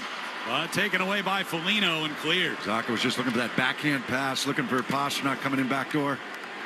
1:03 to go on the power play. Geekie coming in backdoor. 1:42 to go in regulation. McAvoy to center ice. And a dump in. Out of the right corner. Ricochets around to the far side. Teravainen is able to clear it in the air all the way across the ice. And Lorei will retrieve. 43 seconds left in the man advantage. Lorei to Arvidsson. Arvidsson with a lane. Moving toward the slot. Shot it just wide on the stick side. Teravainen off the glass. Can't get it out. Mittelstadt gets it from Lorei. Mittelstadt with a shot. With traffic in front. And Soderblom made the save and covers it up. Too many times missing the net. You know, they've had some good looks in this period. They've had a couple good chances as well, but I mean, Zacha coming right down the gut, missing the net there to that glove hand side on the give and go with Pasternak. I mean, he's right in the middle of the ice trying to go high glove. 29 seconds left on the Levchinov penalty. Minute 10 to go. I think the Bruins are going to call third. a timeout, give Pasternak a little breather here, keep him on the ice for this offensive zone faceoff. Minute 10 to go, offensive zone faceoff. You still have 29 seconds in the power play. And assistant coach Steve Spott will run the huddle here over by the Bruins bench during the timeout. Done a pretty good job at taking Pasternak away here tonight. Yeah, he hasn't had his best, but they've done a pretty good job at taking him away. We had the one-timer a couple shifts ago. That was 5-on-5, but in penalty kill, they've been sitting on him. And he's tried to move a little bit. You know, he's rotated out high on that right wing side. Had 2 shots on goal tonight on 6 attempts. Does have an assist on the Elias Lindholm power play goal early here in the third. So as they come out here, Lindholm, Zacha, Pasternak, Geekie, and McAvoy. 29 seconds left on the power play. Lindholm against Foligno in the face-off, and he wins it back to McAvoy at the point. Pasternak, top of the right circle. Shot off Vlasic, kicked off the end boards and right back out in front, but steered back in behind the net. Mikheyev shoots it down the ice. 14 seconds left on the power play. McAvoy collects it from his own zone. Carries it up through neutral. Across the line, wraps it in deep. Mikheyev, first 2 in the far corner, backs it up to Murphy. Vlasic in the near corner. They'll steer it ahead. Levchinov's out of the box. 37 seconds left in regulation. McAvoy, quick up here to Minton. Jeannot rather, able to tap it toward the back of the net. Azar took away. He'll skate it back through neutral ice. Dumps in. Korpisalo backhands around the near side. Picked off the wall by Bedard. Kaiser. Rinzel. Usnadinov gets in there and wins that puck back. Hands off for Zadorov in the far corner. Final 9 seconds left. Minton coming up the left side. Under the wall by Bedard. The Bruins are going to get whistled on an offside here with 4.1 seconds to play. And the faceoff will come in the neutral ice here.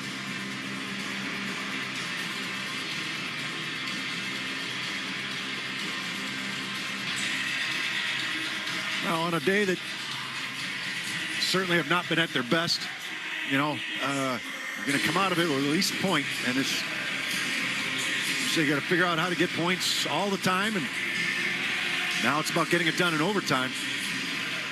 Rowley wins the face-off. Kastelic backs it up to Pete, and he'll let the time run out. Just everything's been a slog. Everything's been a difficult. It hasn't been clean coming out of the zone. A couple of guys have had good jump, but I think the majority of the team kind of fighting it a little bit here today. You mentioned earlier, a lot of passes into skates tonight. But a point on the board for the Bruins, and they'll play on into overtime, and we'll have it next on the 98.5 The Sports Hub Bruins Radio Network, driven by the versatile Honda CR-V at your local Honda dealers. Artificial intelligence, AI, has made my life so much easier. So has IA. Yep, my independent agent. She's a wizard when it comes to delivering great coverage at a great price. She bundled our home and auto with safety insurance. And with Safety's app that monitors driving habits, we saved even more. AI is great. For insurance, so is real intelligence. Ask an independent agent about safety insurance. They'll help you manage life storms. Hey hockey fans, it's Bob Beers. If you're ready to upgrade your outdoor living space, look no further than TimberTech Decking and Railing. TimberTech is the #1 premium composite decking brand, and it's tough enough to handle anything. It looks just like real wood, but without the costly maintenance of a wood deck. It won't rot, warp, splinter, or peel, ever. And it's backed by industry-leading warranties, so your deck will last year after year after year. Connect with a local contractor or order free samples at TimberTech.com to see the TimberTech difference for yourself. TimberTech, everything wood should be. Boston Sports Talk, the Sports Hub. Game number 2 for both of these teams on the season, and 60 minutes not enough to decide it. 3-3 as we head into overtime. And the teams will switch ends and skate 3 aside for up to 5 minutes to try to determine a winner. Bruins went to overtime 17 times last year. They won 7 of those games. Blackhawks had a 3-7 record in games decided on the 3-on-3 and went to the shootout 6 more times. Boston will start with Zacha to take the face-off. Pastrnak and McAvoy out there with him. Yeah, Zacha and Foligno to take the face-off to get that all-important puck possession right off the hop. Bedard and Vlasic join Foligno out there for Chicago. McAvoy talks to Zacha, skated over to talk to Pastrnak. Now they line up for the face-off. And Zacha pulled it back, but Foligno able to get to it first. He was just out there for the face-off. He goes right off the ice. Vlasic brings it to the far side left circle. Bedard shadowed by Zacha. Bedard going to carry it all the way back out of the zone to his own blue line. Nazar in the neutral ice. Gets around Pastrnak, skates it in across the line, took the shot, broke off Korpisalo into the far corner, and swept back out into the neutral ice. Vlasic will carry it back toward his own zone with 30 seconds gone by here in overtime.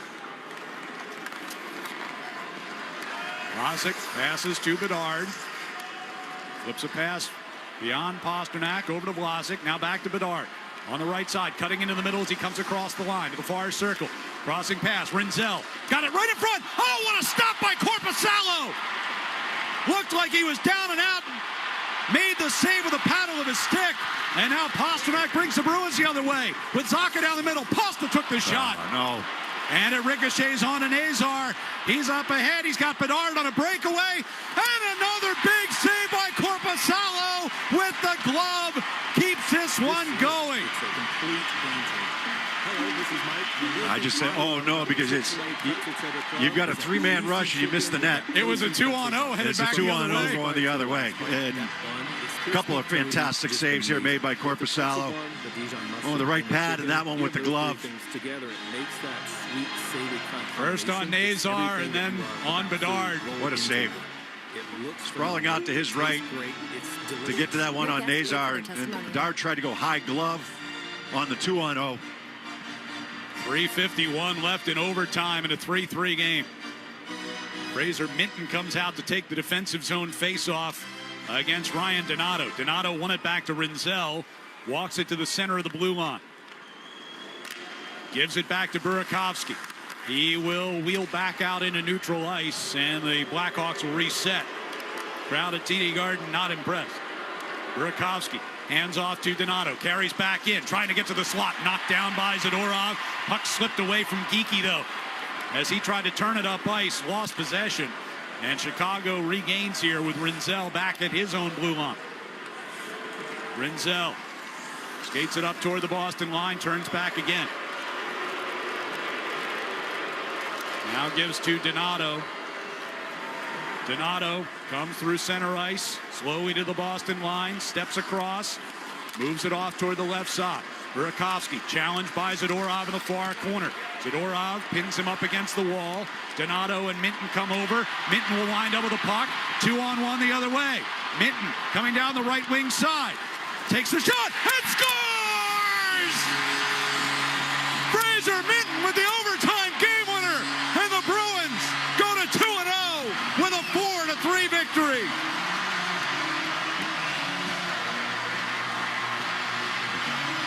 What a finish! Well, Zadorov pins his man up against the boards, and another Blackhawk went in to try to help out, falls down, and that's just a clear-cut 2-on-1 going back the other way. Minton on his offside. He's a left shot coming down the right side.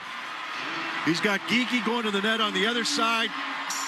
He wants to get him the puck, but the passing lane really isn't there, and he ends up beating Soderblom to the blocker side, but they don't get there without those two incredible saves on the shift prior by Korpisalo. A 4-3 victory here in the home opener. The Bruins win it with 2:48 to go in overtime. Fraser Minton with his second goal in a Bruins uniform, his first of the season, puts an end to it. What a fun night here at TD Garden. Back with a recap next on the 98.5 The Sports Up Bruins Radio Network, driven by the versatile Honda CR-V at your local Honda dealers. Now's the time for a great deal on a new Honda. For a limited time, well-qualified buyers can get a 3.99% APR on a 2026 Ridgeline, 2026 Passport, or 2026 CR-V. Hurry into your Honda dealer today. See dealer for financing details. TD cardholders score special benefits at TD Garden. From pro shop discounts and free tours to free popcorn and more. These benefits were made for game time. Learn more at the TD Garden website. TD Bank, bank of the Boston Celtics and Bruins. Artificial intelligence, AI, has made my life so much easier. So has IA. Yep, my independent agent. She's a wizard when it comes to delivering great coverage at a great price. She bundled our home and auto with safety insurance. And with Safety's app that monitors driving habits, we saved even more. AI is great. For insurance, so is real intelligence. Ask an independent agent about safety insurance. We'll help you manage life storms. Hey, hockey fans, it's Bob Beers. If you're ready to upgrade your outdoor living space, look no further than TimberTech Decking and Railing. TimberTech is the #1 premium composite decking brand, and it's tough enough to handle anything. It looks just like real wood, but without the costly maintenance of a wood deck. It won't rot, warp, splinter, or peel, ever. And it's backed by industry-leading warranties, so your deck will last year after year after year. Connect with a local contractor or order free samples at TimberTech.com to see the TimberTech difference for yourself. TimberTech, everything wood should be. At Meineke, doing car care right means being able to fix now and pay later. Because with Meineke, fix it now and pay over time with custom finance options available to fit your needs. Meineke's multiple financing solutions are designed to try and cover all credit opportunities, providing customized options for you. See your local Meineke today, and you may be surprised how much they can help. Visit Meineke.com today and schedule an appointment with a locally owned and operated location. Trust your key with Meineke. Meineke, doing car care right. Now's the time for a great deal on a new Honda. For a limited time, well-qualified buyers can get a 3.99% APR on a 2025 Accord or 2026 HR-V. Hurry into your Honda dealer today. See dealer for financing details. Now's the time for a great deal on a new Honda. It's time to drive smarter with high-tech features and excellent reliability. Check out the Honda Civic, Accord, or HR-V. For a limited time, well-qualified buyers can get a 4.99% APR on a 2026 Civic or a 3.99% APR on a 2025 Accord or 2026 HR-V. See dealer for financing details. Exclude Civic Si and Type R. Hi, this is Andrew Peak. I'm excited to be teaming up with the Shaws and Star Market Foundation this year for Feeding the Puck for Families. Every time me or one of my teammates feeds the puck to help score a goal, A donation of $100 will be made to the Greater Boston Food Bank, up to $50,000 to help end hunger. Learn more at 985thesportshub.com/feedthepuck. Shaw's and Star Market, proud partner of the Boston Bruins Radio Network. Champions play here. The Sports Hub. Bruins victorious over Chicago in overtime tonight, 4-3. We are joined downstairs by one of the Bruins goal scorers, Tanner Jeannot, at his first in a Bruins uniform tonight. Tanner, talk me through the third period and overtime as you guys managed to pull this one out.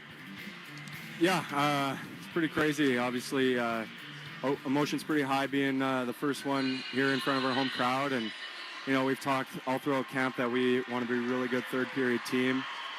So coming in to the third period here tied, we knew just needed to execute our jobs and battle hard. And yeah, that's what the guys did, came out with a win. It's good to see you guys get on the board. You got your first as a Bruin. Fraser Minton gets his first as a Bruin. And describe your line alongside Mikey Eisman and what you guys can do in order to be successful here. Yeah, I mean, it's been a lot of fun playing with those guys. Obviously, we want to be a really hard line to play against, play really, really good defensively, and get pucks in the opposing team's end. And you know, that's where I can do what I want to do, is be hard on the other team's defensemen, get pucks in our team's hands. And, you know, those two guys, they got a lot of skill to go along with it. So I just try to get the puck into their hands, get hard to the net, and create some space for them. So it's been a lot of fun. Just can't wait to keep building on it. You guys start off with a 2-0 record. It's going to be a busy schedule here early on. You know, coming into this season, did you feel like, you know, this team is better than maybe people think around the league? You know, it's just been about focusing what our group is and getting to know all the guys and coming in, you know, with a fresh team here. And there's a really good energy here. And a lot of guys, you know, we don't listen to, you know, a lot of the stuff going on. We know what we have in our group, and it's building something pretty special, and just got to continue to do that. You know, as an entire group, that's going to be that's how our team's made, and everyone takes a lot of pride in just being a whole team game, and it's going to be a lot of fun here. We appreciate the time. Congratulations on the first goal. Congratulations on the win tonight. We'll look forward to seeing you guys on Saturday. Yeah, thank you. Tanner Jeannot with his first goal as a Bruin tonight, helping the Bruins to a 4-3 victory via Fraser Minton's overtime game winner. Man, overtime was an adventure back and forth. Yeah, the first group that was out there, there wasn't much defense being played with that group. and the Bruins gave up an unbelievable chance to Nazar, and then that Korpisalo robbed him on. And then there was a 2-on-0 after a shot wide off the rush by Pastrnak, and it's a 2-on-0 going back the other way. And Nazar ended up giving it to Bedard. Bedard tried to go high glove, and again, Korpisalo robbed him. So, and then to get a 2-on-1 clear-cut 2-on-1, the play by Zadorov in the corner, and then I couldn't see who it was for the Blackhawks. Actually lost his balance, went down. So they had two guys trapped against the boards. That puck came free from Minton, comes down his off wing. He's looking at Geekie. You know, is he going to make that pass? He came down the right wing side. He's a left-hand shot. You know, do I want to make that pass over to Geekie? Geekie's ready. He's set for the one-timer if he gets it to him. Instead, Minton kept it and took that shot to the blocker side, and it was good to see him successful. And you know, it says a lot about him, right? That he's out there in overtime, and the trust maybe that. You know, that Marco Sturm developing for him. And he was out there to take a defensive zone face-off to start that shift as well. Yeah, so, you know, overtime, you know, a guy that maybe he's not going to put up a ton of points. So I hope he does. But, you know, somebody that is going to be reliable in certain areas. And, you know, he's out there in a obviously a very key situation. And he doesn't defer in that, you know, on that 2-on-1 either. He just takes the shot himself. Well, he had the pass earlier, if you remember the great opportunity there from Jeannot in the third period. That was Minton making that pass over to Jeannot on the 2-on-1. It was almost a 3-on-1. And it was just a great save by Soderblom, the goaltender for Chicago, with the right pad. So both goaltenders allow 3 goals, and Soderblom allows 4, but they both make big saves at different times in that third period and in an overtime as well. Yeah, I mean, and like 10 Bell saves too. Yeah. I mean, those were huge saves just to keep the save that going. that Korpisalo made on Nazar was unbelievable. There wasn't a whole lot of defense being played there. Yeah. It was I don't know if we'll see the same groupings the next time they go into overtime. Yeah, Korpisalo down on his right side just lunged out with the paddle of his stick and picked that one out of the air. And then, as you mentioned, the glove save on Bedard a short time after that on the 2-on-0. So yeah, at a game there they didn't have their best. Yeah. I don't think anybody be going into that locker room and saying we had our best tonight. There was their top line was a little bit off a lot of the night, even though Lindholm had a power play goal. Pastrnak ends up with an assist, but that line was off all night. And when they're on yesterday, you could see it. When they're off today, it's pretty noticeable because the expectations are so high with that group. But I think a lot of guys kind of fought it tonight. You lose Hampus Lindholm early in the first period. You go down to 5 defensemen. A lot's going to be asked of certain guys, ice time wise, throughout this game, and the D stepped up and played pretty well. I thought some of the best chances for Chicago was that 4th guy coming late. And that's not on the Bruins D. That's on the back checking, and that's on back pressure. So there were a couple real good opportunities. They did score on one of them, Burakovsky's goal there in the third period, which tied it up at 3. But there were a couple breakdowns off the rush, I think, for the Bruins tonight that they'll try to work on. Well, we said it at the beginning. This was an opportunity for the Bruins to try to get out to a 2-0 start. They managed to do that. Fast start is big. I mean, it really is. And you got a Buffalo Sabre team coming in who has high hopes this year, but you got an opportunity at home to go 3-0. You start to get a little bit greedy now, and to start this season because you want to get off to a fast start. And it's not going to get a lot easier once you go on the road next week with Vegas and Colorado and even Utah, who expects to be in the playoff structure this year. Well, we talked about it before the season. 13 games in 23 days to start the season. Like demanding, you need, but for everybody. Yeah, it's going to be a slog later on in the season as these games pile up. But a good start is going to be key if you're going to try and make a run at the playoffs. Yeah. Every team in the league, by the way, in action on Saturday. All 32 teams, 16 games on Saturday. Nothing tomorrow. 0 tomorrow. Just an entire day off for the league, huh? Yeah. Okay. Which is surprising, but then everybody gets back into it on Saturday. I think almost everybody was playing tonight. I think there's 14 games on the schedule tonight. So the Bruins win it by the final score of 4-3 here in overtime. And let's get to our Lexus Amazing Player of the Game. Donato and Minton come over. Minton will wind up with a puck. 2-on-1 the other way.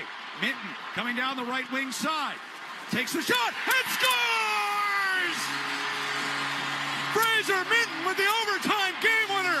And the Bruins go to 2-0 with a 4-3 victory. Fraser Minton's first coming in overtime, and the Bruins win at 4-3, the final score. He's our Lexus Amazing Player of the Game, brought to you by the Lexus TX.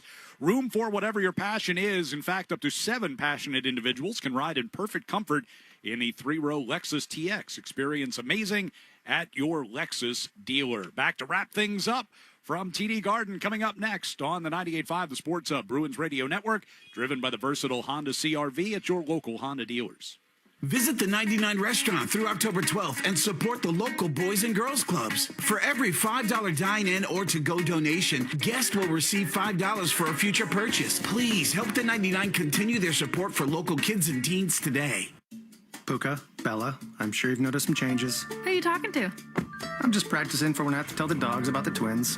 Because they'll... Be fine in the spacious third row seat. But the twins... Can sleep peacefully thanks to the rear manual sunshade. And what about the... Extra cargo space for strollers and dog beds? I guess you're right.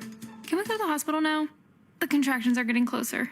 The 3-row Lexus TX. Because everyone should feel like the center of the universe. Experience amazing at your Lexus dealer. Electrical contractors, get on board Granite City Electric's GCE Night Train. Order your materials to be delivered overnight to the job site the following morning and save time and money. Go to GCEnighttrain.com to order. What if the bank worked with you? Because it is you. South Shore Bank is a mutual bank. Our clients are our stakeholders, and partnerships are our priority. We want to build up our community because we're part of it. That means when you win, we win. And that we still includes you. What do you even call that? Double win? Twice as nice? A 2-for-1? We've got another name for it. Sharing success. South Shore Bank. Member FDIC, DIF, Equal Housing Lender. Life can be difficult, especially for those struggling with addiction. If you or someone you know needs help, contact New England Recovery Center today. At New England Recovery Center, you'll find compassionate staff providing inpatient detox, clinical stabilization services, and individualized treatment. All major insurance plans accepted. Visit newenglandrecoverycenter.org or call 877-MY-REHAB for more information. The road to recovery starts at New England Recovery Center. Hi, this is Jeff Kaplan from Innuendo in Natick. Cut out that game day glare from hard-to-reach windows with Hunter Douglas PowerView automated window treatments. Innuendo's talented and friendly design staff will help you choose the right Hunter Douglas products, and we measure and install everything we sell. Hunter Douglas at Innuendo. The game is on the Sports Hub. Here's a shot that goes wide from Cunnin. Marchand back on the ice, fires, and he scores! It's Brad the Cat! Marchand gives Florida the lead! Brad Marchand, we know that guy. 2-1 winners now, the Florida Panthers over the Philadelphia Flyers. That was the game winner for Brad Marchand. Florida Panthers go to 2-0. When it comes to protecting homes, shortcuts fail. That's why pros have trusted AZEK Exteriors Trim and Siding, the MVP of exterior protection for 25 years. Built to last and proven in the toughest Northeast weather conditions, AZEK doesn't just look good, it performs under pressure. Cheap overseas-made imitators? They might look similar until they fail, and the builder's reputations and the homeowner's wallet take the hit. Trim matters, so don't cut corners. Do it right. Use AZEK Trim. Made in America. Visit azekexteriors.com. Bay Lightning 4-3 Pittsburgh over the New York Islanders. Pittsburgh goes to 2-0 on the season. Carolina leading 5-3 now over the New Jersey Devils. That was under a minute to go here in the third period. Beginning of the third period, Minnesota with a 4-0 lead over St. Louis.